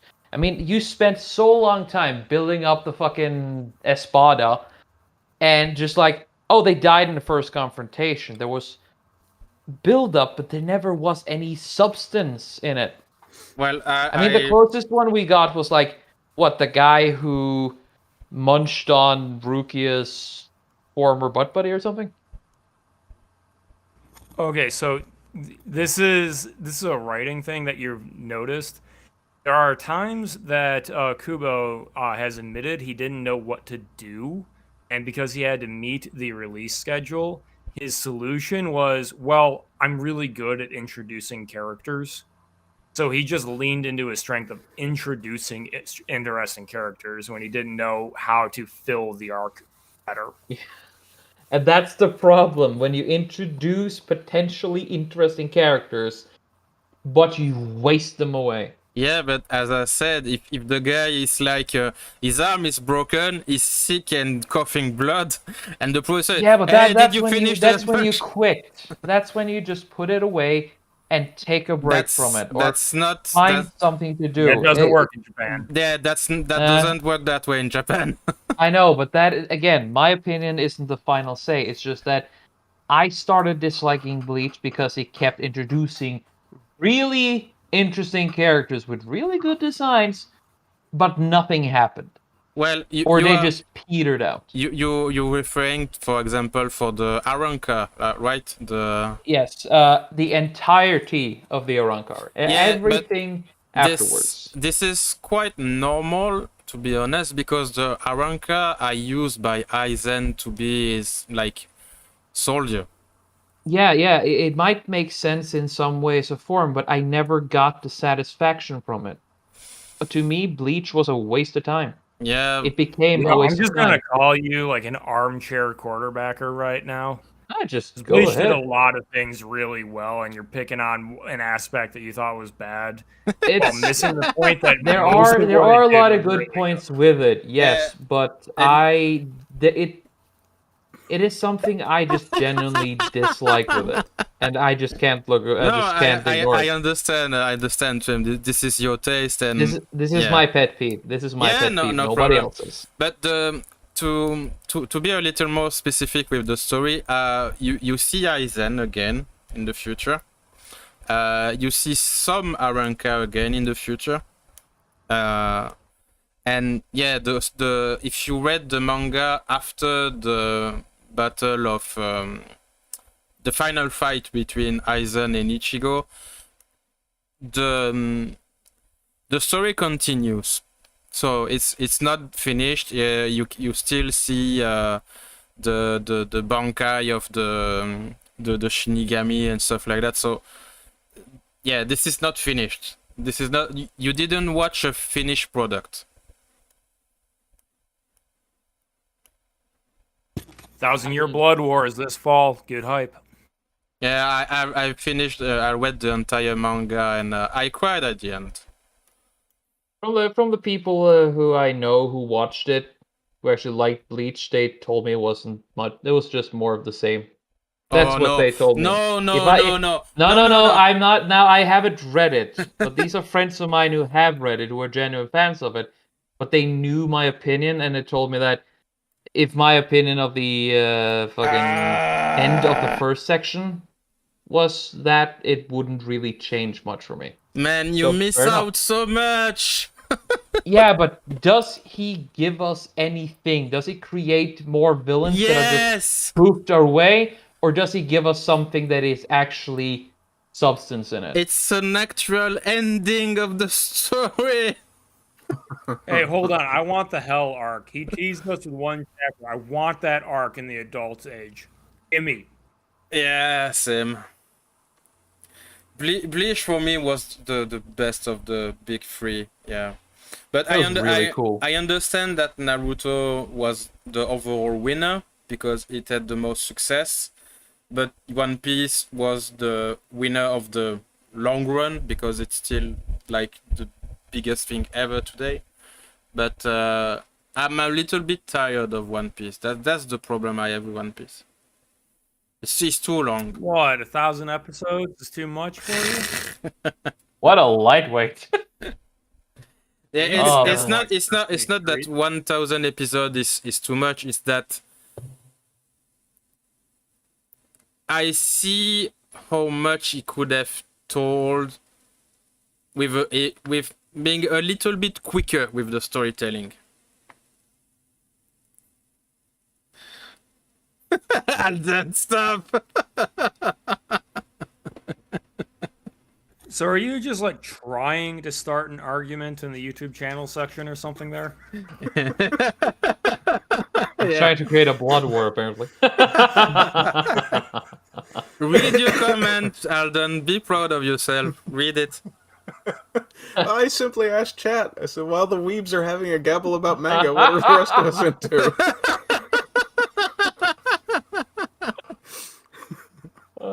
I do apologize if you're offended. I don't apologize that hard if you're offended. But no, not you. The whole manga thing goes completely over my head, the and I didn't like sitting here not feeling like I was contributing, so I thought I'd just have a chat with chat. Yeah, no problem. It's alright. You don't watch manga, Alden? I have watched a few animes, but it's been a long time, and it was mostly just the movies. Akira, Ninja Scroll, like the really classic ones. Ghost in the Shell. I'm trying to remember what the last anime was that I watched. Probably a few episodes of Sword Art Online, because it was recommended to me. Yeah. But Same. to be fair, what I ended up watching wasn't actually Sword Art Online. It was Sword Art Online Abridged, which was a very humorous parody of Sword Art Online, apparently. Other than that, You need to watch Dragon yeah. Ball. Just for the principle. I did watch quite a bit of Dragon Ball when it was first on TV here in the West. It was okay. Not really my thing. Well, nobody's perfect. Yes. Because Now, Dragon that Ball is said- perfect. That said, 20 years earlier, I'd have been weeping out about the ninja movies. So,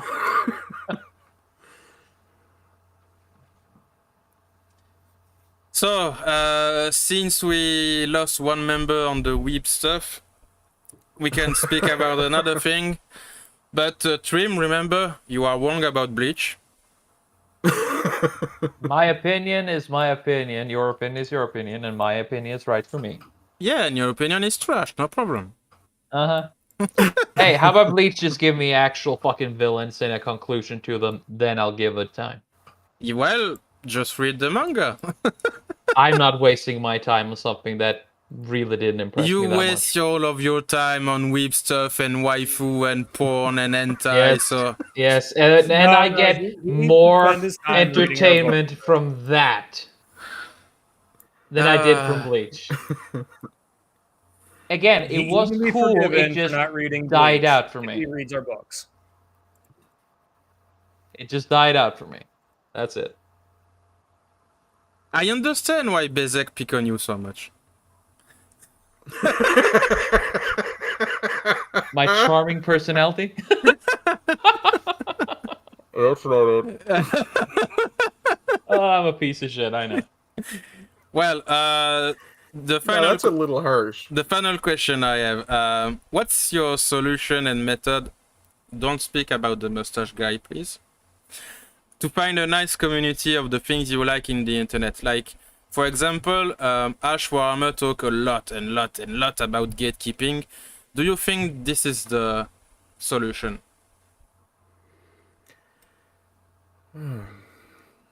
Okay, I'll jump on first on this one then. That's a Gatekeeping tough isn't the only thing we need to do. We need to gatekeep, certainly, because just look at Dungeons and Dragons. Oh yeah, now all of a sudden orcs are representative of black people. What? No. Black people are human. They have humans in that game. This is why we should have gatekept your ass out. But it's not just gatekeeping, it's also making sure that people get exposed to the idea that they don't have to just follow the same formula that's been produced, whether they're creators or people who are looking for something to follow. Just because someone grew up, we'll take myself for example, just because I grew up reading Western comics doesn't mean that if I'm looking for entertainment, the only choice I have is Western comics. I could very well pick up a manga. And to be honest, you guys suggesting, everybody I talk to suggests My Hero Academia. I'm going to have a look at it. But also, if you're a creator and you grew up or came up in that space, Western comics again, just as the example, you don't have to draw or write or create only Western comics. You could go and take inspiration from, again, manga, from bande dessinée, any number of other things. I'm sure there are probably South American comics that none of us have heard of that are incredible. So it's really just a case of encouraging people to diversify their interest in something, to find something else that speaks to them. So your solution is more creative people. Absolutely, and make sure that, well, it's gatekeeping. Make sure the creative people get exposed to more than just what we're trying to gatekeep against. Yeah, right. Encourage people to create new things. Absolutely, encourage everybody to do new stuff. As the expression goes, throw enough shit at the wall, something's going to stick. So I mean, it is I true. agree with you for a slightly different reason there. Okay. I think that we need to ditch the idea of like living IP. Like the fact that Warhammer can be updated to be retconned to have female space marines. That doesn't have to be a thing. We genuinely can say, no, this is Warhammer. It's done. We're not changing it. We're going to work on something new, and maybe we'll have different themes in the new thing. Like Age of Okay, so the Sigmar. idea of locking an IP. Yes. Okay, yeah, I absolutely agree with that. Like Dungeons and Dragons you brought up is a weird one because like there's this idea that everyone is supposed to move to the latest edition.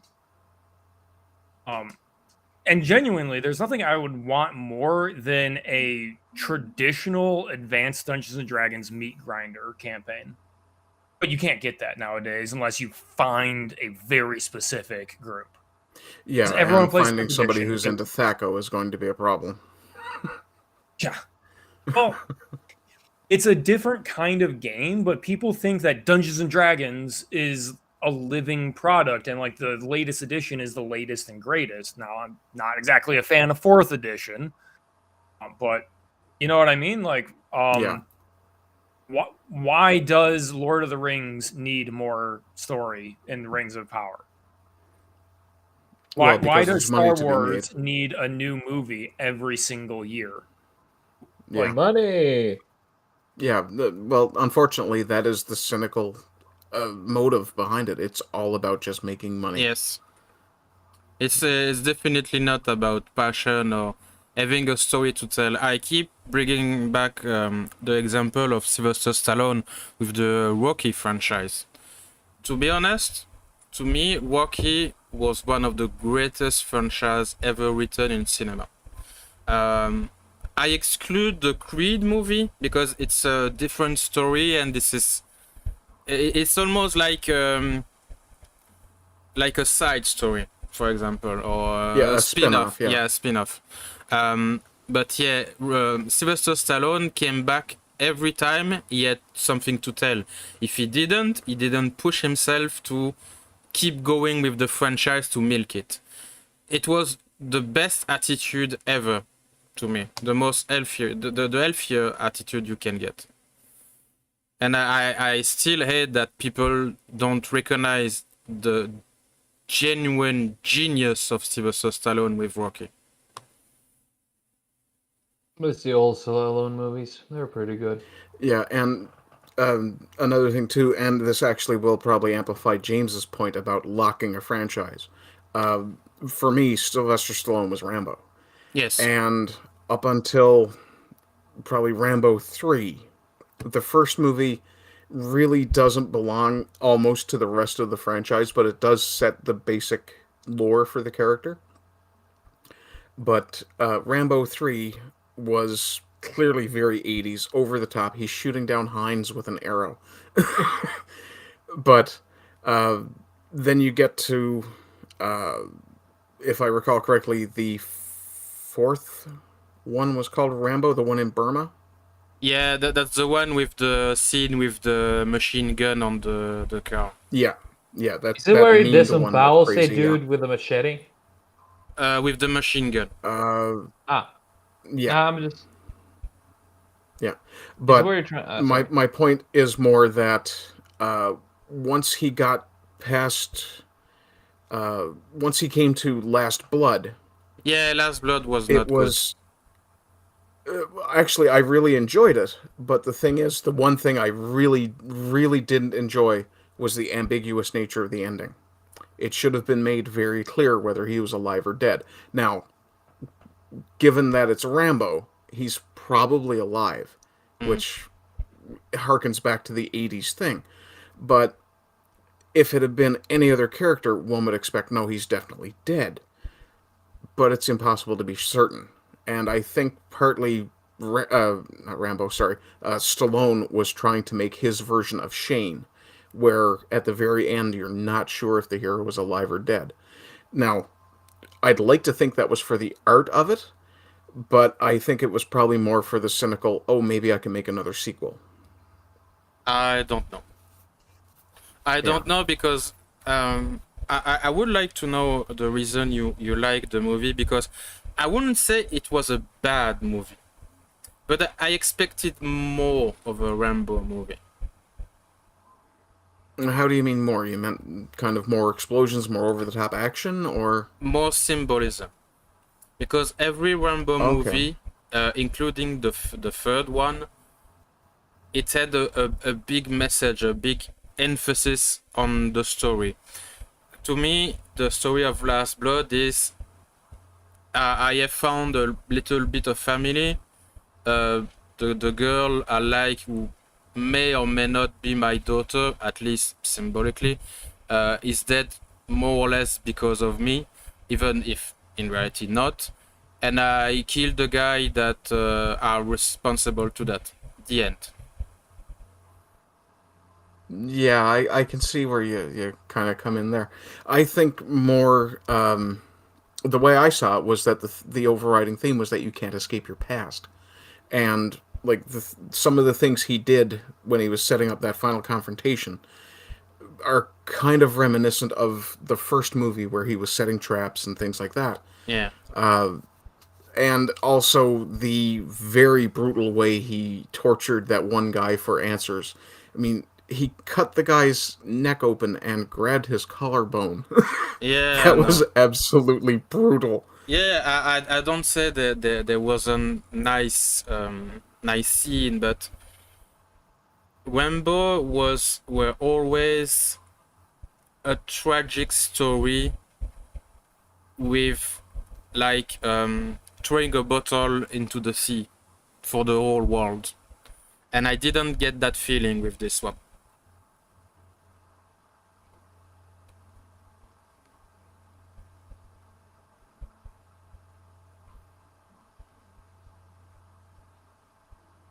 Yeah, I can kind of see your point there, I think. But yeah, the final fight was nice. And honestly, I liked the final scene. The only part of it I didn't like was the very last shot. Yeah, Where no. you're left with that, is he dead or not? And like I say, if it had been another director or another franchise, I might have said, okay, I don't have a problem with this. But because it's, especially after Creed, actually, because you mentioned Creed, especially after Creed, it seems like he's just desperate to keep making money off of old properties. I was okay with the first Creed movie. The second one was disappointing. Even though I loved to see... They made a second Creed movie? Yeah, with Evan Drago. Oh, okay. I haven't followed Rocky since, I don't know, Rocky 4 probably. There is 7 Rocky movie. That's counting the 2 Creeds? No. 7 or... Wait. Oh. There is 6 Rocky movies. Sorry, 6 Rocky movie and Okay. 2 Creed. Okay. The last Rocky movie were like he was aging, and he got into the last fight of Rocky. And before that, it was when he was a trainer of a young talent. And at the end of the movie, there is a fight between him and the student. And yeah, the 2 Creed movie, the first one, he fights...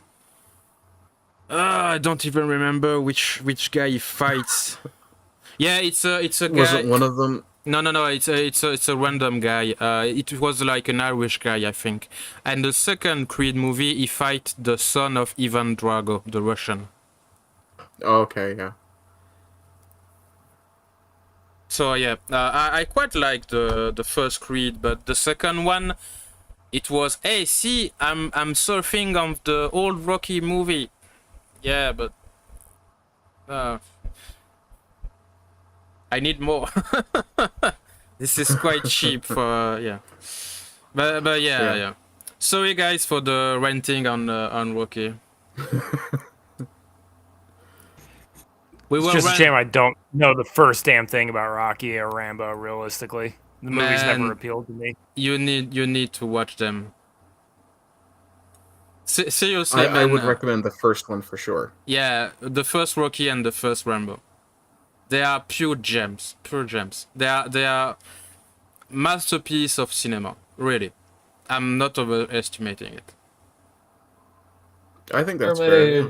Terminator Judgment Day. That's one of the best movies that exist, in my opinion. It's probably the best. Yeah, it's probably the best movie in that franchise. Yeah. I always had a soft spot for the third Terminator movie. I know many people hate it, but I think Is that's... that the one with the girl? Yes. Rise of the Machine, I will say this, Kristanna Loken looked damn good in that movie. Yeah, and she was scary also. Yeah. I think she was creepy. She gave me a strong vibe from the second Terminator, from Terminator 2. She had the same look, like doesn't blink and everything. Yeah, the Terminatrix. I like her. It was also a nice closure for the the guy John Connor? Yeah, John Connor, yes. Yeah. Because it's like, I've avoided Judgment Day, it's all over now, and no. It's inevitable. Skynet is inevitable. Yeah. That's I kind of like I like Rise of the Machines too, but honestly, to me, Terminator ended with Judgment Day because it ended the rise of Skynet. It ended everything. But Rise of Machines is good in its own way. If you want to look at the future is unchangeable, right? Yeah. You can't truly change it. But I liked the fights in it. I liked how the Terminator ended up becoming human again, or human-like, and just the way he just ends the Terminatrix, shoving a rupturing fuel cell in her mouth, like, "You are terminated." I also like the idea of the fact that it's the human that made Skynet, and they unleashed it. Yeah. It was I quite like the thing, because at the beginning of the movie they all like, we need to start Skynet to clean the bugs of I don't know which program, and there is this one big general who say, no, we should not, this is we don't know the full extent of the effect yet, blah blah blah blah blah. And I think this is a nice touch to the Skynet story, because when you watch the first two movies, you don't know really what Skynet is. Skynet was this unknown entity in the far future. And to me, when I watched Terminator, I didn't view Skynet as a entity, so to speak. It was more like Sauron, this massive force behind the machines, an unstoppable entity you could never truly finish. The only way you could actually defeat it was by making sure you could never truly fight it at all. Yep. Kill it before it was born. And that's why I love Judgment Day, because no matter what they did, the humans could not win against Skynet, but they sent in the Terminator to actually stop Skynet. It's just, I can't really go much into the details because I always jumble the words, but it's just a fantastic thing. And also the T-1000, essentially to me, is the best ultimate Terminator, like a liquid metal Terminator. Yep. Of course, the Terminatrix was the combination of both of them, but I honestly prefer that the peak of Skynet's creation was the liquid metal one. And just every scene in that movie was just fucking glorious. And to be honest, I quite despise the latest movie. That is from Terminator. What was the last one? Dark Fate. Dark Fate. I haven't seen it. I'm so confused. Is the Terminatrix the one that could turn into dust? No, it's the one The in one the that leather turned into outfit. dust was in Terminator Genesis, which turned John Connor into a Terminator. Yeah. There is, for Genesis, there is part of it that is cool. Yes. But in globality, the movie was pretty weak. Yeah. It wasn't really a Terminator movie, to be honest. I always viewed it as a decent fan fiction. I preferred Genesis over Dark Fate. I mean, it was cool. It had cool moments, and I liked how they fought against the John Connor Terminator. You will never get me accept the idea that Arnold Schwarzenegger in Mechanical Terminator can make a family. Never. No, it's just don't. Dark Fate is just shit, and especially the Apple Genius Terminator, just whatever. Anyway, I prefer that's the Apple Genius Terminator. That's the drinker's word for the Terminator that is apparently both Terminators in one because it had a liquid metal shell. The thing is, in Dark Fate, the Terminator, the bad guy, is like 2 in 1. He makes one Terminator go out of his body with more like the T-1000, like liquid, and there is the basic structure of the who make the mechanical Terminator. So it's 2 Terminator in 1. But it's very bizarre, very weird. Yeah, the only reason I even had any interest in Dark Fate was because the guy who plays that Terminator played Ghost Rider in a show I really enjoyed, Marvel's Agents of S.H.I.E.L.D. Oh, okay. I see. Yeah. But yeah, Genesis was dumb, but a little enjoyable. But Dark Fate was, enough for me. And I remember back in the days when I was a kid, like, there will never be another Terminator movie. The Terminator 2 was the last one, and it was awesome, and you will mourn Terminator for all eternity. And now we have like 10 movies, and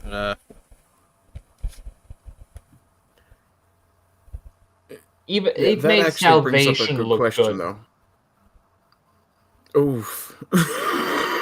I didn't get that, Prim. But that does actually bring up a good question. Like James was talking about earlier about locking franchises. Yeah. What would we rather see? Would we rather see franchises get locked or franchises being expanded, but being done with a very careful hand? The latter. Yeah. I mean, I would not want to see Star Wars without the prequels at this point.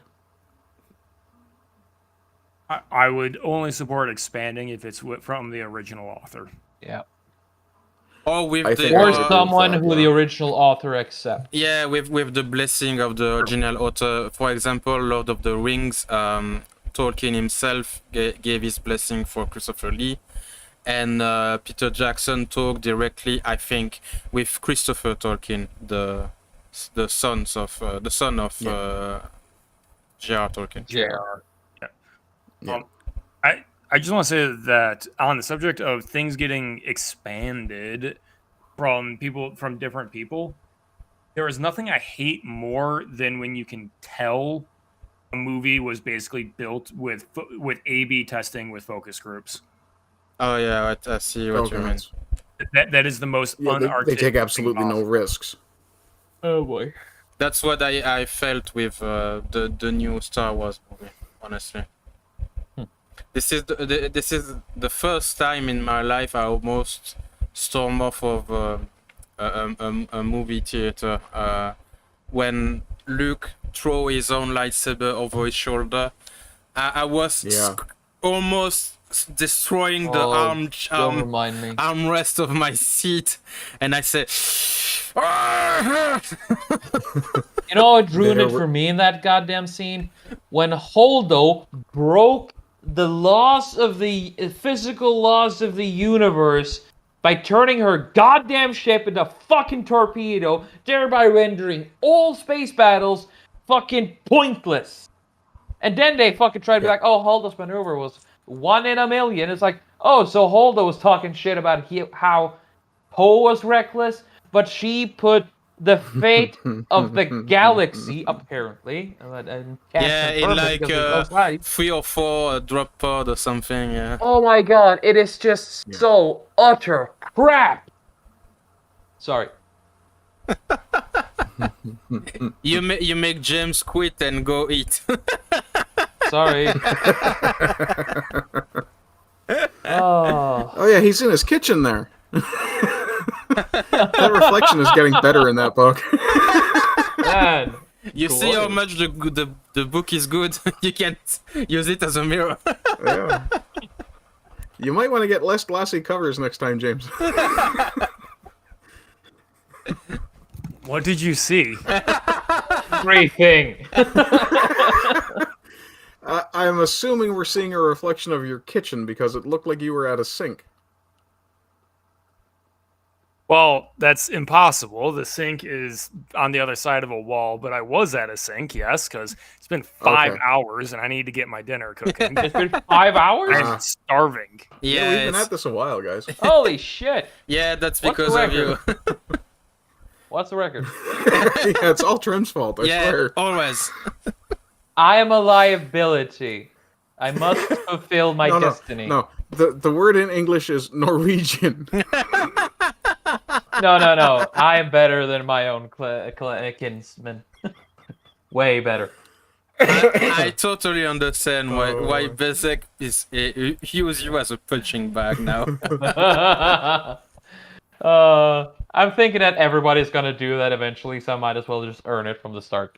Yeah, but I can guarantee you I will never use you as a punching bag. The occasional slap target, but never a punching bag. I can accept slap that. target. Just slap target, but puts on a fucking iron gauntlet. Crunk! She would say this 5-hour stream all started with a badly timed Demon Slayer comment.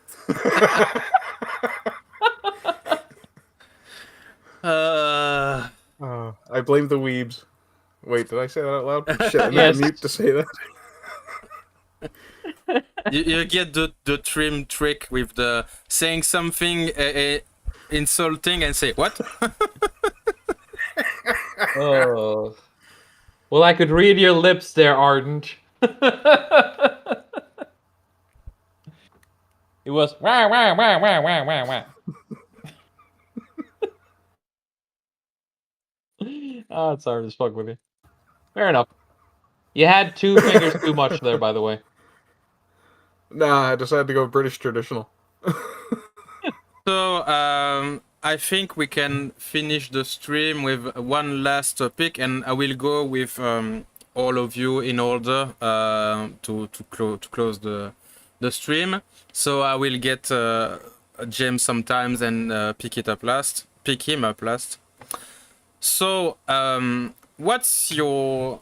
speaking to Ardent, what's your hope for the future for new artists? Because you spoke about your passion for comic books and how all the industry was destroyed or more or less for you. So what do you hope to have in the future regarding comic books? Well, I'd really like to not see Marvel and DC collapse completely and end up just gone. So, if you ask me for my most optimistic take would be starting next fiscal year, whoever is in charge of those 2 companies just walks into the writer's room and goes, okay guys, shut her down, everything ends, we're going to reboot from zero and start with these characters as their classic selves. Go back to the golden age, or well, maybe not the golden age Superman, that was a little OP, but even go back to the 90s and take those characters, the Superman that sacrificed himself to stop Doomsday, the Batman who, no matter what, never did well, okay, yeah, a fair bit of gratuitous violence was done upon people's persons, but he never ever killed, and he never ever considered it. So this would be pre-Dark Knight Returns.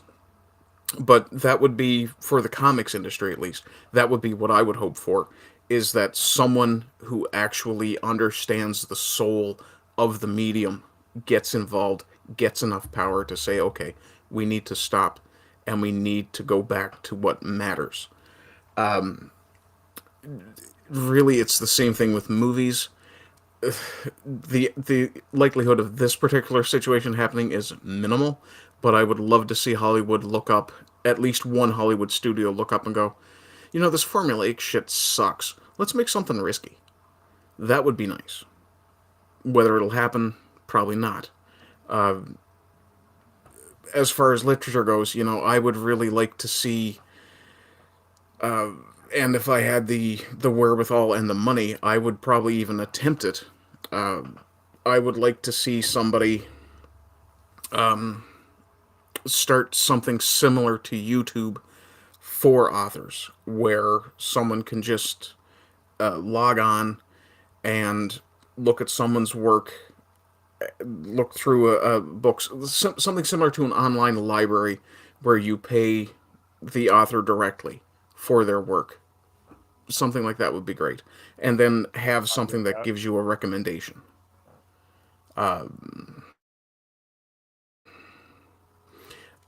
Other than that, you know, I really like art more than anything else. Okay, that's it. Rant over. I think you said something, James, but we didn't hear it properly. Amazon's Kindle Vella basically is what you just described, Arden. Serialized chapters of books. You find the author you want, and the author gets paid by the page read. Oh, cool. It is a paid competitor to online web novel sites such as Royal Road, where my web novel is for free. Kindle Vella is not particularly successful. I might have something to do with the fact that people who love to read haven't ever heard of it, like me. In France, we have well, French-speaking world, we have something similar. It's not a you cannot pay the author, I think, but the author can publish their work and people go read them, etc. It's like webtoon, but solely for reading. So James, for you, as I question for I had a question for Arden for his hope for the future. What is your hope for the future regarding your career? What is the best scenario for you, except becoming a millionaire? So I'll actually say I don't think there's anything wrong with the self-publishing industry. What there might be missing is like a ladder up, like to get noticed. Because as far as I can tell, the breakout successes are still breakout successes. You know, everyone has heard of X, Y, or Z. Everyone's reviewing the same one. But there's not a clean solution to that. It just comes. Honestly, the fundamental problem might be how so few people read nowadays. But you know, I think it's healthy enough that I'm fighting through it, and maybe eventually I will audible into writing video games or writing comics or something. But I'm hopeful. And what's your one of the things I'd like to do one of these days is actually write a movie, but that's one of those dreams for 20 years from now. That's gonna be a cool one. My main idea for my project, my universe, was like a full-on anime, but yeah, I knew I would never have the money, so I settled for a book with pretty picture.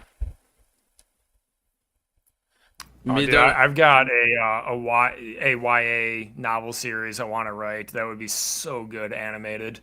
I'm holding on to that for a bit. Yeah. Do you know which studio you will hire if you had the money? Well, the problem is that I don't believe a Japanese studio would consider an American story. I still don't understand how Ruby got shipped over to Japan.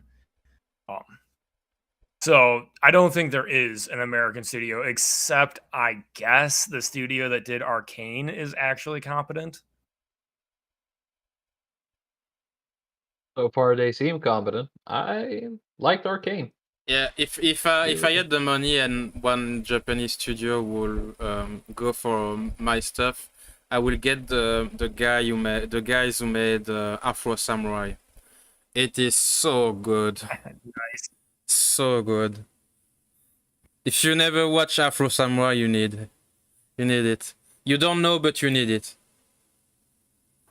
Yeah, Afro Samurai was good. What does that count as anime? Yes. Yes. Oh, well, in that case, I loved it. Yeah. Just like I'm a Avatar. weeb now. Yes. If I'm not mistaken, it was an American thing, but it was made for the Japanese media anime stuff. I'll check okay. if I'm not mistaken. Isn't it kind of like Yeah, I Avatar actually in that thoroughly way? enjoyed Afro Samurai. Avatar: Last Airbender was pretty good too. That is a prime example of freeze the IP. Stop messing with it. Yeah, I've only seen the M. Night Shyamalan movie. I know, but the reason being because poor the bastard. anime itself, the anime itself looked very much aimed at children, and I wasn't that interested at the time. I think if I gave it a chance now, from everything I've heard, I would probably enjoy it. It goes for both. It goes for both adults and kids. It is well made, in my opinion, at least. Korra, starts off, man. It was It's okay. kind of good, but not. It's not as good as the previous. It was okay, but it was not as good as the first show. Yeah. So for Afro Samurai, I was mistaken.